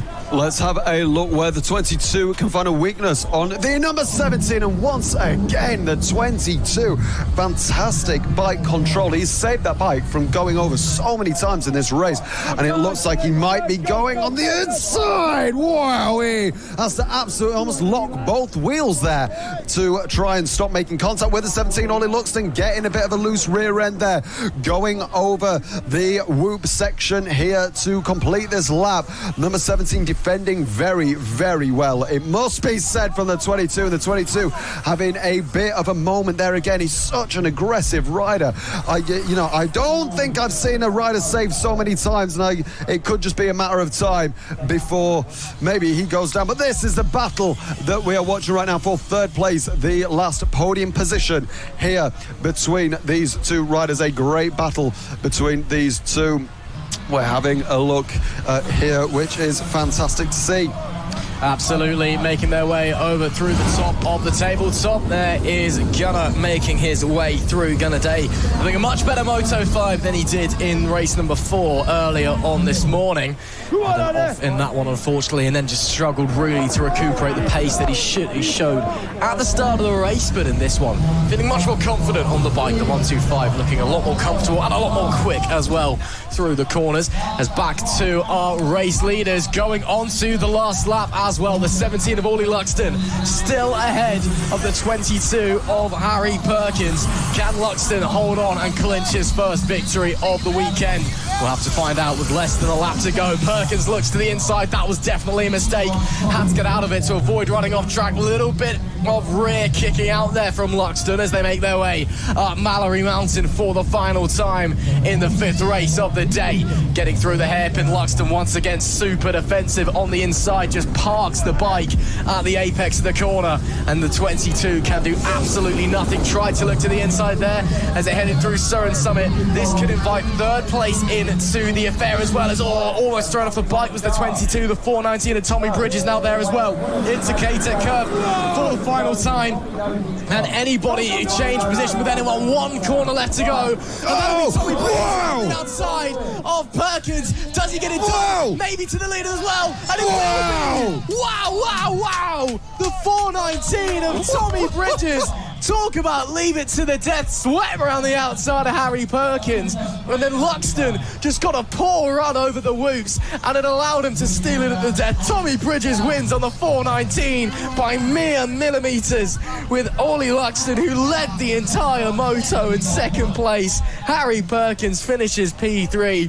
Man, oh man, talk about a Hollywood ending. That was something special and something sent from above by Tommy Bridges. Absolutely, sent from above, sent on the outside, sent wherever you want. First class stamp, special delivery there for him. That was incredible racing. I mean, we saw third place catching maybe through the Siron Summit, but I don't think any of us had that on our bingo cards, so well done if you did there. A fantastic performance from the 419 to win that race there. Everyone is absolutely shocked there this weekend. Fantastic. As we can see, look at that again. We saw these yesterday, little BMW I-setters going around the track. Fantastic to see. Great fun. And it's part of the BMF weekend. The British Motorcycle Foundation celebrating 65 years this year. Come down, there's still time to maybe, if you've never tried to ride a bike before, you can. There are lots of stalls, Q&A sessions, workshops, lots of entertainment. And look, you can even see BMW I-setters on the back having a great little time as well. Now it's time for the E5 class, 7 laps, sponsored by Specialized Group. 14-inch front wheels, 12-inch rear wheels, up to 1600 watt motors. Lots of brands in this, 5 to 9 years old. And we have seen Rafe Harwood, who has been absolutely sensational this weekend as well, just to the right-hand side there of the yellow cones and the centre of your screen, psyching himself up, trying to make him be very, very, very quick in this race, like he so often is.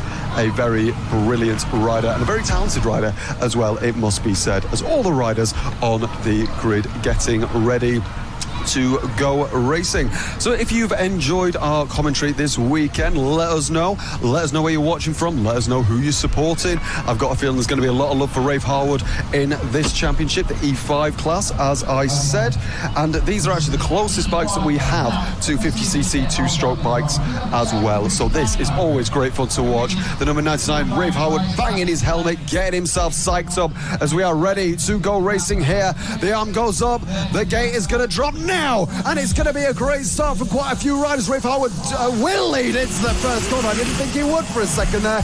Never doubt the number 99. That is what we can be sure of in the E5 class. The 314 there in second place with the 269 just behind him. A fantastic start there for Hunter Riley, as well as Victor Konazuski, as well as we see the 514, the 269 on the outside of the 514, but it's obviously going to be the 99 of Rafe Harwood that leads us away on lap 1 of the E5 class. Once again, great start from the 99, and a similar story to what we saw in Moto 4 earlier on today, as that is Hunter Riley, who's gone down at the top of Siron Summit, and that's going to hold up everybody else as well. Gives Victor Konaszewski a huge gap behind from second to now third as well. Looks like Riley back up into fourth place. Of course, for the leader, this is all small change. It's all happening miles behind him. That Husqvarna is so quick with him on it, and he is riding the wheels off of that thing as he makes his way through turn 2 into the bowl at turn 3. Let's follow him as he goes up the tabletop. See how much air he's going to get, or if you can even see him. Wow, completes the tabletop. First time, no messing around, even with the poor visibility. So much confidence, so much bravery from Rafe Harwood there, coming down Mallor-E Mountain. He does like to run that wider line down there.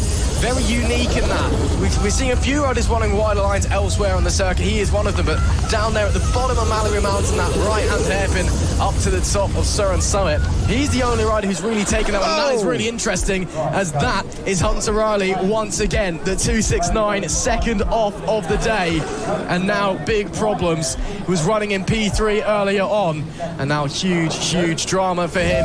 Does manage to get going once again, almost cuts in front there of the 77 of Jude Reader. Will get going once again, but as they continue to push on round, the 99 still leads from the 514 of Victor Konaszewski. It's that corner once again we've seen on so many championships already today. That corner at the bottom of Mallor-E Mountain just before Siron Summit.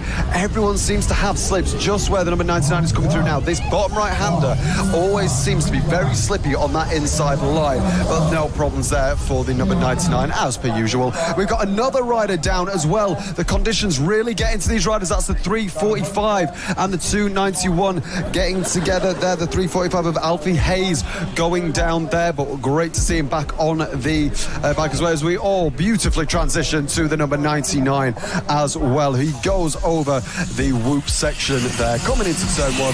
Not a problem for the number 99 this race. He's just enjoying it, getting in quite dusty, I think, as well. Yeah, look, you can just see all of the dust now from these quicker bikes. Obviously, the wheels spinning a lot faster, a lot more torque.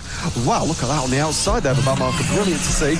We can just see how much dust is going and being kicked up by a lot of these riders. The 99 coming through the top of Mallor-E Mountain now on the outside of the 291 there. Just look at the pace of this young rider. It's so talented. He's actually one of the riders that can keep all of his speed on the outside of these corners, which we don't see a lot. We see a lot of the riders either going to the inside or the outside, but usually losing quite a lot of time going on the outside line. But look at that, he's even doing wheelies just to show off now. It's fantastic to see this young man and just honestly his performance. And we've got another down as well. That's the 33 of Arthur Brailsford. Lots of drama in this race so far, but so far so good for our leader, the number 99 of Rafe Hardwood. It's not been perfect, to be fair, so far. Previous lap, he actually got it crossed up coming to the tabletop as they made their way through. And let's see if he does it again. Nope, keeps it nice and steady, does the 99. So pushing on up through Mallor-E Mountain. A bit more lap traffic on the inside, but he just runs the outside line. Not an issue for him whatsoever. Elsewhere, this race being a bit of a war of attrition. But right now, he is in the zone and riding like he has been doing all weekend long in fine style. Up the inside, there is some more traffic at Siron Summit. Bombs back down the hill into the left-hander, then K-Tech curve will follow. Again, front wheel picking up as he gets on the power. Don't want to do that too much, you're at risk throwing yourselves off the bike, but just enough to get the power down. And also, technically, it might make you slightly faster because there's less friction from the front wheel as well. There's the 514. We believe in second place is Victor Konasevsky, who's kept himself clean as well. Just doesn't quite have the pace to catch up with the 99 as it stands. If they make their way over the loops, almost doubles the loops, just caught the rear wheel slightly on the come down of the first jump. And then makes his way back around turn number one and into turn number two. Still quite muddy down there, not quite dried out just yet. And then you'll see from the rear wheel the colour of the dust being kicked up gets very, very light when they get to light. And look at the dust. I mean, it's so hard to see right now. These guys must be almost blind underneath the visors. They're all doing a fantastic job, even if some of them are struggling and coming off the bike. Right now, Konasevsky doing a fantastic job to hold on to that second place. He really is. The 514 having a great race so far. Obviously very recognisable in the fluoro yellow, having a great performance so far. Just keeping it nice and clean. But another man that's keeping it nice and clean, Rafe Harwood. Obviously, he is a British actor as well. Number 99, a man of many, many talents. And fun fact, he's even got an IMDb as well, has this young rider. A fantastically talented rider. What a fantastic performance by Harwood there as well. A great performance by this young rider, going round at the bottom of Mallor-E Mountain, going up Siron Summit now. We're spinning his wheels. Fantastic to see by the young rider. So he is potentially going to take another race win, just like he so often does, even wheeling round. Coming into this, he was the championship leader, and he's certainly going to get a trophy, and it might even be an Oscar going by his brilliant performances. And it looks like the finishing flag has actually been dropped there, but no surprise. Just too taken aback by how quick he is. 99, exactly indeed. Look at that, lots of hugs and celebrations there by his fellow riders. Another brilliant Oscar-worthy performance there from him. Yeah, another fantastic ride from the 99, just untouchable this weekend. Of course, he'll be back out in a moment. Or no, he won't be back out, apologies. He is not taking part in the next race. The Siron Cup, the moto number 4 or 5 for those guys up next. But a fantastic job for Rafe Harwood, it must be said. And, well, coming up next, so Rafe Harwood, a fantastic job from him. in the 99 in that E5 class. So brilliant job for him. But coming up next, motor number 5 for the Siron Cup.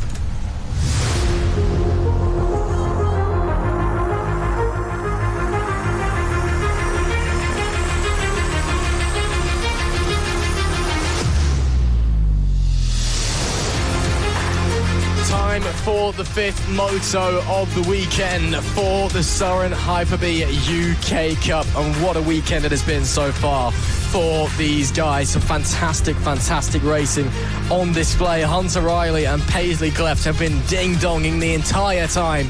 Riley with 1 win to his name, Cleft with 3 so far after an accident in moto number 3 yesterday that brought out the red flag. But back on the bike this weekend, importantly, and back on the bike today, should I say, and taking the race for victory earlier on this morning as well. So the action hotting up, the temperature starting to rise here as well. But it has been very exciting racing nonetheless. I'm assuming, Alex, we're going to see more of the same this one. Cleft against Riley. We are indeed. The number 32 of Paisley Cleft, all the way on the left-hand side of the starting grid. Obviously, you don't choose where you start. It's all randomly selected. But she is going to have a fantastic race. That is the ideal place to start. Her rival, the 269, just a little bit all the way sort of to the right-hand side. So we're just waiting for the official to put his arm in the air, and we will get underway. The gate is dropped. Who's going to have a good start? Is it going to be Paisley Cleft? No, it's not. Who gets into the first corner first? The 32.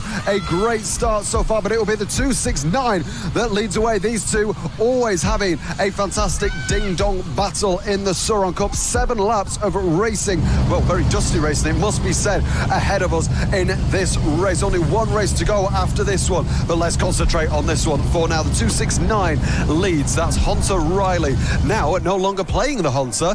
Instead, he's now playing the chased. Now the number 32, Paisley Cleft, having a great start as well. Obviously, Paisley Cleft started all the way on the left-hand side, and on the right-hand side started Hunter Riley. But it's so far Hunter Riley leading from Paisley Cleft.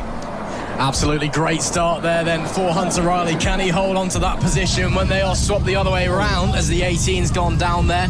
Hopefully everything okay for them, or the 19 even, should I say. It looks like that was Alfie Brown. As I was saying, though, when these two are swapped round, it looks like Hunter Riley does have a bit more pace than Paisley Cleft, but just can't quite execute that pace to find the way through. Let's see if this time he can hold on to the lead, if Paisley Cleft is able to work her way up to the back of him, or maybe try and overtake as well. We'll have to wait and see.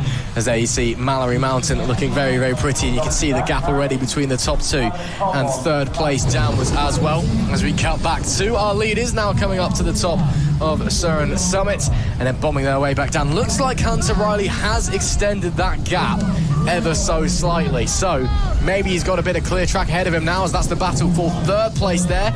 The 29 of Colby Fletcher, who's been fast starting all weekend, looking pretty confident. Riley doubles the whoops really easily as he starts the next lap, and yep, that gap is definitely visually increasing ever so slightly, lap after lap after lap. So Riley looks like, in this early phase of the race anyway, he has more pace. The 26 currently in 3rd place, that's Hunter Kirk, just in front of Colby Fletcher on the 29. A huge battle going on for the final podium place, meanwhile, as they make their way through turn 1 and into turn 2.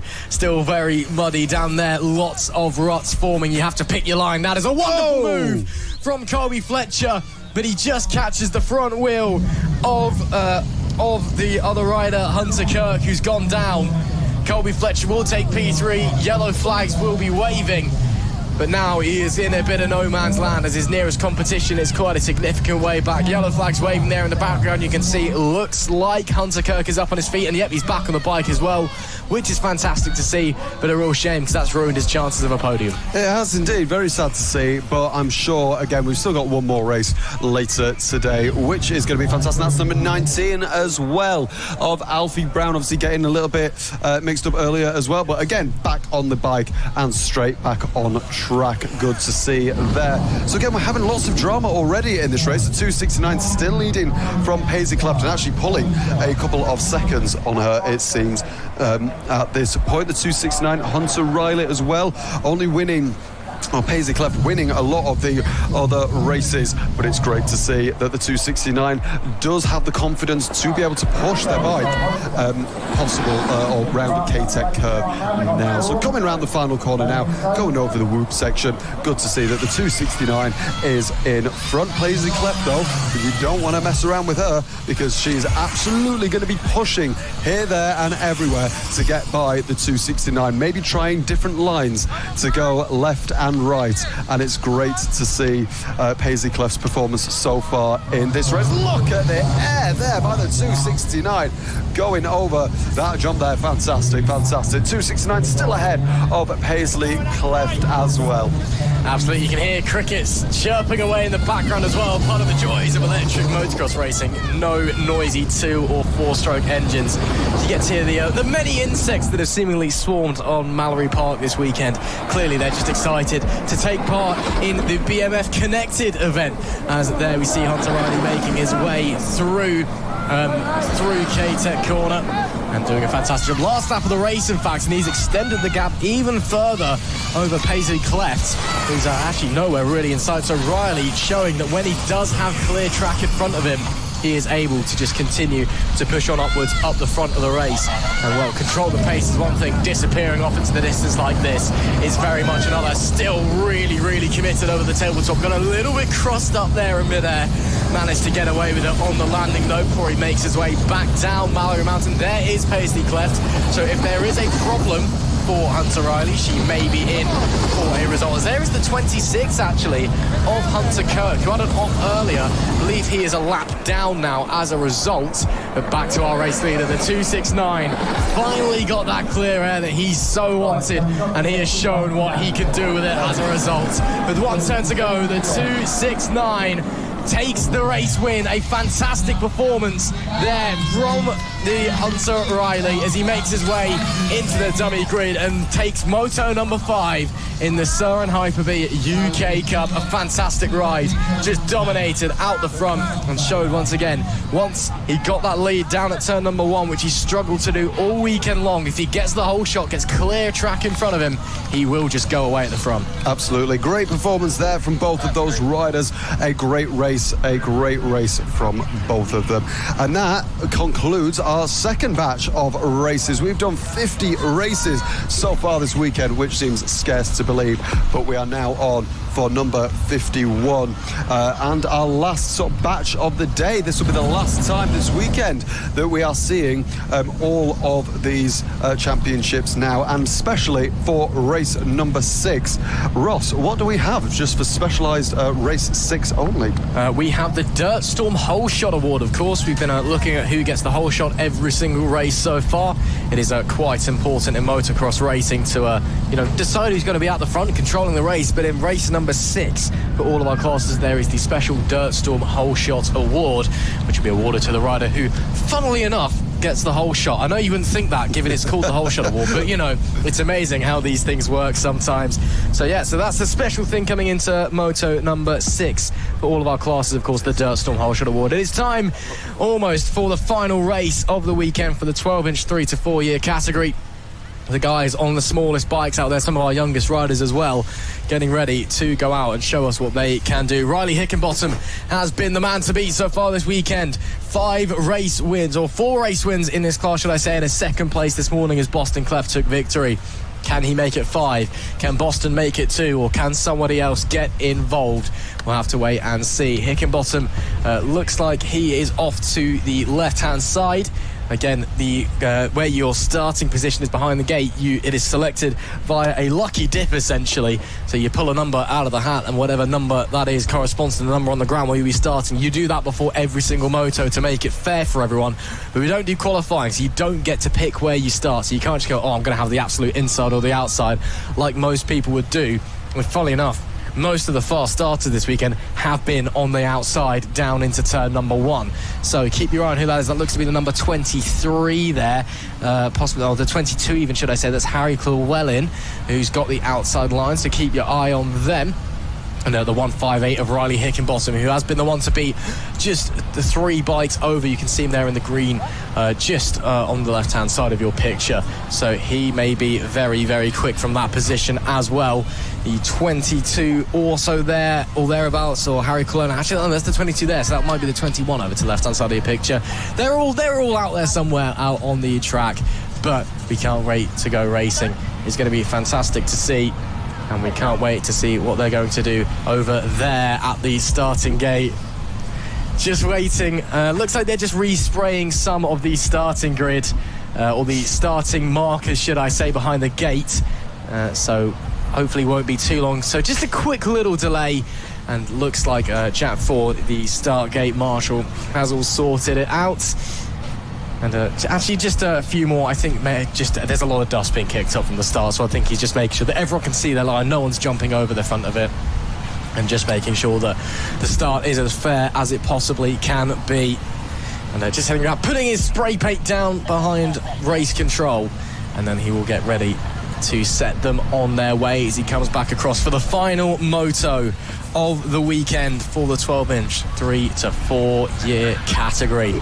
And he is ready to send them on their way, hopefully very, very soon. And looks like he's preparing to set the gate down. A last few words from the marshals, mechanics / parents, call them what you will. They're typically one and the same for these young riders.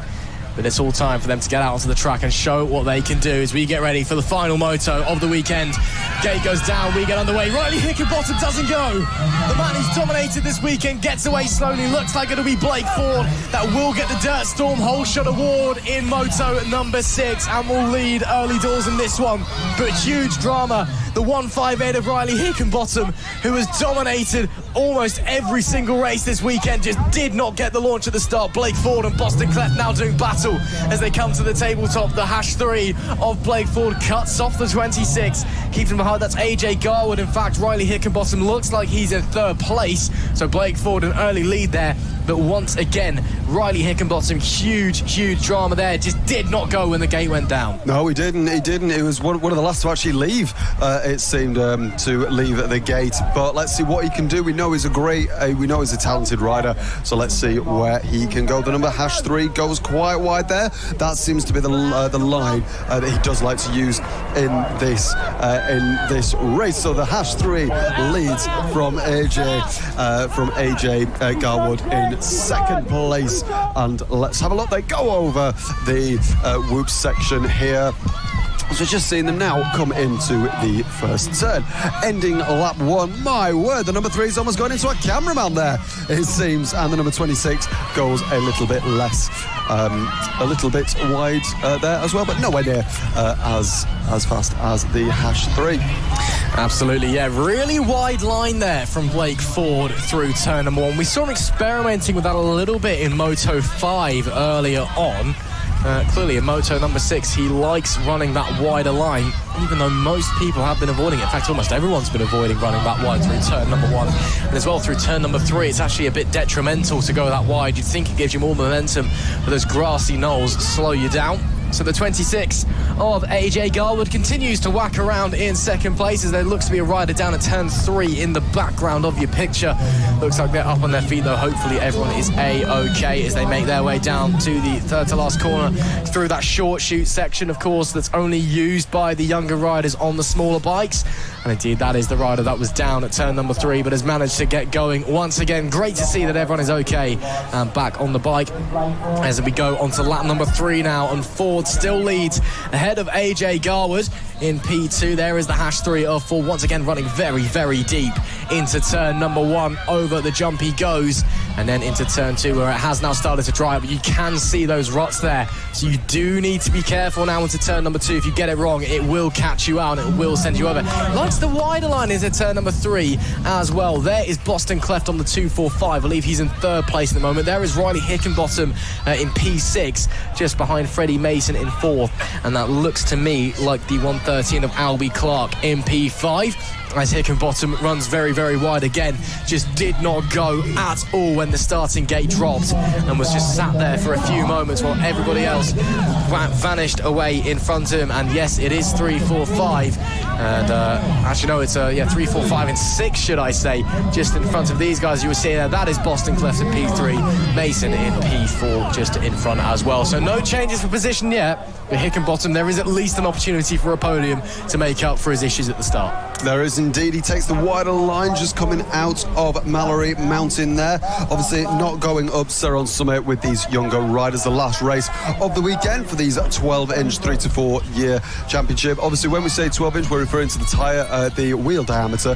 So these bikes only have the 12-inch wheels. As we're seeing the number 3, the hash 3, going through some back markers. Now most of these bikes do have the 170 watt motors, but they can actually be upgraded to the 250 watt as well, which basically means it's hub driven, gives it more acceleration, but the same top end as the 170 as well. But we are on the last lap at the top of Mallor-E Mountain for the hash 3. The boy that had the whole shot award into the first corner. It looks like he will take quite an easy victory today for the last race. Oh, but he's fallen. He's fallen. That's the number hash 3. The number hash 3 has fallen, but luckily it doesn't look like second place is anywhere near him, so I think he might have just got there. Oh, that's not good news. Oh, thank Lord for that. The battery didn't look like it wanted to start, but it looks like he would be okay. But that's what his good riding was able to make him do. He had quite a big gap to second place, but hash 3 is going to win after some drama on the last lap, win the 6th and final race this weekend of the 12-inch 3 to 4. Absolutely. Got the Dirt Storm Whole Shot Award at the start and takes moto number 6 as well. Great to see as he's congratulated by his colleagues and parents, family alike. And what I'm wondering is what happened to AJ Garland, because he was pretty close behind. Then obviously Blake's had this off on the final lap and took a fair bit of time getting going again, and Garland was nowhere to be seen. So was there an issue maybe for the number 26? Did that promote Boston Cleft up into second place? I'm not sure. Either way, there's only one winner at the end of moto number 6, the final moto of the weekend for the 12-inch 3 to 4 year category. And it is the hash 3, Blake Ford. Another bin it and win it affair. But he did it in some style, got the Dirt Storm Whole Shot at the start and dominated from there. A big congratulations to him for a fantastic ride. The last race of the weekend for this class. They'll, of course, be back at round number 5 a little bit later on in the year. Back here, of course, at Mallor-E Park, 31st of August, for round number 5. So if you fancy coming and having a watch along there, we'll be back then for the 5th round of the 2025 Mallor-E Park Electric Motocross Series. Exactly right. It's a fantastic series. Do come down and watch. It's the first time that we're picking it up this weekend, and it is fantastic. It is fantastic to see. So, next we have the 16-inch category with the 3 to 4 years. It's basically very similar to the series that we've just watched, but these have the 16-inch wheels instead of the 12. Up to 250 watt motors in these, but most of these 16s do have the 250 watts as standard.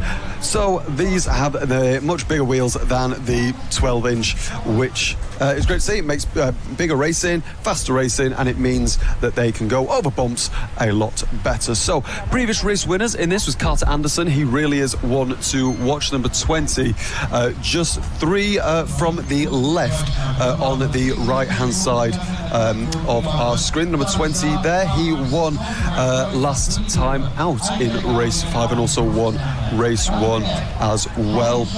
Number 20 there to keep an eye on, but the better racing, the better line to get off the line is the number 33, and where the 24 and 26 are on the left-hand side of our screen. That is usually where the Dirt Storm Whole Shot Award usually comes from, obviously being race 6.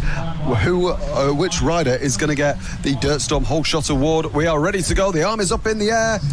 And they are released. The gate is down. Which rider is going to get the Dirt Storm Whole Shot Award? Let's have a look. They go all side by side, almost 4 wide there into turn 1. A great result so far in this race, all of them being very, very clean. Charlie Stark getting the Dirt Storm Whole Shot Award out of the first corner as they go 2 by 2 on the exit of turn number 2 there. But as we can see, I'll tell you what, Charlie Stark has already got a right lead on these other riders, number 26 and 31 there, having a battle. The 26 of AJ Garwood, and I think it's the 21 actually of Tommy Brown as well, just behind. Yes, it is. They're battling for a couple of positions in that second place that they're battling for as well. The number 24 there, Billy Cooper, having a great race and great weekend so far as well. These riders, oh, there we go, the 21 taking a bit more of a wider line, but that's opened the inside for the 24. A little bit of a moment there coming around the second to last, or the K-Tech curve, but it's a fantastic start. And in lap 1 then, Charlie Stark leads the way with a nice little advantage as well. That's a big one. Big one there, rider down. That's coming into the final corner, I believe. We will push on anyway for the time being. Believe they are up on their feet, which is good to see. And yes, they are. That's fantastic. Great to see that they're straight back up and coming over the whoops. Fantastic. Of course, safety absolute paramount here at the Mallor-E Park Electric Motocross Series. We want to make sure that every rider is okay, and every rider, despite the hard racing, their safety is the most important thing for these junior riders. There we see Joey Plass making his way around, someone else having issues as well.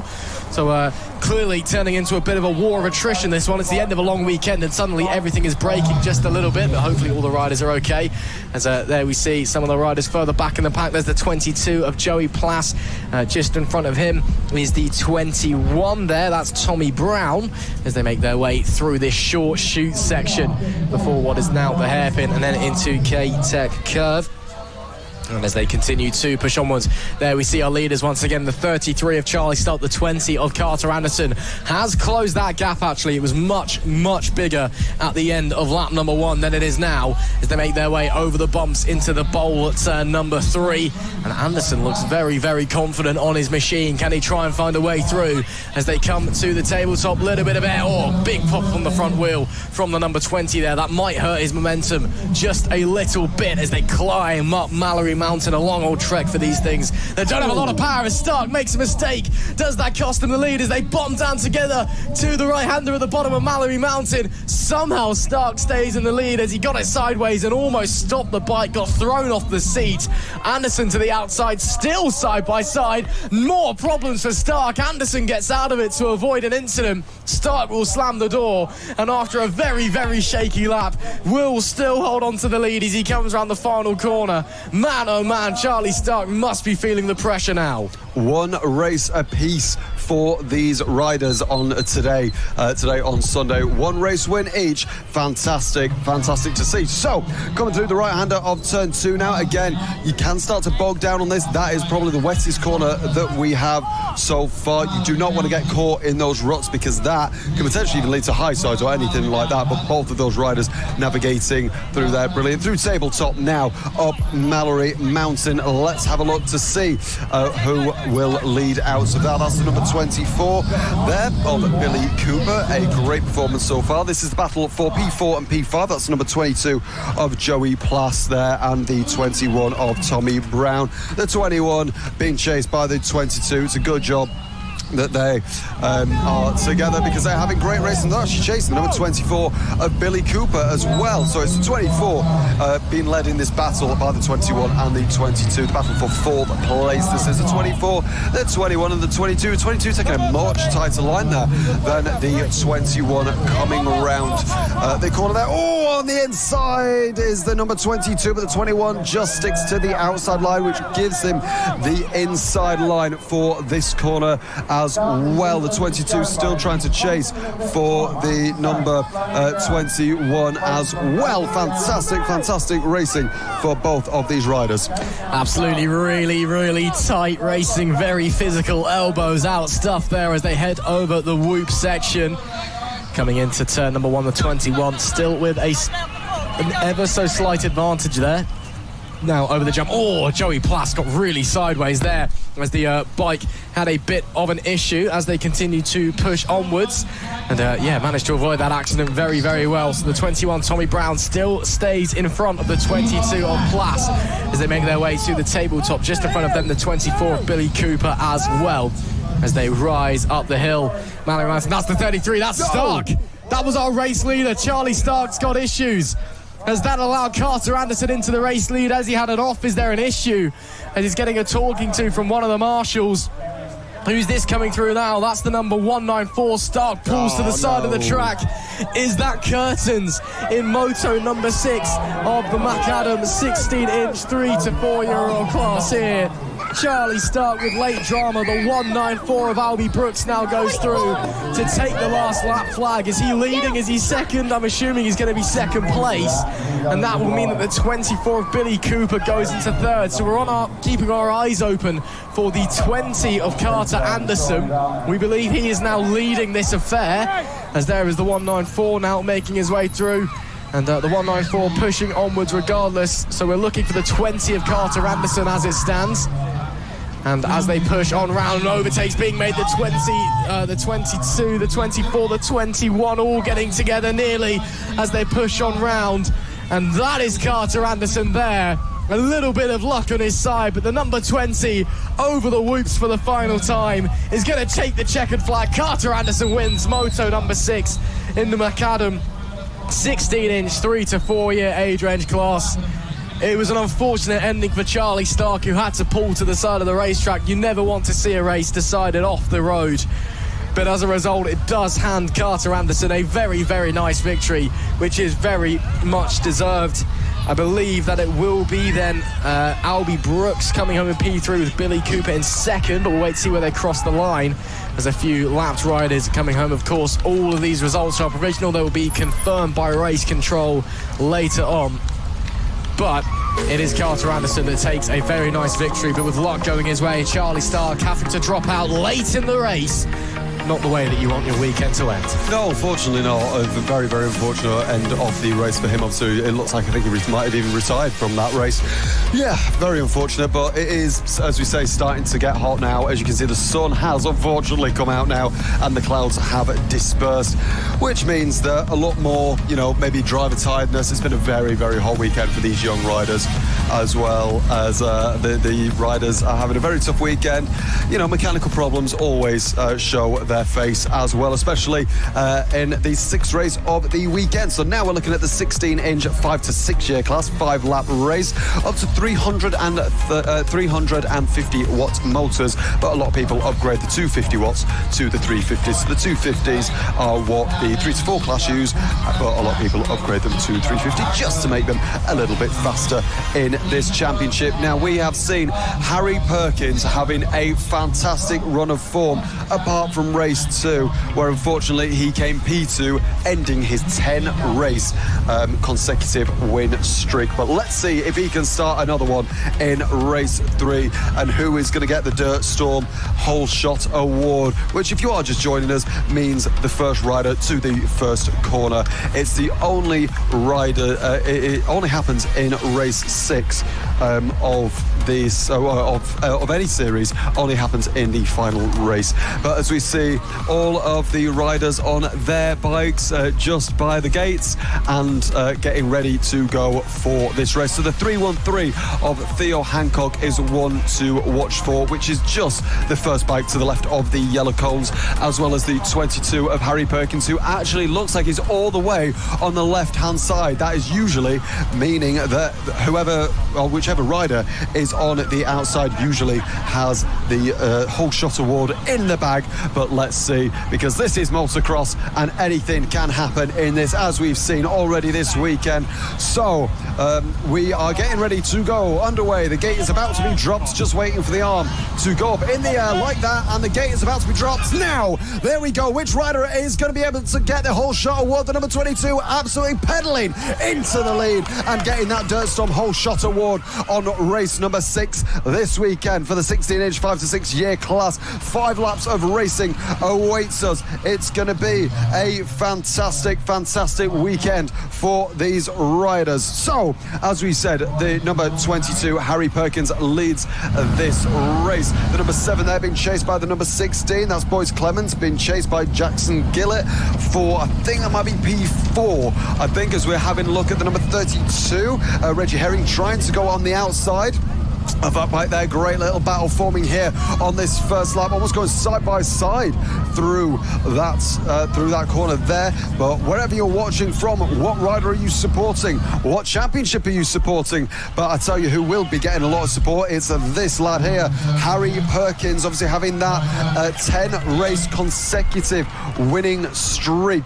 But can, obviously in race 2 he was beaten by his rival Theo Hancock, but can he start a new winning streak in this race? We'll have to wait and see. Hancock was really strong in Moto number 5 earlier on, but in Moto 6, well, it's all to play for still. The final race of the weekend, of course, for these young riders, as there we see Perkins making his way to the top of Mallor-E Mountain. The 3-1-3-2. Hancock apparently did close in a little bit over the last lap, we're being told, but visually doesn't look massive, but that is a mistake there for Perkins. Gets it wrong, gets the front locked up, and then slides the rear round, getting the power down, so that will allow Hancock to close in as they come through K-Tech curve, then the final corner and over the whoop section. Just want to keep it nice and smooth over there. Of course, don't want to get it crossed up, because not only does it slow your momentum, it also could mean you get thrown off the bike and have a big old off. So that is not what you want to be doing, but all clean through that part of the racetrack. That is the number 7 having issues, Boyce Clements. He had a very strong start, but Hancock's down. The 3-1-3, that's it, turn 2. Down from second on the road. He will still be in second, but that's a huge advantage to Harry Perkins now. That gap between them will be massive. It looks like he got it wrong on the corner exit and dropped the front, I believe. But Theo Hancock does hold on to second place, but the 3-1-3 goes down. Harry Perkins is miles up the road now. He's well and truly well beyond Mallor-E Mountain. In fact, he's coming into K-Tech curve now. So pending a disaster for Harry Perkins, he's got Moto number 6 in the bag already as he rounds the final corner and over the whoop section once again. And this one could be a very easy victory. I think it could be. But as we've seen in plenty of other series this weekend, we thought the victory was in the bag, but on the last lap, that's where it all changes. But let's hope for Harry Perkins. Let's hope that he can keep that win. As we see a fall there in the second class, that's the number 33. The number 33, Arthur Brailsford, having a little slip there, but straight back on his bike, and a brilliant sort of recovery ride so far from him. So the number 22, our leader, Harry Perkins, looking very confident in this 5-lap race, pending, as we say, if anything happens. But let's cross our fingers, touch all the wood we can, that he can start a new winning streak after being beaten by his rival Theo Hancock, who we saw had a slip about a lap ago. The number 22 coming round the final corner, and we have a couple of laps to go now, going over the whoop section here nice and gently, having a great little ride. Let's see if he uses the tight line or whether he uses a wider line. It's the tight line that he uses, which we've seen a lot of riders using, but it seems to be whether the riders take the outer line or the inner line, it's pretty much the same pace either or.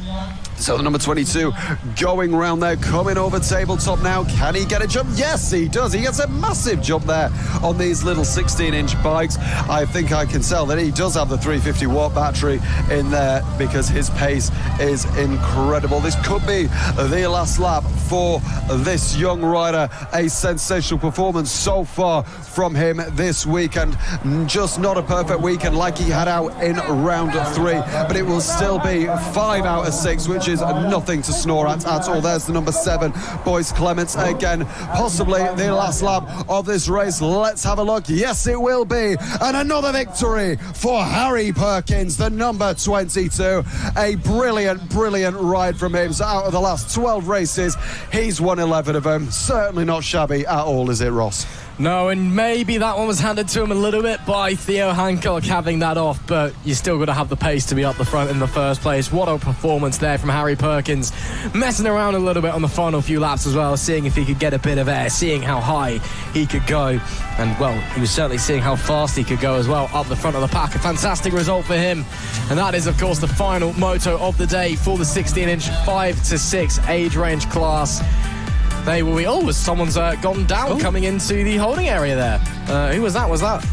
Oh, well, that's a bit bizarre, that one, but we'll move on anyway. A bit embarrassing, unfortunately, as well, but they'll carry on going. Well, if you have just tuned in here at Mallor-E Park, hello and welcome to the final, or the fourth round of the Mallor-E Park Electric Motocross Series here at, funnily enough, Mallor-E Park. You join us just in time for the final 7 races of the weekend, all of them the 6-class races each. And of course, this weekend, part of the BMF Connected event, the British Motorcycle Federation celebrating 65 years and over at the infield of the main circuit.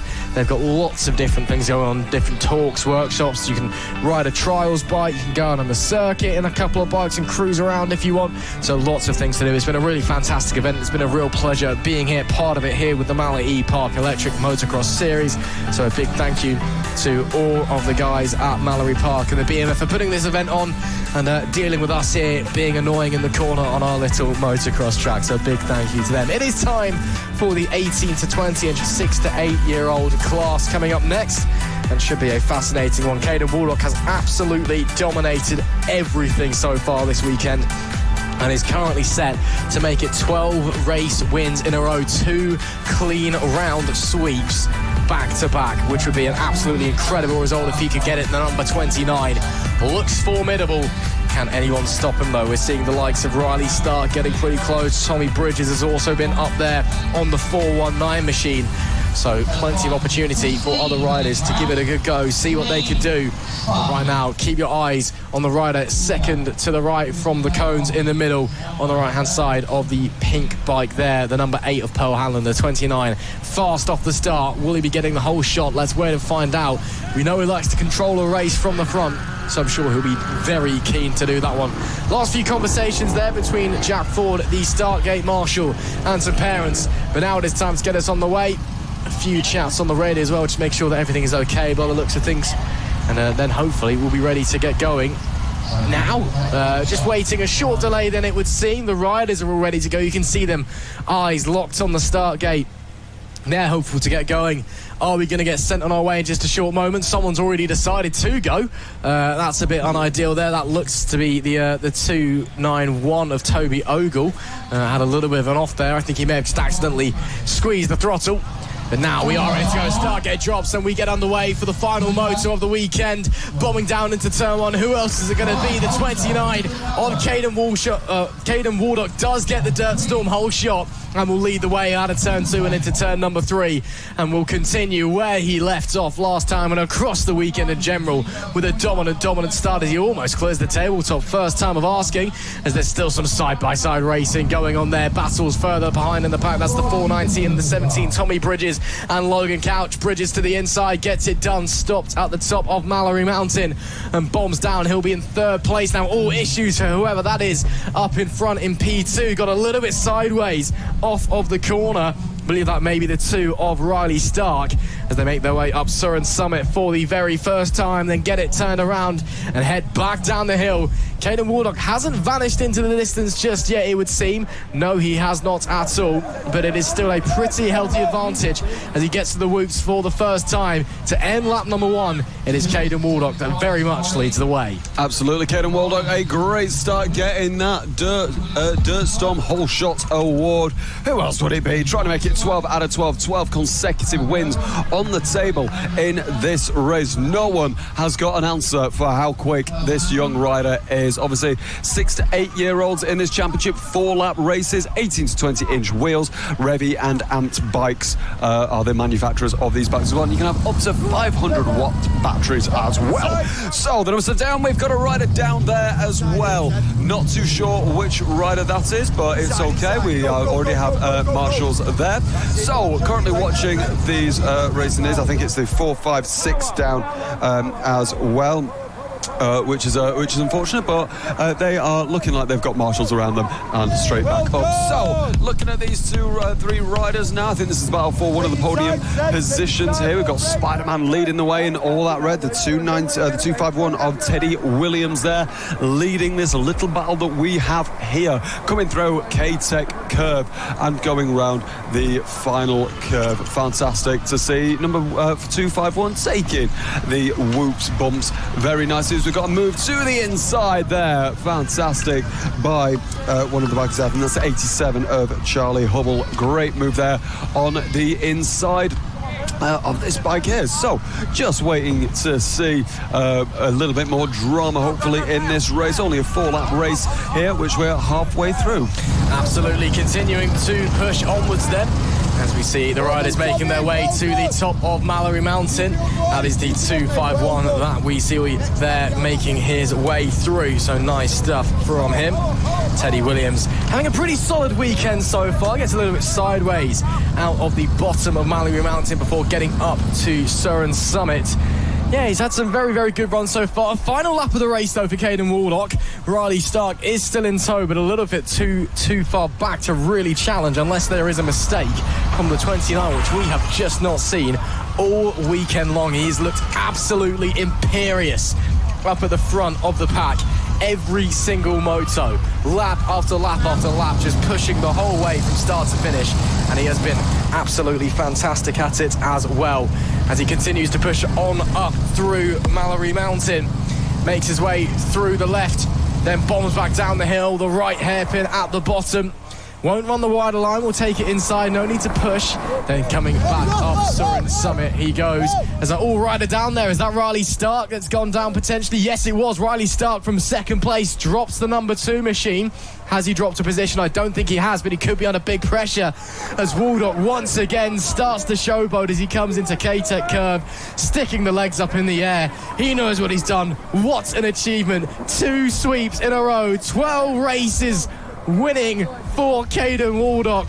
Another fantastic performance from the number 29. 12 consecutive race wins. That is absolute domination from that young man. It looks like Riley Stark did bring it home just about in second place. So unfortunately, a great result for him despite that fall. Just couldn't quite match the pace of the 29 of Caden Waldock, who will be straight back out, of course, in the next race. He's doing 12 races this weekend. Absolutely unbelievable from him. Some of our riders really got the stamina and showing that they can do it across a whole weekend. But Caden Waldock has dominated the 18 to 20 and 6 to 8 class. And, well, another 6 race wins for him. Did that at round 3, he's done it at round 4 as well. Absolutely. I think he's just wanted a little bit of a break there. And to be honest, I can't blame him. Cannot blame him at all. But 12 consecutive wins. I think they might, there's a battery swap going on as well. He's just going, my word, it's starting to get hot now. He's tired, but this will be his last race of the weekend. But a great performance for him this weekend. So, just waiting now for him, for Caden Waldock, the number 29 on the bright orange machine, to go to the start line. And can he even maybe outperform some of the riders in this next class? A couple of riders to watch in this mainly is Casey Stark on the number 1 machine and Poppy Burkett on her 30 machine as well. Some great riding so far from all of these 3, whether it's Caden Waldock, Casey Stark or Poppy Burkett. They tend to be our top runners and they do provide fantastic racing. So who are you cheering for? Let us know where you are watching from. We had some people from South Africa yesterday, so if you're further away than that or wherever you are from, let us know what riders you're supporting, what series you're supporting, and let's get straight into the action. Just waiting for a couple of the riders to take their place. There's number 29, you can just see on the right hand side of your screen. Maybe not with the most advantageous position off the line to get the Dirt Storm Whole Shot Award, but let's have a look. So the number 29 is there. The other rider that you want to keep your eye on is Casey Stark there, literally just by the yellow cones you can see just to the left of your screen ever so slightly, and the number 30 of Poppy Burkett, the most left-hand side bike that you can see there. So very distinguishable bikes there. Obviously we've got Caden in the orange machine, the white bike and white helmet of the number 1 of Casey Stark. Get involved, let us know who you're supporting as well, and the bright pink helmet of the number 30. Those are the 3 bikes who's more than likely gonna get into the first corner and get the whole shot first. Brilliant racing to come here. 5 laps ahead of us. This is the 18 to 20 inch 9 to 13 class. As I say, 5 laps ahead of us. 18 to 20 inch wheels, up to 800 watt batteries in this class, and some people do upgrade the 500 watts to 800 watts, but the Amps brand tends to be a little bit more powerful coming in, well, to sort of as a manufacturer in general. So just waiting for this race to start, and it looks like we're about to get underway. Does indeed. Poppy Burkett, definitely one to keep your eye on, keep your eyes peeled on a few other riders as well. Casey Stark as well, another big one to watch. Looks like we are getting ready to go then here. Gate goes down, we're underway. Great start there from Burkett on the number 30 machine, coming into turn number 1. Stark off the road. Burkett gets the dirt storm whole shot as they make their way through. Casey Stark was well off the racing surface there. Very liberal take on track limits as they make their way out of turn number 3. And now up over the tabletop, already getting some big air on this opening lap. Poppy Burkett wasn't able to repeat her moto number 4 victory in the 5th race earlier on. Can she do it in the final race of the weekend as they make their way down Mallor-E Mountain and into the right-hand hairpin? Almost comes off the bike and then back up Siron Summit. Looks like Stark just about got away with that off-track excursion earlier on, and he will hold on to that second place for the time being as they head down Siron Summit into the third to last corner, then K-Tech curve. So now, once again, we've seen it all weekend long. It's all about a battle between these two. Caden Walkham trying to get through another rider there to get onto the podium places. It looks like the number 07 of Seth Johnson. And as they head through the whoops, Burkett to the inside, Stark to the outside to end lap number 1. It is Burkett that still leads. It is Burkett, but Casey Stark is indeed trying everything that they can. Obviously, as we said on that lap, we're taking a very liberal line out of the first corner. But as we see the number 29, we've just seen him in the previous race, Caden Waldock, trying everything he can to get into P3. Now look at this, trying to almost try and get a bit of a slipstream from each other. I don't think that'll have too much of an effect, but every little helps. The number 30 being chased down by Casey Stark on the number 1 machine. The bike ahead even is the number 30, that bike that we're seeing there. The pink helmet is our race leader so far, with the black and yellow white helmet of Casey Stark. The number 30 been chased by the number 1 coming through K-Tech curve right now. A couple of laps to go now. I think maybe 3 more laps in this race. The number 1 now trying a wider line, going over the whoop bumps here, coming into turn 1, but it's still the number 30 that's taking a nice tight line. The number 1 going very wide, my word, and having a big slide just on that change of height there going up that hill. But I think it is the number 29 still trying to chase down for P3, but still a very good weekend for him so far. But that looks like the number 30, Poppy Burkett, is pulling away slightly from the number 1 of Casey Stark around the top of Mallor-E Mountain now. Obviously, these riders using the Siron Summit part of the track, which obviously the smaller classes don't tend to do. I think that's number 32 as well. This is the battle for P5, the number 32 of Paisley Cleft, obviously racing in the Siron Cup as well. But this is another one of her bikes this weekend. This, as we say, the battle for P5. I think that's 89 as well. Yeah, Jack Ferry's just behind, coming up Siron Summit now. It's a great race so far, but which one of these is going to be able to finish in P5? Well, right now, Poppy Burkett still leads up the front. This battle for P5 rages on, though. The 32, Paisley Cleft, who's been having a very strong weekend, just not quite able to get things moving as they would have wanted in this final moto of the weekend for the 18 to 20 inch 9 to 13 age range. And the 89 just behind Jack Fairs, maybe sensing an opportunity very, very soon, because he looks left, looks right, just can't quite find a move at the moment, but feels like it is all running fairly well at the moment. As they come through turn number 3, the bowlers, it's been effectively christened. Then the small right-hand kink into the tabletop.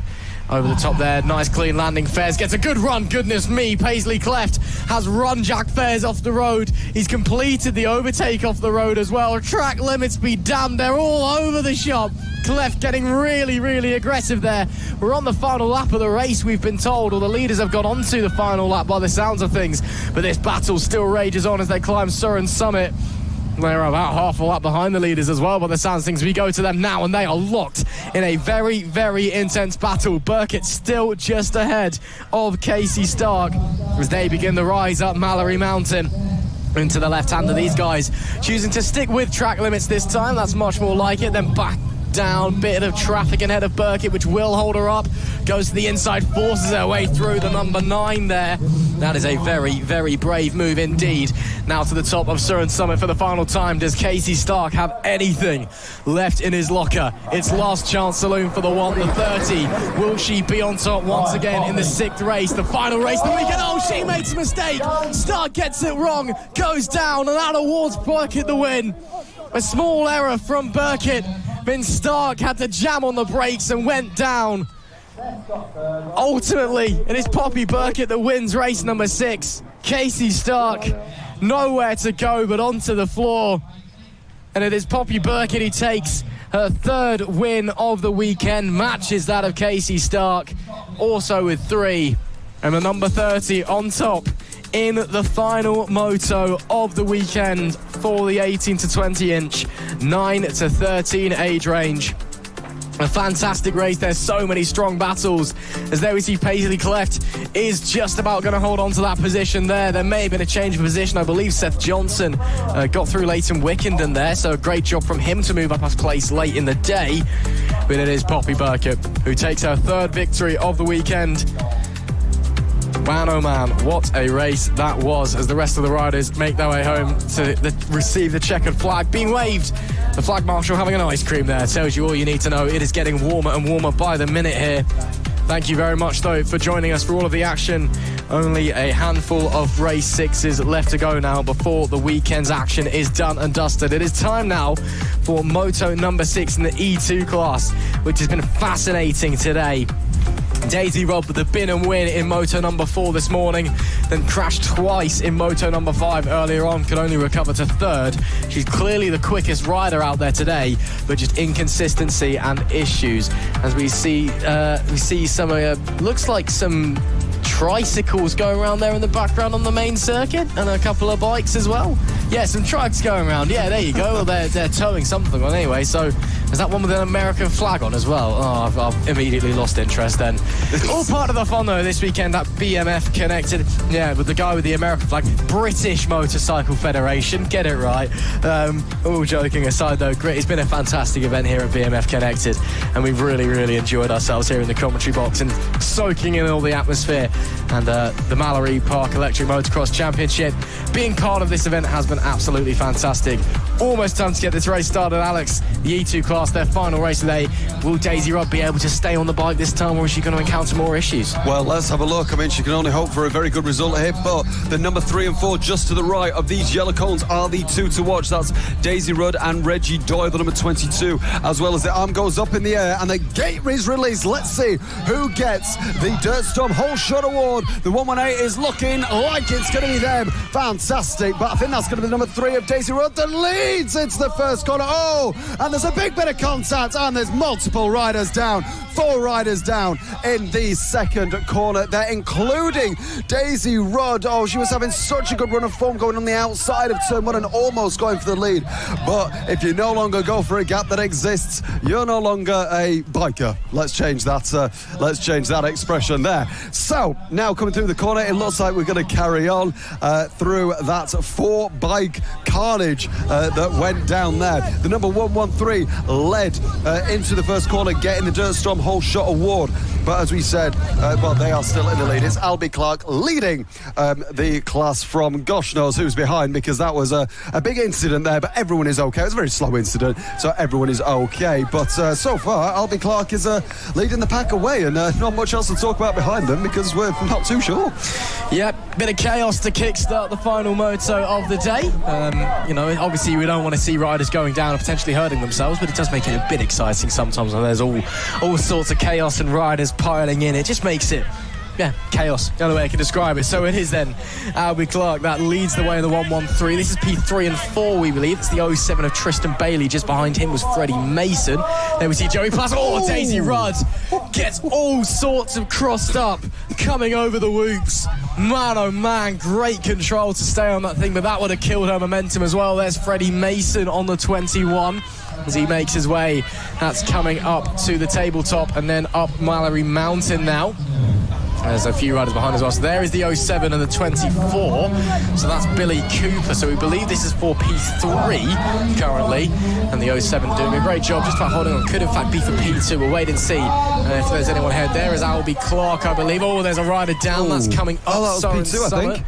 Was that the rider that was in P2 potentially? This is getting overtaken. Yeah, that's the 24. That's Billy Cooper. He get down just as our camera panned away by the looks of things. So Billy Cooper goes down, gets back on, carries on riding and doing his thing. But that's a real shame for him. Continues to be a race of pure attrition. As there is the race leader, the 113 of Albie Clark, who might be possibly the easiest race of his life right now because he's got such a huge advantage. But sometimes Lady Luck just shines you away, and that Husqvarna looks like it's riding very, very nicely, it must be said. It looks like all is going well, and while everyone else befell the chaos and has issues, Albie Clark stayed true, stayed on the bike and kept on pushing. Absolutely, going over the tabletop there, and it just landed very, very sensibly. Just absolutely riding it to perfection on that 113 bike, obviously taking advantage of that incident on lap 1. But I say that, he's still got the Dirt Storm Whole Shot Award, which, if you are new here, that basically means in the last race of the weekend, so all of our race 6s for all of these championships, the rider that leads into the first corner gets the Dirt Storm Whole Shot Award, which is lovely to see, and obviously gives some riders incentives to send it on the inside, just making racing a little bit interesting. But I say that like it hasn't been interesting. It has been epic racing all weekend. It's been fantastic as well, looking at the 07 there of Tristan Bailey. Just trying to maybe make some time up. The number 113 there, going through the first corner there. And this is the battle for second place between the 07 and the 4. So that is the battle of Tristan Bailey and Reggie Doyle for P2. Obviously, Reggie Doyle won our last race, race 5, and was P2 in race 4 as well. He's a very, very strong competitor in this championship and obviously wants to try and overtake the 07 to get some more points, as we see them almost going 3 wide there with a back marker in the middle. I think the 07, they both go to the outside. The number 4 now trying to cut to the inside, just be nice and steady. A little bit of a slower exit there for the number 4, but the 07 just doing what he needs to do. This is a corner that a lot of people have slipped on just as I say that. Wow, good timing. It's a very, very slippery corner there, as well as turn 2, obviously, where we saw that incident on lap 1 as well. The 113 leads from the 07 and Reggie Doyle in 3rd on the 4. Albie Clark still with a monumental lead as it stands, although maybe not that monumental for that much longer because he is getting caught by those behind as they make their way into the whoops. One more lap to go though. Is this the moment for Albie Clark, or will he be caught by those behind, by Tristan Bailey, by Reggie Doyle? They are hot on his tail. We'll have to wait and see coming into turn 2 for the very final time. It looks like Clark lost a little bit of time there to Tristan Bailey, actually. And as well, Reggie Doyle closing into the tabletop we go. The 113 now under huge pressure from behind. Rising up Mallor-E Mountain for the very final time this weekend. Into the left we go. Can he keep his momentum? Can he keep his pace up? Yes, he can. The 113 holds on. Bombing back down now into the right-hander at the bottom before the rise up. Siron Summit. Is he getting caught? Looks to be slightly better than those behind through these slower, more technical sections. Does the 113 of Albie Clark. So I think he may be okay. Just a handful of corners to go. This quick left-hander was Reggie Doyle. A bit of traffic ahead. That could cause some chaos. Maybe gets in front of the 07 of Tristan Bailey. K-Tech curve. Now the final corner to go as Daisy Rod's also getting involved as well. Albie Clark just needs to get on the throttle. Get it over the whoops. Is anyone going to be able to catch him? It is Albie Clark who takes the race victory in the final moto of the weekend. Lady Luck, yes, shining his way, but Albie Clark is on top as a winner here in round number 4, and with huge pressure late in the day as well, with the likes of Doyle, the likes of Bailey, and late as well, Daisy Rod all caught up to the back of him. It was just enough for Albie Clark to stay in front and to take the victory. What a performance there from the 113. Yes, a lot of luck on his side. But Albie Clark, a race winner here at Mallor-E Park at round number 4. Absolutely. And do you know what? Let's give props to Daisy Rodders there as well in that race, because obviously after that lap 1 incident when she sent it sort of on the inside, made contact, and obviously from there she made a brilliant recovery ride to 4th place after all that, and she was on the back of that battle as well, so if anything had happened she might have been on the podium. So she really is the queen of comeback rides this weekend. Absolutely fantastic. So going to the E3 class now, sponsored by J&H Scaffolding, who have brilliantly provided us with a grandstand as well for all of the families and lots of relatives and brothers and sisters and everyone to enjoy watching this racing from a little bit of a viewing point this weekend.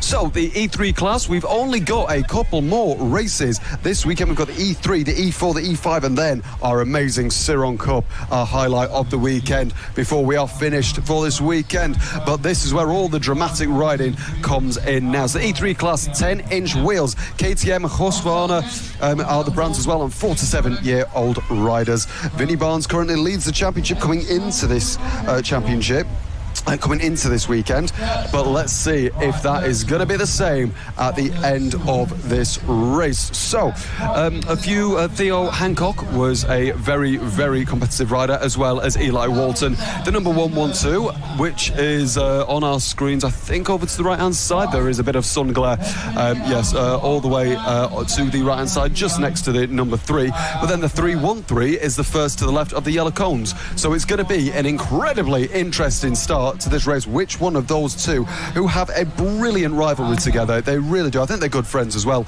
but they also have a brilliant rivalry on the dirt track as well. So who is going to get the Dirt Storm Whole Shot Award on race number 6 and our last race of the weekend for the E3 class?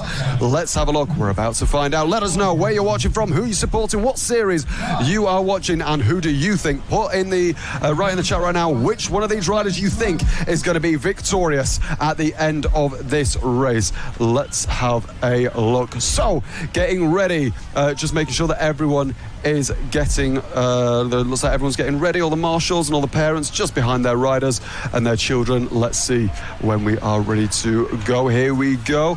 So we are going to have a brilliant fun race in our hands. The foot is on the starting pedal, the arm is up in the air. Oh, and there's a jump start there from the number 5. Is that going to be a jump start? Well, it definitely will be, but let's have a look. Oh, and there's a huge accident between two riders there just off the start line. A race of chaos so far. That will probably be potentially definitely a yellow flag, maybe some more of that as well. The 313 as well, a chaotic start to this race. The 313 looks like is in second place. I presume the 112 is leading, but I didn't get quite a good look with all of that drama going on as well. It looks like both of those riders were involved in that crash have indeed got back on their bikes and is on for this race. Yeah, both of them have got going. Fantastic to see. So the number 25 now on our screens, and I think that is the 113. A brilliant performance so far. Yes, it is of our Eli Walton, who has won many a races yesterday. Theo Hancock obviously won our race number 1 earlier today, but the 112 and the 313 are the two riders to watch in this race, because they are so fast and so clear of the rest of the field. It's brilliant to see. The 112 now being chased by the 313. He doesn't have, and we have another incident there. We have another rider. That is the number 25. The number 25 there of Frankie Botham. He could have been running in a podium position as well. We know that he is a very quick rider as well, also finished on the podium today as well. But this is now the battle for the 112 and the 313. Which one of these riders, Ross, is going to take the victory, do we think? Really, really tight racing out there. Just quickly going back to that start incident, that was caused once again sibling rivalry coming to a head. We saw Veen and Alfie Barnes crashing in motor number 5 earlier. At the start of this one, Vinnie Barnes, should I say, number 5, jumped the start briefly. They got going, then came together with his brother on the 3. He went down, and then I believe it was the 32 of Reggie Herring that just had nowhere to go and ended up crashing into him. So that was what happened with the chaos at the start. Back to the action on track, though, at the front. Well, Eli Walton, he has been so good this weekend, it must be said, but Theo Hancock has got quicker and quicker and quicker with every single lap out there on the track. He's going to try the long way around. This hasn't really worked for him yet, and maybe using the momentum down Mallor-E Mountain. No, once again, the 112 holds on to that race lead. Is there? You can hear the motors squealing, the tyres protesting as they try and find any ounce of grip out there. One of the marshals just can't believe how good the racing is. He's got his head in his hands, can't even watch it as they come into K-Tech Curve now.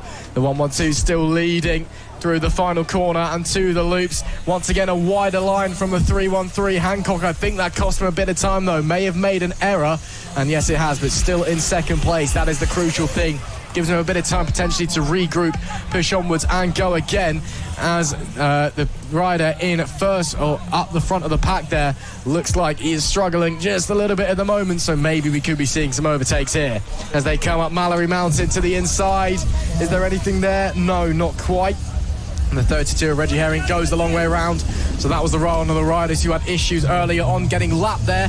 Eli Walton still leading the way on the 112. Just behind the 313. Theo Hancock up Siron Summit they go. Hancock isn't really close enough to make a move at the moment, Alex. But he's there just putting that pressure on, maybe trying to force a mistake out of Walton. Well, this is what we've seen all of this weekend by these two riders. If one of them is ahead, the other rider is brilliant at putting the pressure on the other rider as the 313 gets very rough landings there, going over the whoops there, but the 313 still on the back of the 112 going into this turn number 2. They're now into the hairpin of turn 3. They are so close now. Rear wheel to front wheel overlap now. Who is going to get the lead of this race? The 112 having a little bit of a moment there. The 313 going so close to the top of that, and for the first time it looks like that overrun has actually worked and given him a lot more momentum, but then again he slows down on the apex at the bottom of Mallor-E Mountain going into Siron Summit.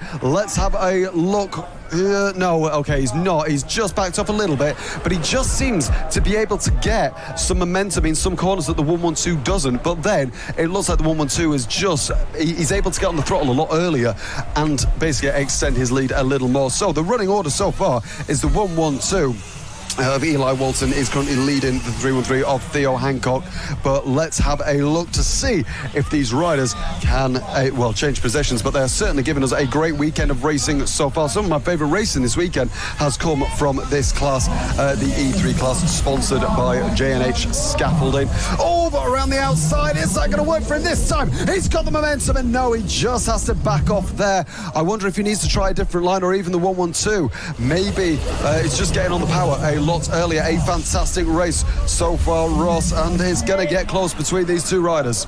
It certainly is. The 112 still holding on, though, from the 313. Coming into K-Tech Curve now. Unfortunately for Hancock, he's been trying all these different things, but it just hasn't quite been working yet. Over the whoops once again. Oh, a bit of a messy one there from Hancock. Didn't kill his momentum as much as I thought it would, but did just hurt him. You saw him just land very rough coming over the whoops. Now into turn number 3, right down in front of them, over the bike. Goodness me, that has allowed the 313 into the lead of the race, but hopefully everyone is okay. Walton had nowhere to go except over the top of the other bike, and now Hancock into the lead. As we just see there in the background, looks like the rider is up on their feet. That is the main thing, but Theo Hancock, a bit of luck there. That was the 139 of Billy Richardson that went down there. Luckily, Eli Walton with great avoiding action, but did have to run over his bike, and somehow still on his own bike as well, which is mightily impressive. Bit of traffic now for Hancock. Is this going to allow Walton back into the race? Only one more lap to go, though. Hancock finally in free air. Is this what he needed? Did he just need to get through, and now he can disappear off into the distance? Amazing reactions by both of those riders. Let's just say that, because that was a very quick instant there that both of those riders held brilliantly on for. So it's going to be the 313 that leads this race from the 112 of Eli Walton. As we say, anything can happen in these races, and so often does. It looks like the 1-1-2 has actually had a big drop back, obviously, with that incident happening. It looks like it could be a clear victory for the 3-1-3 as he gets very squirrely. Listen to that motor screaming on the exit of Mallor-E Mountain there. Theo Hancock, the 3-1-3, looking to take another race win today. Obviously, Eli Walton with the all 3 wins yesterday, but it's not going to be him winning today. It's going to be the 3-1-3. Theo Hancock wins once again today. A great performance there. A really, really tremendous performance from both him and the 1-1-2 of Eli Walton. Great reactions from both of them to make sure nobody was hurt, and a fantastic race between them, as so often is the case. Absolutely, yeah. Real shame there for Walton. Lady luck sometimes not on your side, but that is racing. And as you said, Alex, great avoiding action to make sure the rider that was down wasn't hit and was as safe as they could be. But it did mean that Theo Hancock was able to slide through, take another race win. So a fantastic job there as he struggles to keep the bike up, actually. He's clearly out of energy a little bit. He's, I mean, these things are quite heavy, to be fair, and these younger riders, it can be tricky with the weight. You see it sometimes if a rider goes down, sometimes a marshal will just pick the bike up for them because of how heavy they are. The younger riders just cannot pick them up. As you see there, congratulations from comrades and colleagues before they get ready to go out for some of the other races later on. Some of them will be out there in a few other classes. Some of them, that is their weekend done and dusted here at Mallor-E Park. But a fantastic way to end the E3 class, brought to you by J&H Scaffolding. A fantastic effort from all of them there. As we see there, Theo Hancock taking the applause. As you can see there, someone with a J&H Scaffolding jersey. I'm assuming that'll be someone who is sponsored there. As the riders just waiting to get going once again.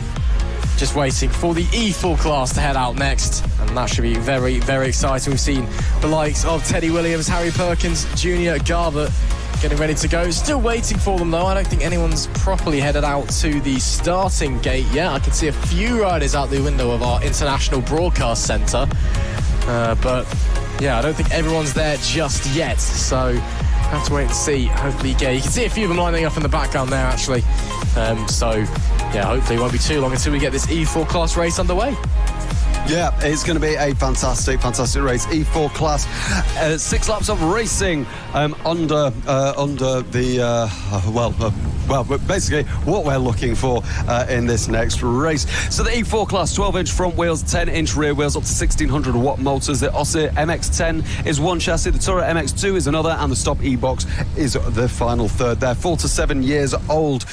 In this class, we have 3 races to go. We have the E4 class, which is this one. We have the E5, and then we have our Siron Cup as well.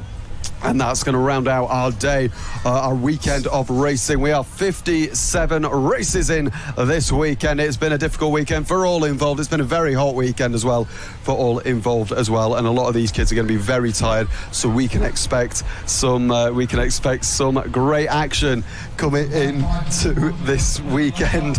It's going to be a fantastic race in the E4 class as we are all having a bit of professionalism in the comms box, being attacked by wasps, which is always fun, as so often is everyone as well. It's chaos here this weekend at the Mallor-E Park circuit, but I'll tell you where else is going to be chaos, and it's going to be on the dirt track in the E4 class. The number 22 of Harry Perkins is one to watch, as well as the 419 as well is another one to watch as well. The 419, Tommy Bridges, the first bike to the left, and we are underway. Who's going to get the Dirt Storm Whole Shot Award into turn 1? It's going to be the number 22 of Harry Perkins. Again, who else would it be in this race series? Such a quick rider in this series. Gets through turn 2 and turn 3 very cleanly and very nice. Oh, look at the jumps that some of those riders get, especially that 419. I'm surprised that didn't cause any damage to the bike. Tommy Bridges really pushing the limits of that bike. The 22 keeping it nice and tight going through there. The 50 followed by the 17 and the 25 as well. And the 251 even of Teddy Williams coming through all nice and steady. the number 50 of Junior Garber, holding these bikes up, being very cautious, as you do on lap 1. You want to be nice and cautious. You don't want to be causing any incidents or anything like that, as we're seeing maybe ease off from one of the parents there, one of the marshals, or the number 17 getting all squirrely coming into the K-Tech curve. The rear steps out a little bit. The 50s, 100s that we've got. Bikes here, there and everywhere, Ross. We absolutely do. Front pair starting to break away from this train that's forming from third downwards, being led by Junior Garbett at the moment, but just behind him the 17 of Ollie Luxton, who I think will be a bit disappointed with his start. He's normally been very, very quick starting. Got the whole shot in race number 3 yesterday, if memory serves. And then a few riders behind as well, the likes of Gunnar Day as well. We see there, that's Teddy Williams on the 251 just behind him. So a 4-bike train forming in this fight for third place. The front 2, though, really starting to bolt away. Of course, the 22 of Harry Perkins and the 419 of Tommy Bridges up the front. Garber under a bit of an attack from Luxton now.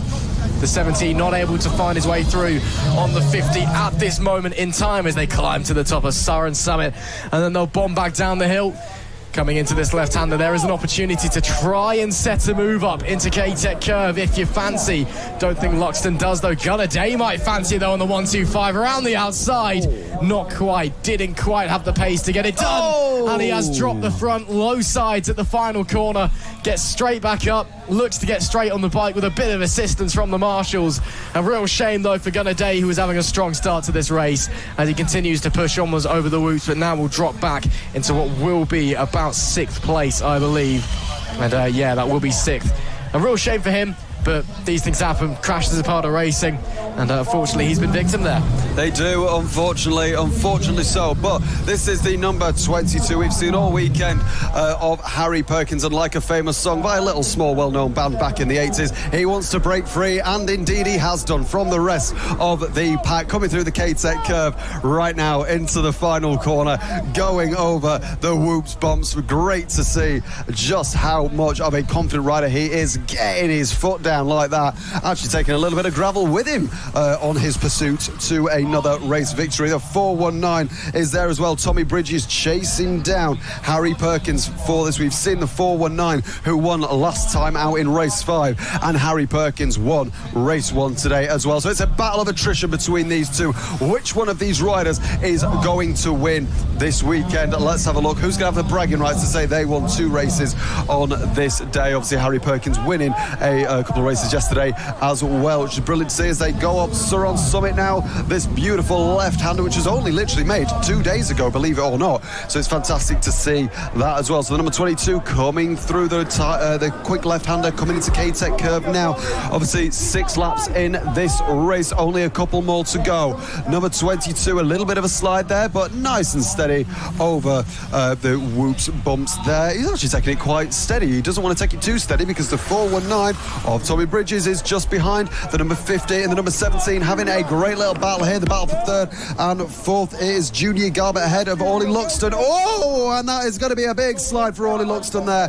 Unfortunate for him, he was just on track. It looked like battling for a podium, but let's see, I think that's going to be 5th and 6th now that Ollie Luxton is going to be. But it was a good effort for him, but let's see if he can do anything to gain that.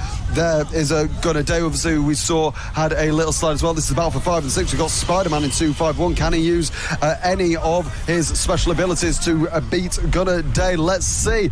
Gunnar Day now jumping beautifully over those there, as it looks like one of the tape, or some of the tape there at the side of the track is getting a little bit pushed down from a few riders taking a few cheeky lines. Yeah, Gunnar Day really confident in the air there, it would seem, but being held up by the 251 of Teddy Williams as it stands. As we go there, is this new leader potentially? That's the 22 of Harry Perkins, and he's been done by the 419 of Tommy Bridges. Where did that come from? Was there a mistake perhaps from Perkins, who looked like he had the race in the bag just moments ago, and suddenly the final moto of the weekend for the E4 class, and Tommy Bridges looks like he's set to take 2 wins today as they come down Mallor-E Mountain for the last time. We can only speculate what happened to the 22 as they head up Siron Summit. Who knows what it was, but right now he's dropped back to 2nd. No! Both on the floor. Oh, man, that's the lead. Tommy Bridges gets up first. And I think he's going to hold on to this one as we wait to see what happens to Harry Perkins. Bridges got aggressive and greedy on the throttle. And is that broken? Is it broken at the handlebars straight? I don't think they are. Tommy Bridges will win moto number 6. Wow. But wow, what a shame. Robbed of what could have been to the line. Absolutely. What a dramatic end to the E4 class there. Oh, there we go. Lovely. The number 22 does manage to take second, I believe there. A great result from the 419. But just drama again on that last lap. Contact between these two riders. It's insane. Insane battles between these two. Both of them having a little bit of a post-race debrief there.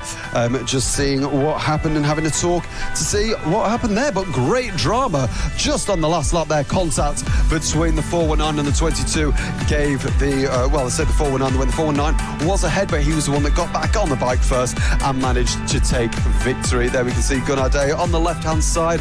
A great result for them as well. And now only 2 races to go. One more in the E5 and then our Premier Series, the Siron Cup, as well. As you can see, lots of people having dance or having little dance lessons there from parents and friends, which is lovely stuff. Hello, you can see us wave live on camera. I don't think they've got a stream on, but still they look like they're enjoying the sunshine, which is lovely to see, which has just come back out, as I've just said that. Lovely to see.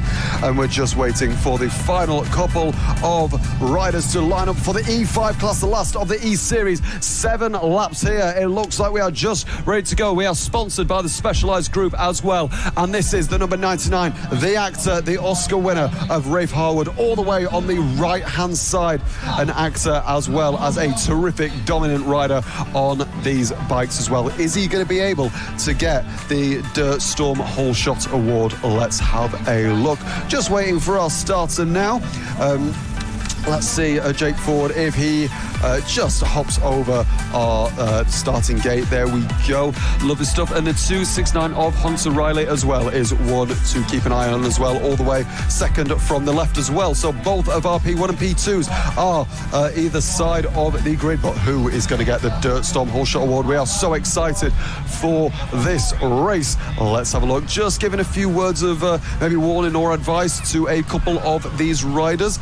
Let's have a look to see where this race goes. So he's going to put his hand in the air, he's going to put his foot on the pedal. All the riders looking at the gate, and the gate's down. Let's have a look. A little bit potential of a jump start there from a 291, I believe, but it is going to be a great start from the 269. But even more, one of the other riders is getting the 514 of Victor Konozewski. A great start from him. He will get the Dirt Storm Whole Shot Award on the E5 class. Look at the dust being absolutely chucked up. And speaking of being chucked up in the air, the 269 goes on the outside to try and take the lead on this first lap. Oh, very near contact between the front tire of the 269 and the rear tire of the 514. Still there, left and right. And now the 99 of Rafe Harwood is getting involved as well on the east side. A great start from all 3 of these riders. These are the 3 to watch in this class. A really wide line by Rafe Harwood, and there's a crash there. Oh dearie me, that's a 269 making contact. Just not expecting the 99 of Rafe Harwood there.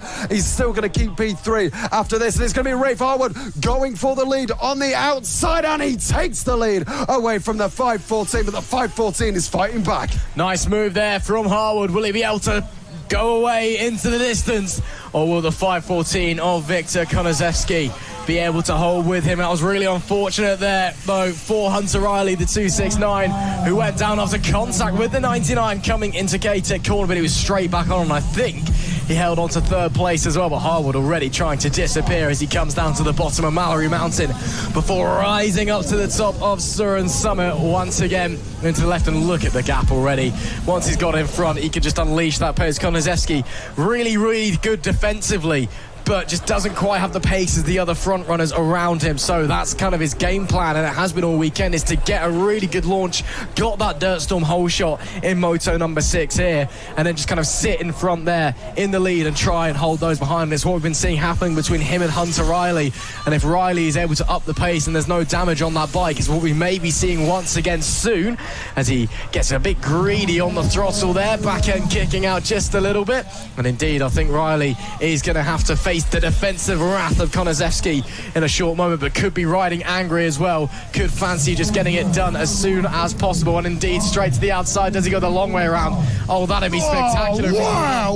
What a move there by Hunter Riley, straight up the outside, using that bank corner. He got in front coming into the braking zone and then just pinned it straight around the banking and gets up into second place. Can he catch Ray Harwood on the 99? I know, that was an incredible move. One of the first moves that we've properly seen work out for the banking there, the 269, now on a mission to get that race win away from the 99 oh my God, he does go wide there as well. Fantastic as he does the double, going over the whoops as well. The 269 is going to be filled with determination to beat Rafe Harwood, obviously, who he had contact with on lap one. I think that was just a racing incident. The 269 didn't know he was there. Rafe Harwood took a very wide line and a lot of speed through the corner, but the 269 is now in second place. Great to see the 514 as well in third. There is the 514, third place. A great performance from him so far. If he can just keep this up, it'll be a great result for him as well. But the top three seems to have actually split up quite a fair bit now. The 514, oh, there we go, just going over that bump there. The 514, Victor Konaszewski had a great launch and currently going round. Yep, still holding on to P3 at the moment is Konaszewski, so having a good little ride after getting the whole shot, but just doesn't really have the pace, as we said, to be up the front with the other riders. Just kind of not quite on best of the rest kind of possibility, but he's still very, very quick, as that is the 269. Hunter Riley's gone down again, second time this race, still in P2, it must be said. Tells you the advantage he had over Konaszewski in P3, but that's the second time now that he's gone down, and this time he's made his own mistake, gone down on his own fruition, so more problems befalling the 269 as he gets really airborne, really attacking the tabletop there, getting way high up in the air, landing it nice as well. But up the road, Rafe Harwood in the 99 can cruise on home now, because there is a huge gap separating them. Look at the levels of dust that are getting kicked up now as this second place rider that we're currently watching continues to push his way up Siron Summit. A bit slow on the accelerator out of Siron Summit there. I wonder if there was a problem, but continues on round nonetheless into K-Tech Curve. Flies round into the final corner. Only going to be a handful of laps left to go now, surely. Yes, it is, as he gates his way over the whoops, doubles the whoops. Very, very nice indeed. Then into turn one once again. There is race leader over the tabletop, completes it in one. Rafe Harwood has had the weekend of his life and is set to sweep it as well. A fantastic, fantastic weekend as he makes his way through the bottom of Mallor-E Mountain, now heading up Siron Summit. Bit of traffic to contend with just in front of the 181 there of Finley Moore as he makes his way through. No issues really for the 99 on that occasion. And into the left-hander, still preferring to use that wider bank line through that left-hander there before making his way into K-Tech Curve once again. And then flies his way around, final corner, does the last lap flag wave. Yes, it does. So one more tour to go for Rafe Harwood. And Alex, I mean, there's nothing else you can really say. He has absolutely dominated this weekend. He has indeed. You know, this rider is so talented. Obviously, coming in this weekend is the championship leader and would only be extending his gap to Hunter Riley on the 170.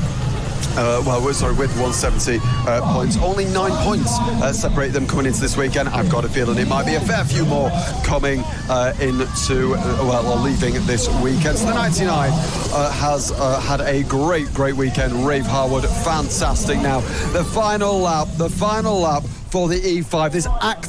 That's actor as well as a motocross rider, talented on many levels. Look at the showboating coming through K-Tech Curb. Another Oscar-worthy performance that Rafe Harwood has had. Slowing down, going over the line. It's going to be another win for Rafe Harwood, the number 99. A fantastic, dominant weekend. Another dominant weekend he's had this weekend. Fist bumps all round, high fives, and a lot of celebration there. We can see Daisy Rudd just coming through there as well into the paddock.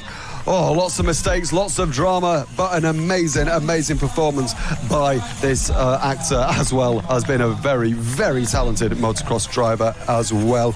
But next, for our final race of the weekend and the final race of round 4, it will be the Siron Cup for 7 laps of amazing racing.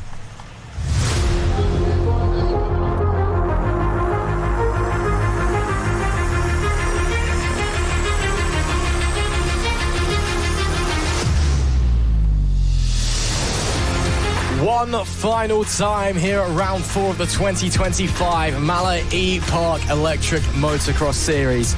And it all comes down to this, moto number 6 of the weekend in the Siron Cup. It has been a very, very competitive weekend worth of racing, and these guys are going to show us how to do it one more time.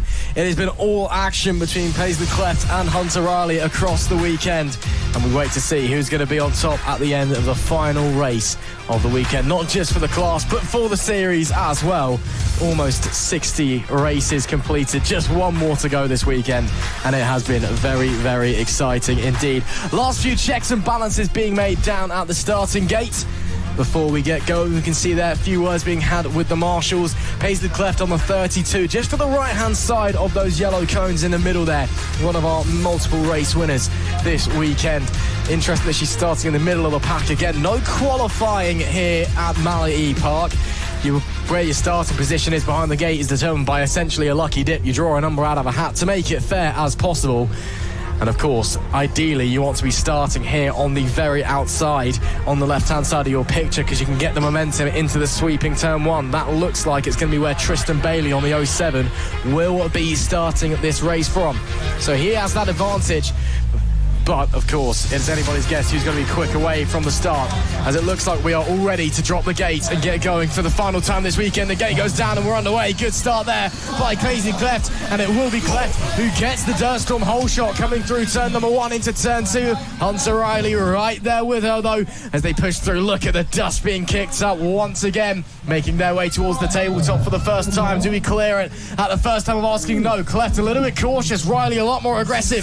Is he going to be able to sweep around the outside? Uses the banking, but Cleft will shut that door and maintain that lead as they head down Mallor-E Mountain. Now the right-hand hairpin, very awkward through there. Very off camber, the road drops away from you. You need to be careful not to drop the front end of the bike up to the top of Siron Summit. Then back down we fly into this next left-hander now. Cleft still under huge pressure from Riley behind, both of them bolting away from the pack. K-Tech corner for the first time as we come towards the end of lap 1. It will be Paisley Cleft that leads the way, but Hunter Riley right on her tail. Oh, it's a fantastic battle all weekend between these two riders, the 32 and the 269. A fantastic rivalry so far. Hunter Riley winning the last race, race number 5, but Paisley Cleft winning pretty much every other race, race 1, race 2 and race 4. The battle of who is going to have the most race wins today comes down to this, the final race of the Siron Cup. 6 more laps of action ahead of us. They go side by side. The 269 goes wide. They almost make contact. The 32 of Paisley Cleft been really nice and cautious. She doesn't want to have a slip. She just wants to keep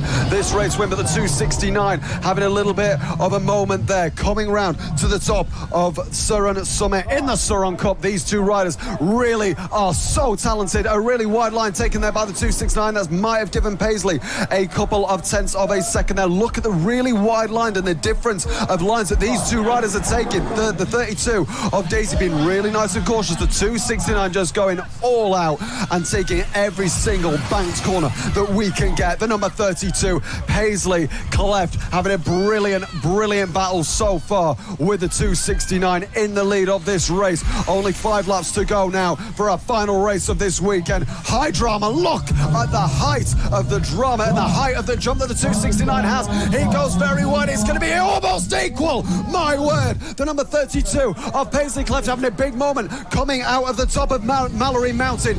Now coming up Siron Summit. She still keeps the lead. Amazing defense there. The 269 trying everything that he can do. Hunter Riley now making sure he is the hunter and chasing down the number 32 of Paisley Cleft. Only a few more laps to go in this race. Riley backing off a little bit there. Wonder if he just wants to reset and go again. Sometimes that is the best thing to do. If you're stuck behind another rider and you're pushing and you just cannot find a way through, sometimes it's better just drop back a little bit, take a moment, cool off, calm yourself, collect yourself and go again. And I think that's what we're seeing here from the 269. He's just bringing it back a touch to launch again. As you can see how much more committed he is into the tabletop, really hitting that as they're coming up on a bit of traffic. And there's a contact. The 07 goes down as the 32 tried to sneak up the inside. Riley backed off there. Correct thing to do to not get involved in a bigger accident there. Paisley Cleft will hold on to the lead for the time being. This battle for the lead of the race, absolutely phenomenal action here at Mallor-E Park in the Siron Hyper-B UK Cup, as Paisley Cleft now pulls away just a little bit from Hunter Riley coming into the whoop section to start the next lap. A little bit awkward through there, didn't quite get the double that she wanted. Starting another lap though, that gap actually widening a little bit on that occasion, so Hunter Riley now really needs to get his head down and push on. Lost a lot of time trying to avoid that accident at the top of Mallor-E Mountain. Yeah, not sure if that'll be investigated or not, but it was a very good ride anyway. So this is P3 that we are currently looking, the number 29. Great performance by Colby Fletcher so far in this race. A very quiet race, but getting multiple podiums this weekend as well. A very talented rider nonetheless. But Paisley Cleft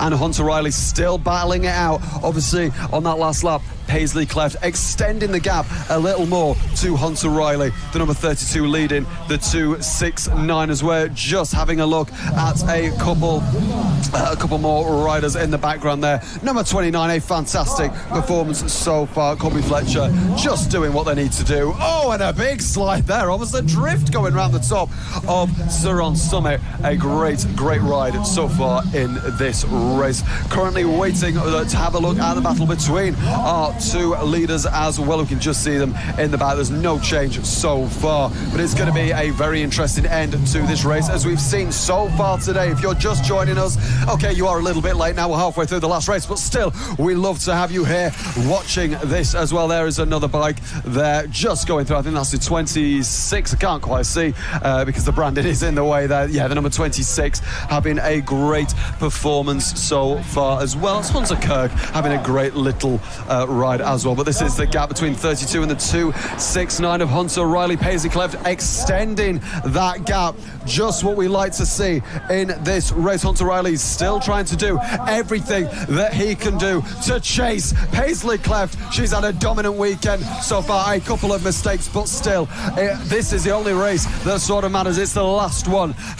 It's the last race of the weekend, and this is the one where all your confidence comes through for your next round, which will be round 5 in August. The number 32 Paisley Cleft now having a great little gap to the 269 Hunter Riley behind, coming around Mallor-E Mountain for the last time this weekend. Now at the bottom, she turns right to come onto Siron Summit for the final lap of the Siron Cup. A fantastic performance from this rider. The 269 dropped back a little bit. Now coming down the hill, it's all going to be applause for this young rider. She's so talented. The number 32 looks like an old brand of sweet that you may remember, but I tell you what is sweet, it's going to be another victory it's going to be the number 32 Paisley Cleft that wins the final race of the day.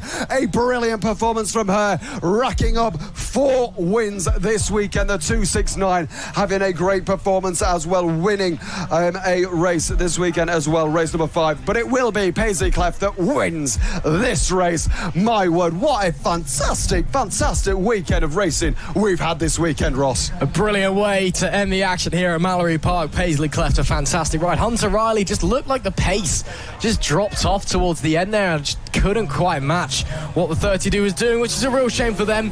But I'm sure that Paisley Cleft is more than delighted with that one. But that is it. As the heat rises, yes, you can go and get yourself an ice cream, because it's getting very warm here once again at Mallor-E Park. As he's absolutely, not only is he absolutely ripping along the infield there, he also looks like he's dented the front end, which might, if he's ripping it along, that would explain why he's dented it. But that is it then for the Siron Hyper-B UK Cup. All 6 of their races done. And in fact, that is all that we have time for here at Mallor-E Park, the Electric Motocross Championship. What a fantastic weekend we have had, but we're done. Unbelievable. I know, we've had some amazing racing this weekend, as we can see the BMF Little Festival in the background as well. A fantastically, beautifully, and let's be honest, it's been a very warm weekend as well. It's been a very warm weekend for everyone, for the riders, a very dusty weekend as well for our poor cameramen and for all the marshals and all the riders as well. It's been a brilliant round of racing. You can feel free to join us for the next round in August as well. A brilliant round. Join us on round 5 and the 31st of August. race here as well, and it's brilliant racing as we've seen. So thank you very much to all of our sponsors, to Stuart Hickins of Mallor-E Park for letting us use this amazing track. It is a brilliant track that they have constructed. It only came to fruition in about January this year. So from January, that was just a hill that we were watching, and now it is now a home of brilliant racing.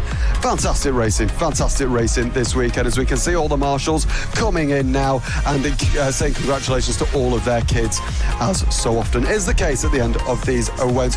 We hope you've enjoyed all 60, that's right, 60 events that we've had this week, and it's been hard work in the comms box for all of us, especially fight all the wasps that we've been fighting as well, and I'm sure plenty of adults and riders have had the same issues as well. So thank you very much to all the marshals and all the paramedics for all of the hard works this weekend.